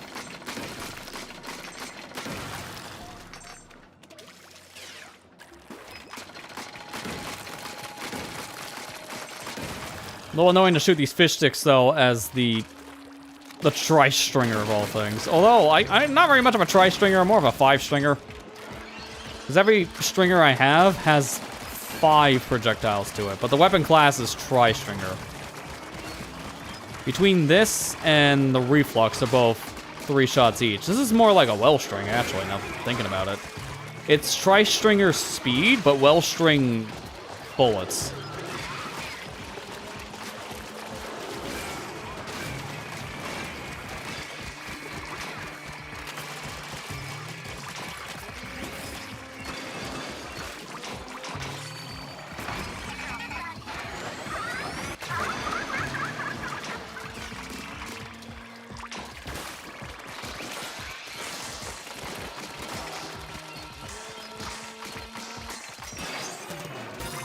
Nice timing for a level up. Because that's it. That's the end of the level.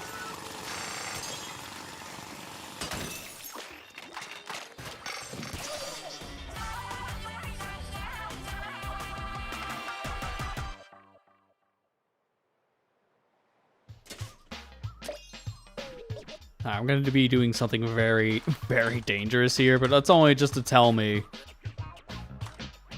what's a good stopping point, because I'm going to not 100%. Let's get this. I'm wanting to see how long did it take just for main story. This video is only 8 hours. No, I'm sorry. I'm just wanting to see. I'm gonna get to that part where Big Man's like, oh, I'm gonna do this instead. And it does look like they send you into some story thing. I can't see what it is, so I'm smart to stop it here. And by the time you get to that part, it's another hour at least before beating the game. That's what I figured. And that's also what I was thinking about when it comes to the next story significant part. It looks like they're going to want to throw me right into the deep end once I get to that last big treasure. Oh god, he gets another weapon! Now he's got a fork! Feast ready, salmon it. Oh boy.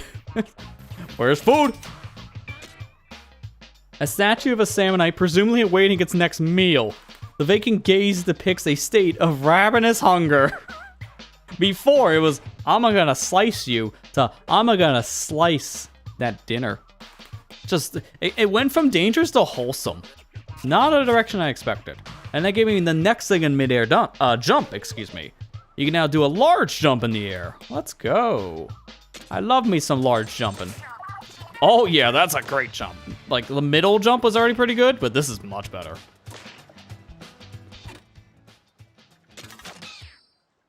And we're ready to power up the tank. Let's do it.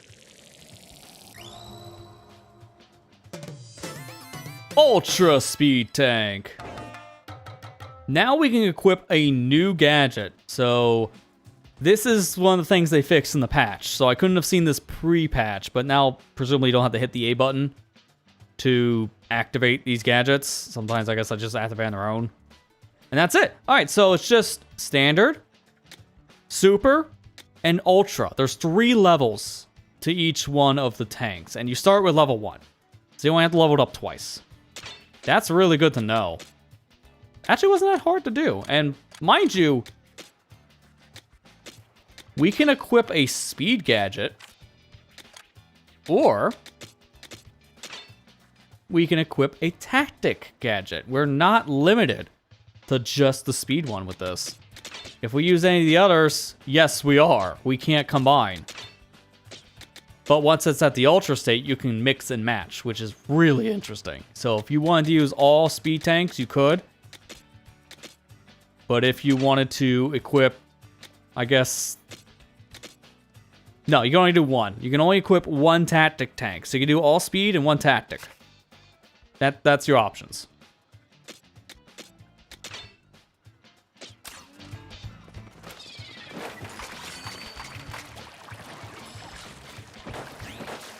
Now, I know they did say something about how this worked before.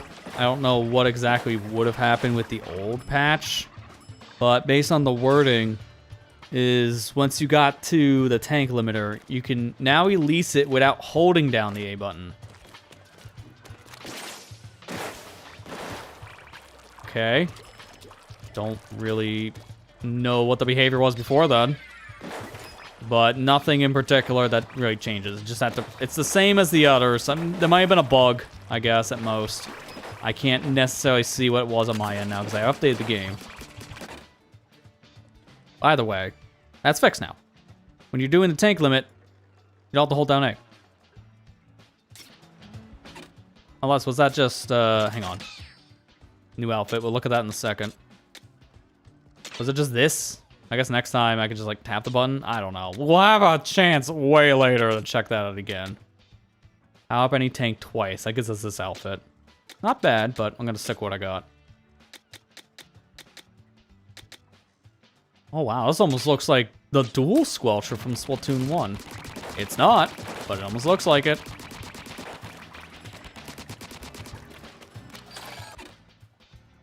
Alright, let's go...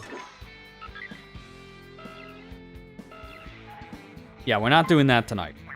I'm gonna hold off on clearing out the island stuff. So I think what I'll do is I'm gonna clear out what's here now. So I got 2 compass missions and 3 relic missions. That's 5 more levels. Or dens, I should say. Oh, level 36. So we're gonna run some interesting stuff. So I think that is probably the way to end it. For tonight, at least. I hate how both of these compasses are the "Are you there yet?" pings. At least that one wasn't bad. I hope the other one won't be that hard to find.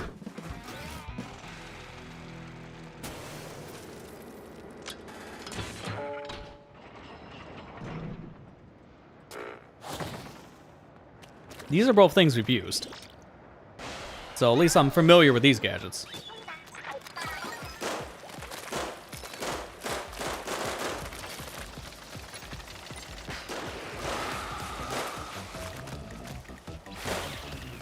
I think they wanted me to use the blast here. Yeah, there you go.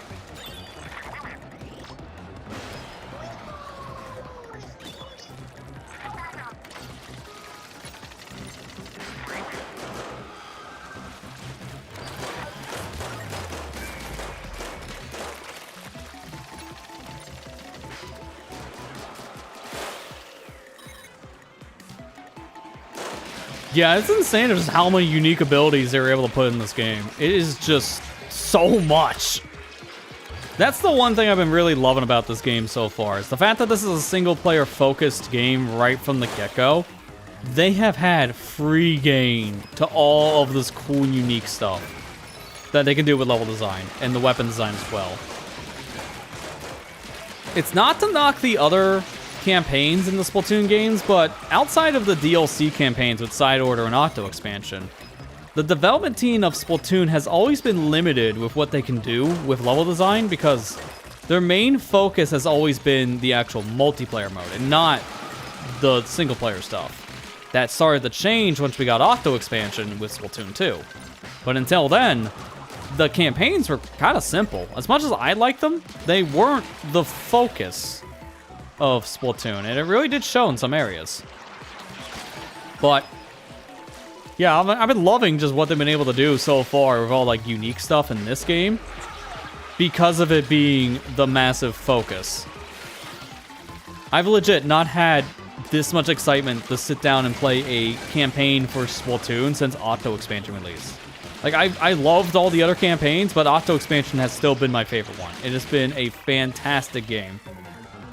I still, to this day, every once in a while, will just go back and play Octo expansion again and relive those moments because it's just such a good DLC. And it's not to knock Side Order, but I think Side Order is one of the weaker ones just because it's a very different beast. Roguelike's not for everybody, and the structure of it is a little weird at first, too. So some people just didn't click with it in the same way they did with, like, Octo expansion. But I've been hearing nothing but praise for this, so it doesn't seem like this game had that problem. The exact opposite. It took people too well. That's not a bad thing. I just find it kind of funny. Like people have been addicted to Splatoon Raiders. I can see why after playing it myself. I wish I was able to play it once it, like, actually came out. Like, would have loved to play this day one, but I had other obligations I had to finish up. And I'm glad I'm doing it now with a clear plate, because I can just do nothing but Raiders. Where is this stupid ping?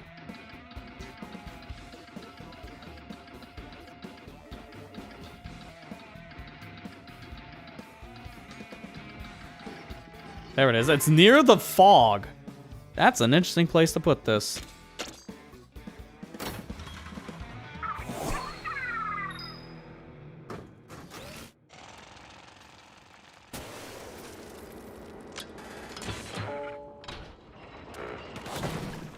I also do feel like Splatoon has always had a very interesting, like, release history for me, personally speaking. Because every single game that's come out, which even includes this one, I've had stuff going on behind the scenes. Stuff I don't want to really elaborate too much on in some cases. But 2015 was like a super rough year for me, dealing with a lot of family health issues. 2017 was pretty good, but there were still certain things that definitely didn't help, and Splatoon was my getaway. Then 2018, which was a mess as well, with a lot of other family issues again, kind of in the background, just kind of being a caretaker at the time. 2022, yeah, there was something called a massive Cat 5 hurricane. That one I don't even have to sugarcoat. If you were around during then, you kind of know I was MIA for like 5 months at one point because of that.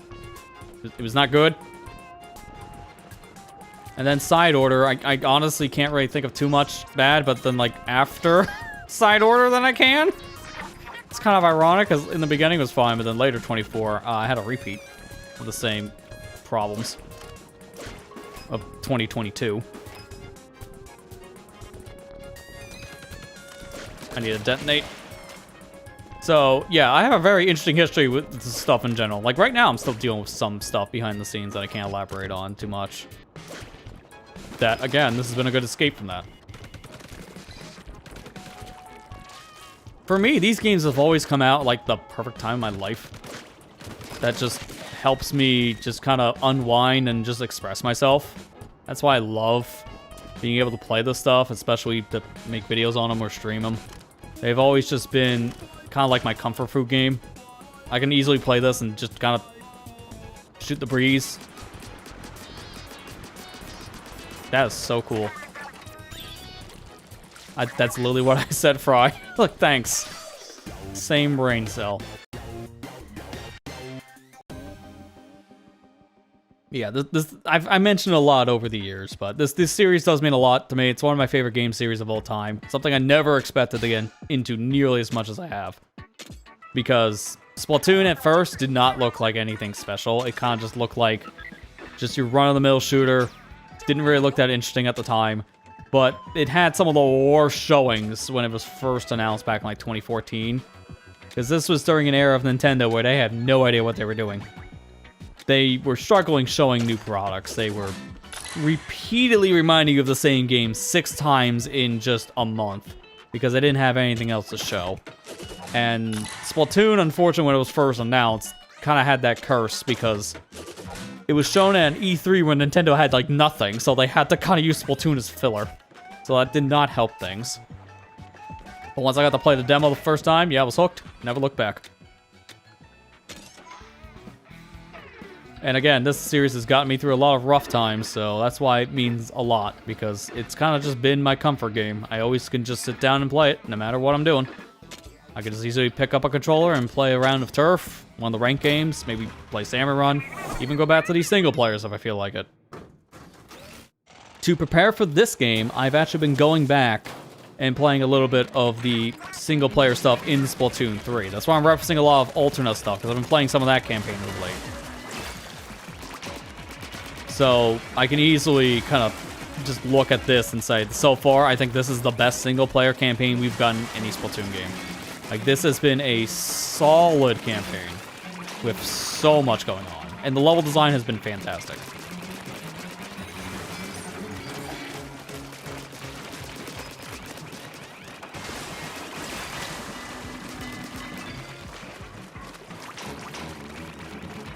Yeah, again, going back to how Splatoon 1 was first show, the reason why it was getting a lot of hate was, unfortunately, it had some really bad showings, and this was during a time where the Wii U was just not performing well.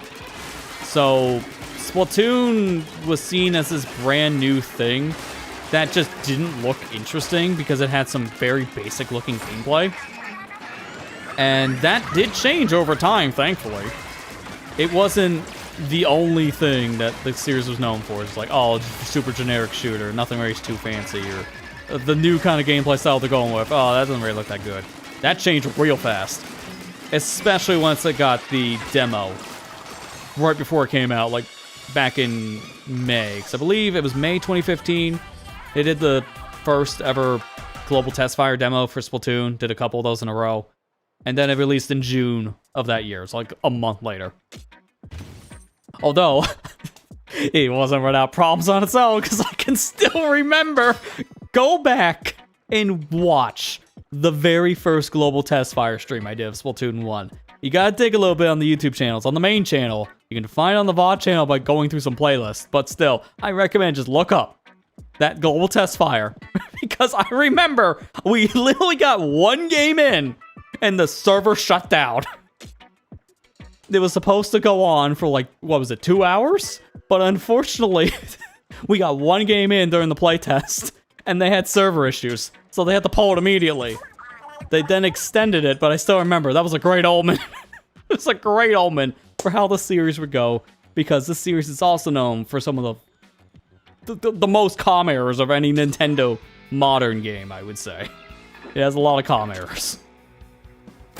I just find that hilarious looking back. That kind of painted a whole picture.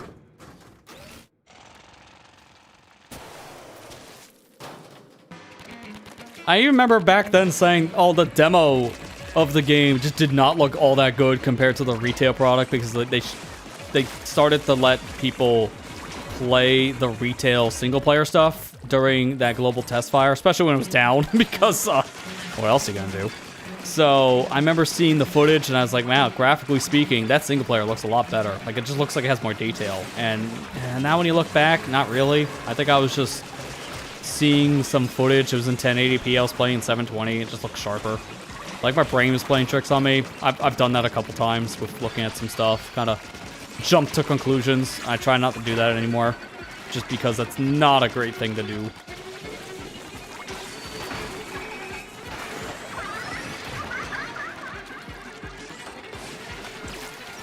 Yeah, I'm kind of in the same boat, Ethan. I was even thinking to myself last night after I cut broadcast, because of how much I've been enjoying playing Raiders. As someone who's not really in the shooters, it's just kind of weird to see all of us just kind of get into Splatoon over the years, because of the fact that, like, I don't know who has the most shooter experience in this group of friends that I'm a part of. I'm gonna assume probably my friend Matt. Like, Matt's probably the one. Like, really, that's it. I played a good amount, don't get me wrong. Actually, no, now thinking about it, maybe my friend Jared. He might have more shooter knowledge than the rest of us at that point. He's played a little bit more. The big one for me is that I played Call of Duty when it was starting to, get popular in the late 2000s, 2010s. I enjoyed the games, what they were at the time, but after Black Ops 2, I fell off, and it sounds like that was for a good reason, because I started to go downhill from there. But even then, I wasn't super into the series. I just enjoyed playing, like, the campaigns and some of the multiplayer with the friends at the time. I had a lot of friends who played it back in high school. I played a decent amount of Halo without owning an Xbox. I never really had that much of an opportunity to play Halo, so I wasn't that big of a Halo guy. I played the GoldenEye games, like the N64 one and the Wii reboot, and I like those. But I didn't put too much time into them outside of, like, one playthrough each. And that's pretty much it for my shooter experience. Like, I don't really play shooters that much. And by the time Splatoon came out, that was pretty much my repertoire of knowledge for the franchise. Or the genre, I should say.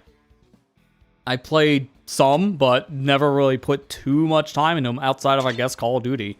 That's the one I put the most time into growing up as a teenager in high school. But again, that's because I had a lot of friends who were playing them at the time. And I got a couple of the games on the PS3 when they were on discount, so I ended up playing some of them. It was free online, so it was very easy to jump into a game.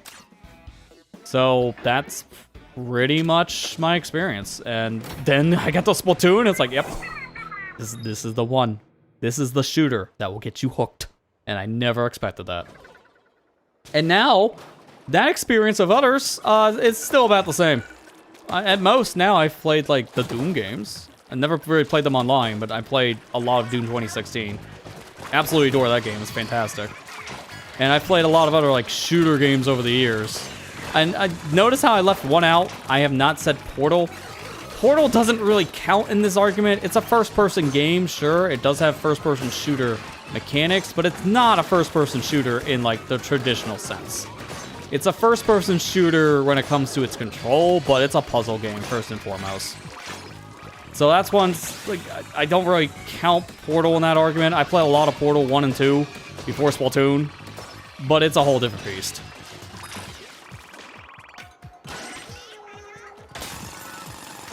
Yeah, see, I've never played the Medal of Honor stuff. I've known of the series, I've seen some of it played, and that also goes for Battlefield as well. Never played Battlefield. Those both are games from EA. So I just never really played any of that stuff, never really got into it. That's why I was so surprised of how much I liked Splatoon over the years. It also helps that this is a third-person shooter, where everything else we're talking about is first-person. So it just has a whole different feel to it. That's also why it works really well for the single-player stuff, because they're also good platformers. Because of them being third-person, you can actually make some cool level design about that. Have a harder time doing that if you're doing first-person.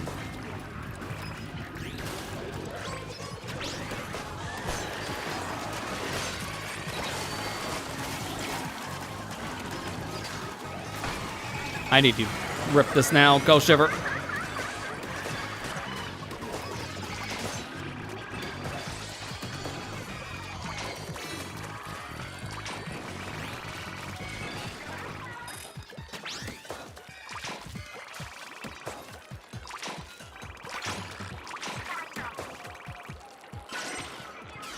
But yeah, no, like, I honestly, now thinking about it, the only other shooter I can really think of immediately that I've put a lot more time into over the years was probably Titanfall. As stupid as that sounds, but that's because of Titanfall 2 only. That campaign is amazing. Like, if you're not a fan of shooters, play Titanfall 2. It is a fantastic game with some really good set pieces to it. I've streamed it a few years ago here on the channel. I say a few years, it was 2018. It was like 8 years ago at this point. It's a fantastic game, and if you're not a fan of shooters, that might actually make you a fan of them. It's that good. And the game is always $5. Like, you can take a risk on it. It is always on sale. And it didn't perform that well back in the day, unfortunately. And it still kind of has that problem now, even though it's always on sale, which is ironic. So, it just got overshadowed immediately by Apex Legends. That's why. Where's the goalie? I want to shoot the goalie, and I can't find it.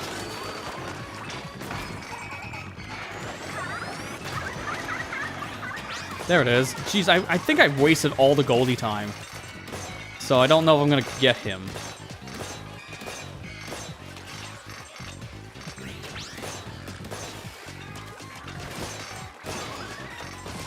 I'll continue this conversation in a second. I really got to kill this goalie. The goalie can't survive. I don't think I'm getting him.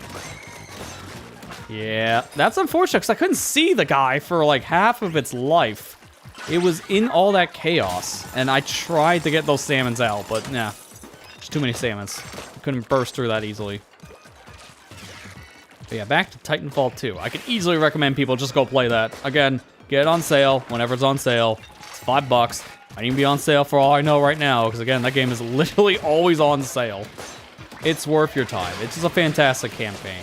You don't have to bother with the multiplayer. I played it. I thought it was fine, but nothing very special.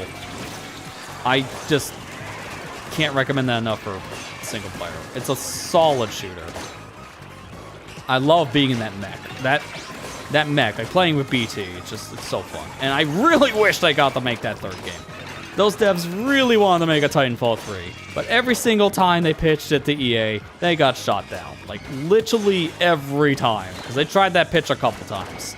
Then, I guess because of that, those devs moved on and made their own studio to make this small little indie game called Failure, also known as Highguard. So unfortunately, they've had a really bad string of luck. Just getting canned from EA for any like future plans, and then releasing a game that was half-baked, and people had to immediately pull funding for it because it was performing like garbage. So they had to shut it down immediately. Feel bad for what that was, but at the same time, everyone's tired of these hero shooter games, so you should kind of expect that the game wouldn't have many players. People are just fatigued of that genre. The only hero shooter I hear that's doing good nowadays is Marvel Rivals. And even then, I think the player base is starting to fall off a bit because they're just getting fatigued.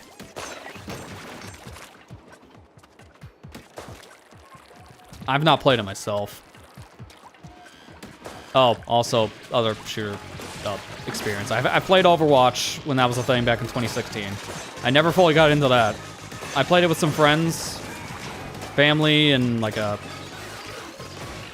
partner at the time, but then that's it. Like, I really didn't play much of Overwatch. And I've never tried 2. I wanted to try playing Overwatch 2 when it came out, as much as I enjoyed the first, but everything I heard about was bad, so I just never touched it. And then they had to revert the game back to Overwatch 1, because of how bad, apparently, Overwatch 2 did. And then they canceled all of the brand new game modes they were introducing for a sequel. So, that should tell you how well 2 performed. It did not. In fact, Overwatch 2 died, so Overwatch 1 can live again. And Overwatch 1 now is a hot mess. Let's bring back the 2016 game. Get rid of all this free-to-play crap. That's why I just don't really play those games anymore. I'm good. I'm just so fatigued of it. If I have friends who want to play it, that's one thing. I just don't go out my way to play it. This is really the only kind of shooter I go on my way to play, because I just love me some Splatoon. And I'm already invested into the franchise. It's not a mobile game, MOBA, excuse me. Marvel Rivals is basically like Overwatch, if you played that. If you haven't, it's a hero shooter where it's a 6v6 game, and you can pick a bunch of different Marvel characters for different classes. Like, there's the tanks, healers, there's the aggressive ones, and they all have their different roles because it's a team-based objective thing. Like, it's like team deathmatch or capture the flag, stuff like that. Like, those kind of game modes.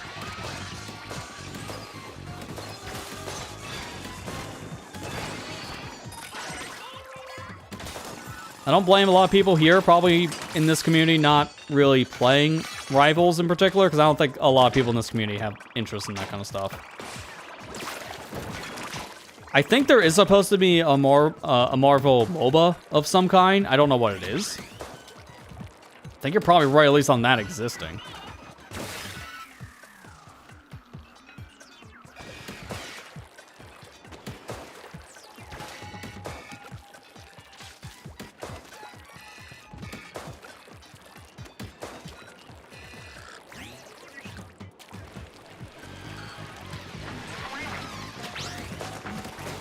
And you know, this is something I want to do one day before those servers shut down. Because speaking of free-to-play games, I need to try it for myself at some point. And because it's free now, this is why I need to try it. I have to try Foam Stars myself. That game, I heard, is awful. Like, when it launched, it was bad. And became free-to-play, I heard it's not much better. I don't think you need PlayStation Plus to play it. It was exclusive to the PS5. That's why I didn't really play it. I don't think it had a PS4 version. That's why I just never really played it. Now that I have a PS5, I still haven't played it. But also because of all the crap I've heard about it. But I'm the Splatoon guy here in my community. I've played a lot of this franchise, and Foam Stars is basically Square Enix take on making Splatoon, except without pretty much any of the soul. So, yeah, that's why I didn't do well. But I want to try it at some point, just to see why people say it's bad. It doesn't hurt to do, because it's free. If it's free, I always say, it doesn't hurt. The worst thing at that point is I'm wasting my time. If I stream it, on the other hand, I'm not really wasting my time, because I'm intently making a job out of it, so I can, you know, get at least something back from it. Plus, we can just have fun and just hang out with it. It's just not on the cards anytime soon. Yeah, see, I completely forgot about Foam Stars after launch too. I didn't even realize it went free to play until it made news headlines. because that's just how forgettable the game was. Oh, we're at the yield already. Okay. I should be good. I don't think I need to get anything else. I think I got the scrolls and all of the other collectibles. I got the compass. So I should be good just to finish the level now. Wait, defeat enemies. Alright, let her rip.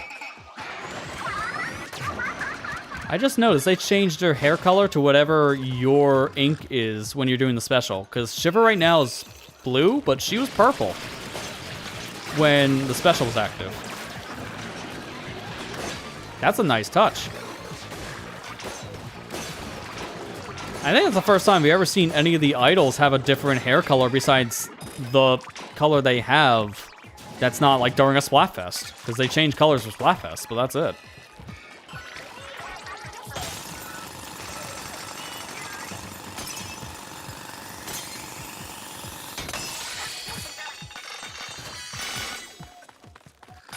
Oh, missed this. Oops. And it's a 4-star brush. Let's go.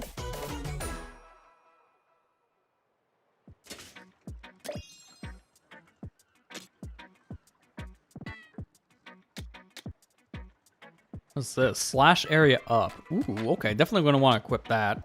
Then emergency damage up, too. 50% or lower. That's really good.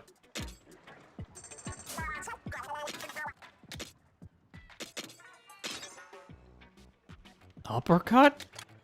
I didn't even know I had this. That's going to be very helpful. Okay. Let's not use the stuck in place one. No. Add vertical damage. This is going to require me to lose 2 points worth.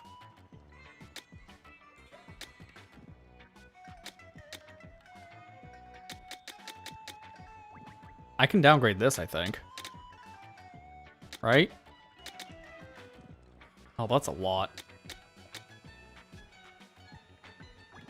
I'll take the airborne damage. Yeah, that's fine.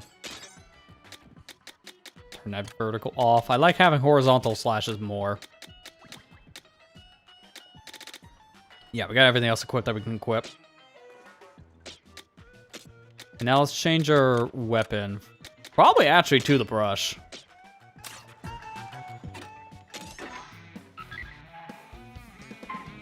Let's do this mission before we do anything else so I can get my reward. Oh crap, we missed something back here. And also back here! Holy, I got a couple scrolls I need to go get. I'll save those as we're wrapping up, I think. Because I'm going to do this mission and we'll wrap it up after that. So let me find the compass thing first. Because it's another one of these... there. Which is just the most sporadic compass.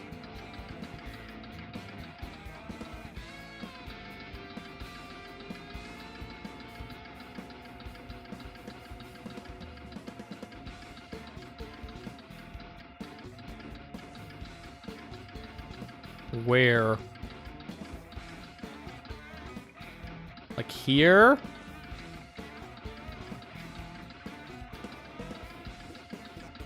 I kind of wish this had HD rumble. Why does this not have a rumble? And mind you, the game doesn't have an option to turn rumble off. That's a system level thing. So this should work with HD rumble, I feel. The more your controller rumbles, the closer you are to the target. I think that would have been a nice touch. And then have the visual thing. Because the visual alone is just not doing it for me.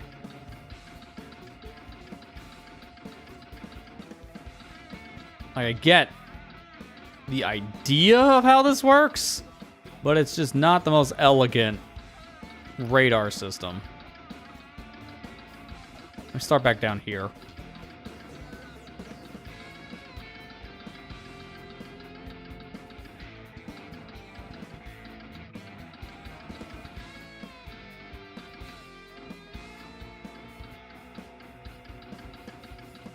Feels like there could be a thing out here in the ocean that I just can't reach yet.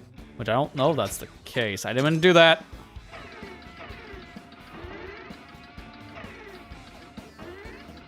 Might help a little bit more. Yep, there you go. It's next to another one. There's why it was so hard to find. You had to zoom in. That's the only time so far I had to zoom in to find a thing on the compass. Because it's so close to the other point. It just overshadowed it. Alright, so we get dash and blast boot.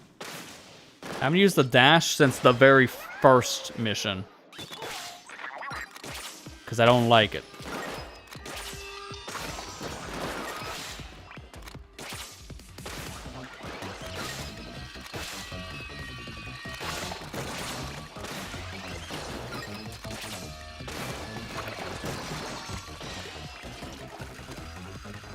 At least I combine it with something else that actually does damage.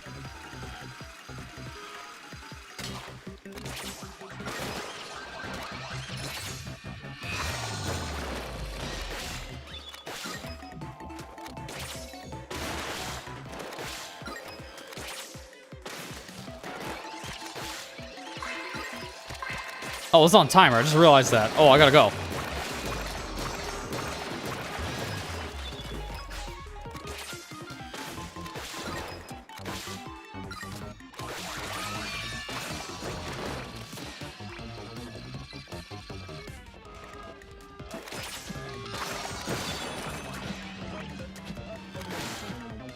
Yep, that's a failure. I don't have time. You never respawn with the checkpoint. I have 2 seconds left as I respawn. That is mean. Oh, it's gonna kick you back out, isn't it? Because when you fail a raid, you go back to the ship. Yeah, that's bad. If I knew that was gonna happen, then I would have just reset the mission. I thought when you died, it would have just reset the time back to what your checkpoint was. So if I died and hit the checkpoint at 10 seconds, but it was at 2, I thought I was gonna go back to 10. That's not the case. Alright, we got a speed run. Now that I know the actual mission is just a time thing. I wasn't paying attention to it the first time. That's my bad.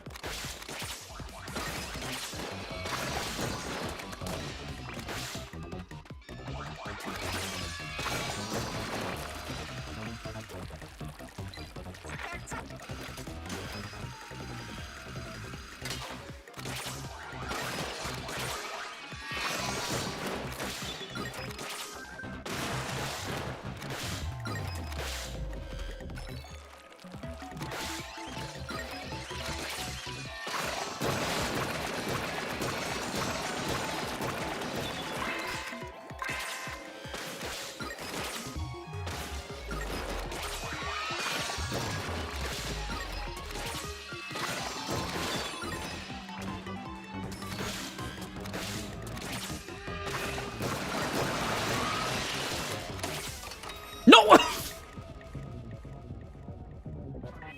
That is the worst way of failing. I literally overshot the goal. And I still recovered. That should not have worked. I overshoot the goal because I'm trying to get there fast enough, which I don't need to do anymore because I cleared the mission with time to spare, but then I vault over the ending. But then the second attempt, I hit it dead on. And if I didn't, I would have failed. I can't believe that worked. That shouldn't have. And in fact, I should have failed. I was about ready to restart the whole mission. Oh my god. I know I can get a better time than 118 after that. Oh my god, dude. Just my heart. Oh. If there's any highlight for tonight, I definitely think it's that. God. Oh. Let's go upgrade my mechanic.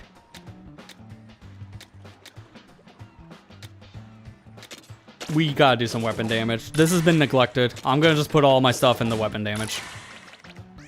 Or gadget damage, excuse me. Not weapon damage. I might get another chance before we end tonight to do that, but it's gonna depend. Because I need to go back to a couple levels. And because of how this is set up, that's danger 36. Let's take care of the scroll things now. That way I don't have to worry about it. I'm missing you, so that's 2 levels. Anything else here is cleared. Anything else here is cleared. So it's just these 2, and I don't have to finish the levels to get the scrolls, right? I could do spicy, but I'm just gonna go in normal. I want to get through these fast. I have speed gear on my side, so that should help a little bit. Oh no, sorry, I'm using power gear. I forgot. Never mind. We're not really going that fast. Actually, saying that, let's make a build real quick that is speed. Register this. And then let's get like the fastest thing that we can do for now. I'm gonna go, I think, with this. And we are gonna want... Actually, before I do anything else, let's register this as a new preset. Because I'm gonna change out one of these perks. Sure, we'll change it with Showstopper, because I'm not gonna really be using that at the moment. This is just mainly focused to get scrolls. And I can do all that by just going fast. Plus, I haven't used the speed up yet from that upgrade, so we'll see how fast we go.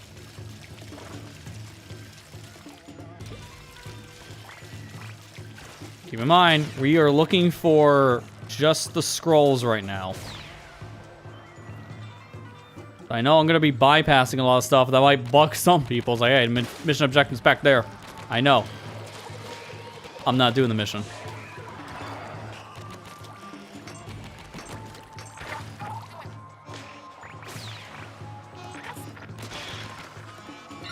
That did not take long. Instantly found the scroll. And thankfully, with how this game is set up with the raids, I could just grab it and then quit. I don't have to finish the level to actually collect the scroll. It makes it so much easier because if I just want to get a collectible, I'm not spending 10 minutes just to get it. Because it's like a minute of searching and 9 to finish the level. That's not the case.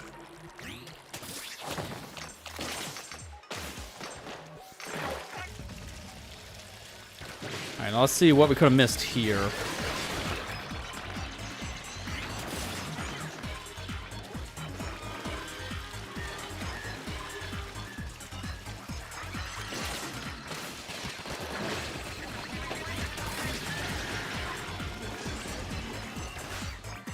I know I got this thing on the side, so that scroll's collected.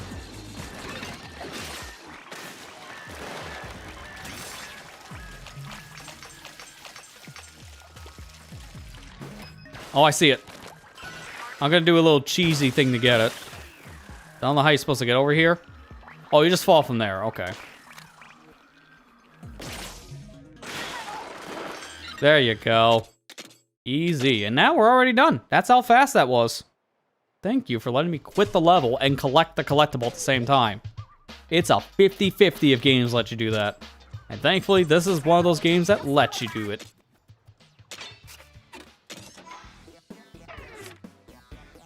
And that's all the scrolls for now. Okay, perfect. What does it mean by map order? Loot level. Okay. So you can change it to area or the loot leveling. Alright, this is the last thing we're doing tonight. The Punyenden? Punyenden? I was trying to say pudding. Like as a pun on pudding. I know a lot of the names around this area are supposed to be food related. Oh my god, it's little body! He is invincible. Oh my god! Little body does not joke around.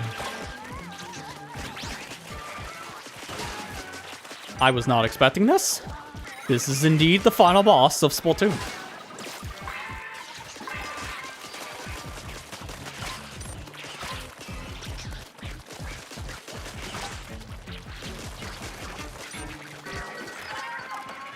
There's no way I get this.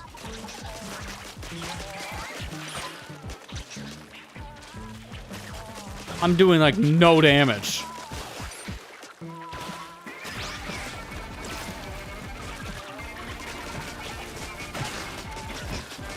This is so stupid. It's like... it's like when you meet the Waddle Dee enemy in Kirby, but unlike that situation, you can just ditch your power and hail the enemy. It's a one-hit KO. I don't have that luxury here. Little Buddy is just the final boss, and I can't do anything to get past it. That's just how it is. I gotta increase my power. This will do. Little Buddy meet Gatling gun. This is why we are destined to lose, because he's just too strong.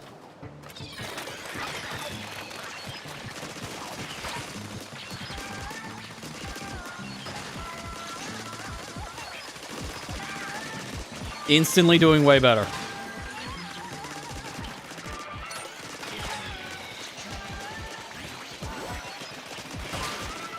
Unfortunately, my partner and the bot can't really do much. Like, they are just kind of here.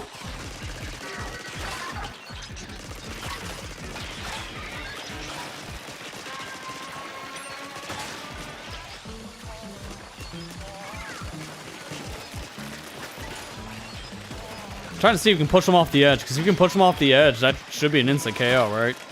But I don't think it works that way. Yo, there you go, power full. He dropped the big one. I thought I was actually going to have to come back here once I leveled up, because he was actually hard. I couldn't do it. I couldn't beat Little Buddy. Thankfully, that's not the sentence we ended tonight on. We were able to beat Little Buddy. Holy crap, was not expecting that.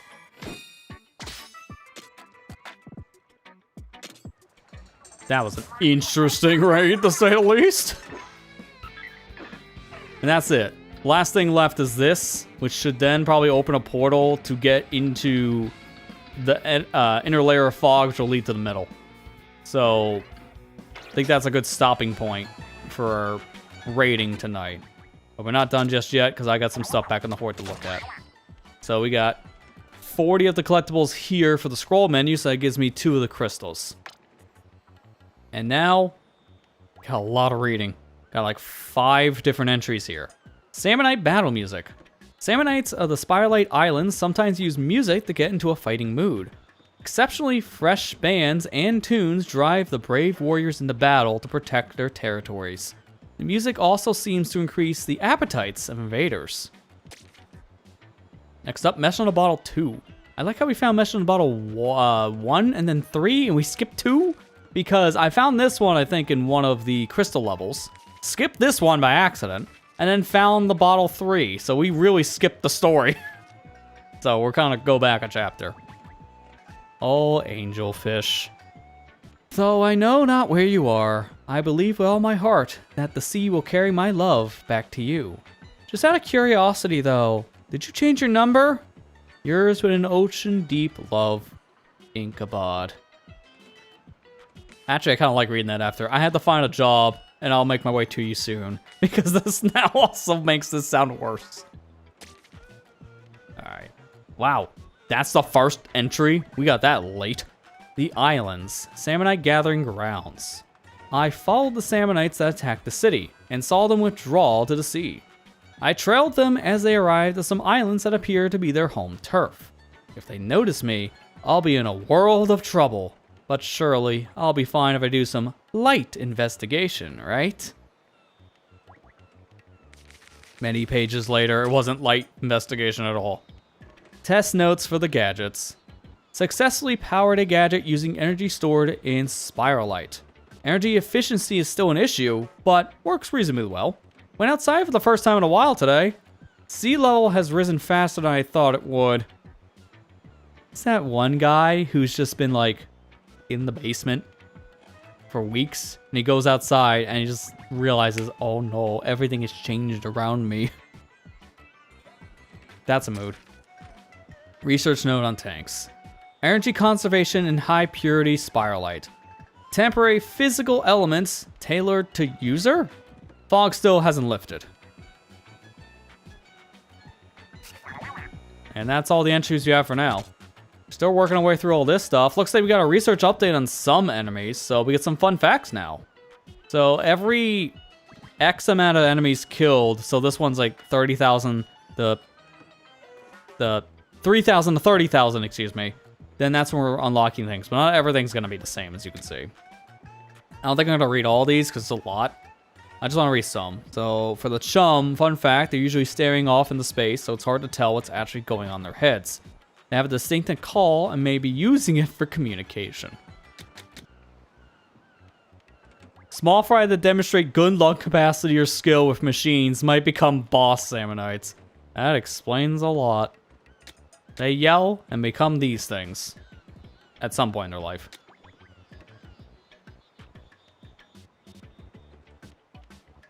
The homemade glasses give them good vision and precise aim. I wish homemade glasses actually made you see better. Then we wouldn't have to spend money on them. Like, these are interesting facts. It's recommended probably for you to go out of your way and read these if you're a fan of Splatoon lore. I'm just skimming over it right now because there's so many things to read. And these also kind of tell you some of their weak points too, which is another helpful thing. Brief seems to grow rapid in the excitement of battle. This thing's like a dog. It's slicking out its tongue. It's breathing heavier when it's around people. And it lunges at you. It's a dog. This thing is excited to see you like a dog.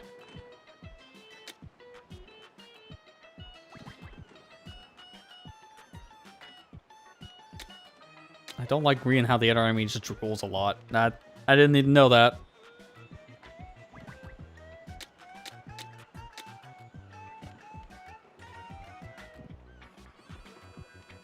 Lunging around cannonballs, I can hop quite nimbly. So they're still using the cannonballs, and that's why they're doing these shockwaves still. But the cannonballs make them stronger, which is actually an interesting thing of lore. Going from Splatoon 3 to Raiders. It gives them a justification of why their attack patterns are different now. Like, yeah, it even says right in the beginning, I'm just seeing that. Big shots aren't aggressive in the Splatlands, but on these islands, that's a whole different story. But that's because they have to attack different. And yeah, they are still aggressive in Splatlands, just in a different way. Salmonites hit by the smoke develop a smoky flavor. Who wrote this? Louis from Pikmin? Who ate the fish? Oh, here's another one. It's because of the boss. That's probably why there's not as many research updates we gotta do for this. Lower maneuverability and worse fuel efficiency to match. When we want, like, this guy on the highway, I guess. Yeah, that looks like that's all for the fun facts for right now. There's a lot. I'm just gonna do this. I want to also clear off all this stuff, too. I can't do it in the same way here. We're still missing one of each gadget type. I know I can build these. I just haven't done that yet. You can clear all the things. You just match Y. Sure, that's one way to get through these menus faster, I guess. Because it bugs me to see all the exclamation points on things. Makes me think like there's a thing I have to look at here when it's really just lore. So I'm just wanting to clear out all of like the new pop-ups because it's just distracting to me.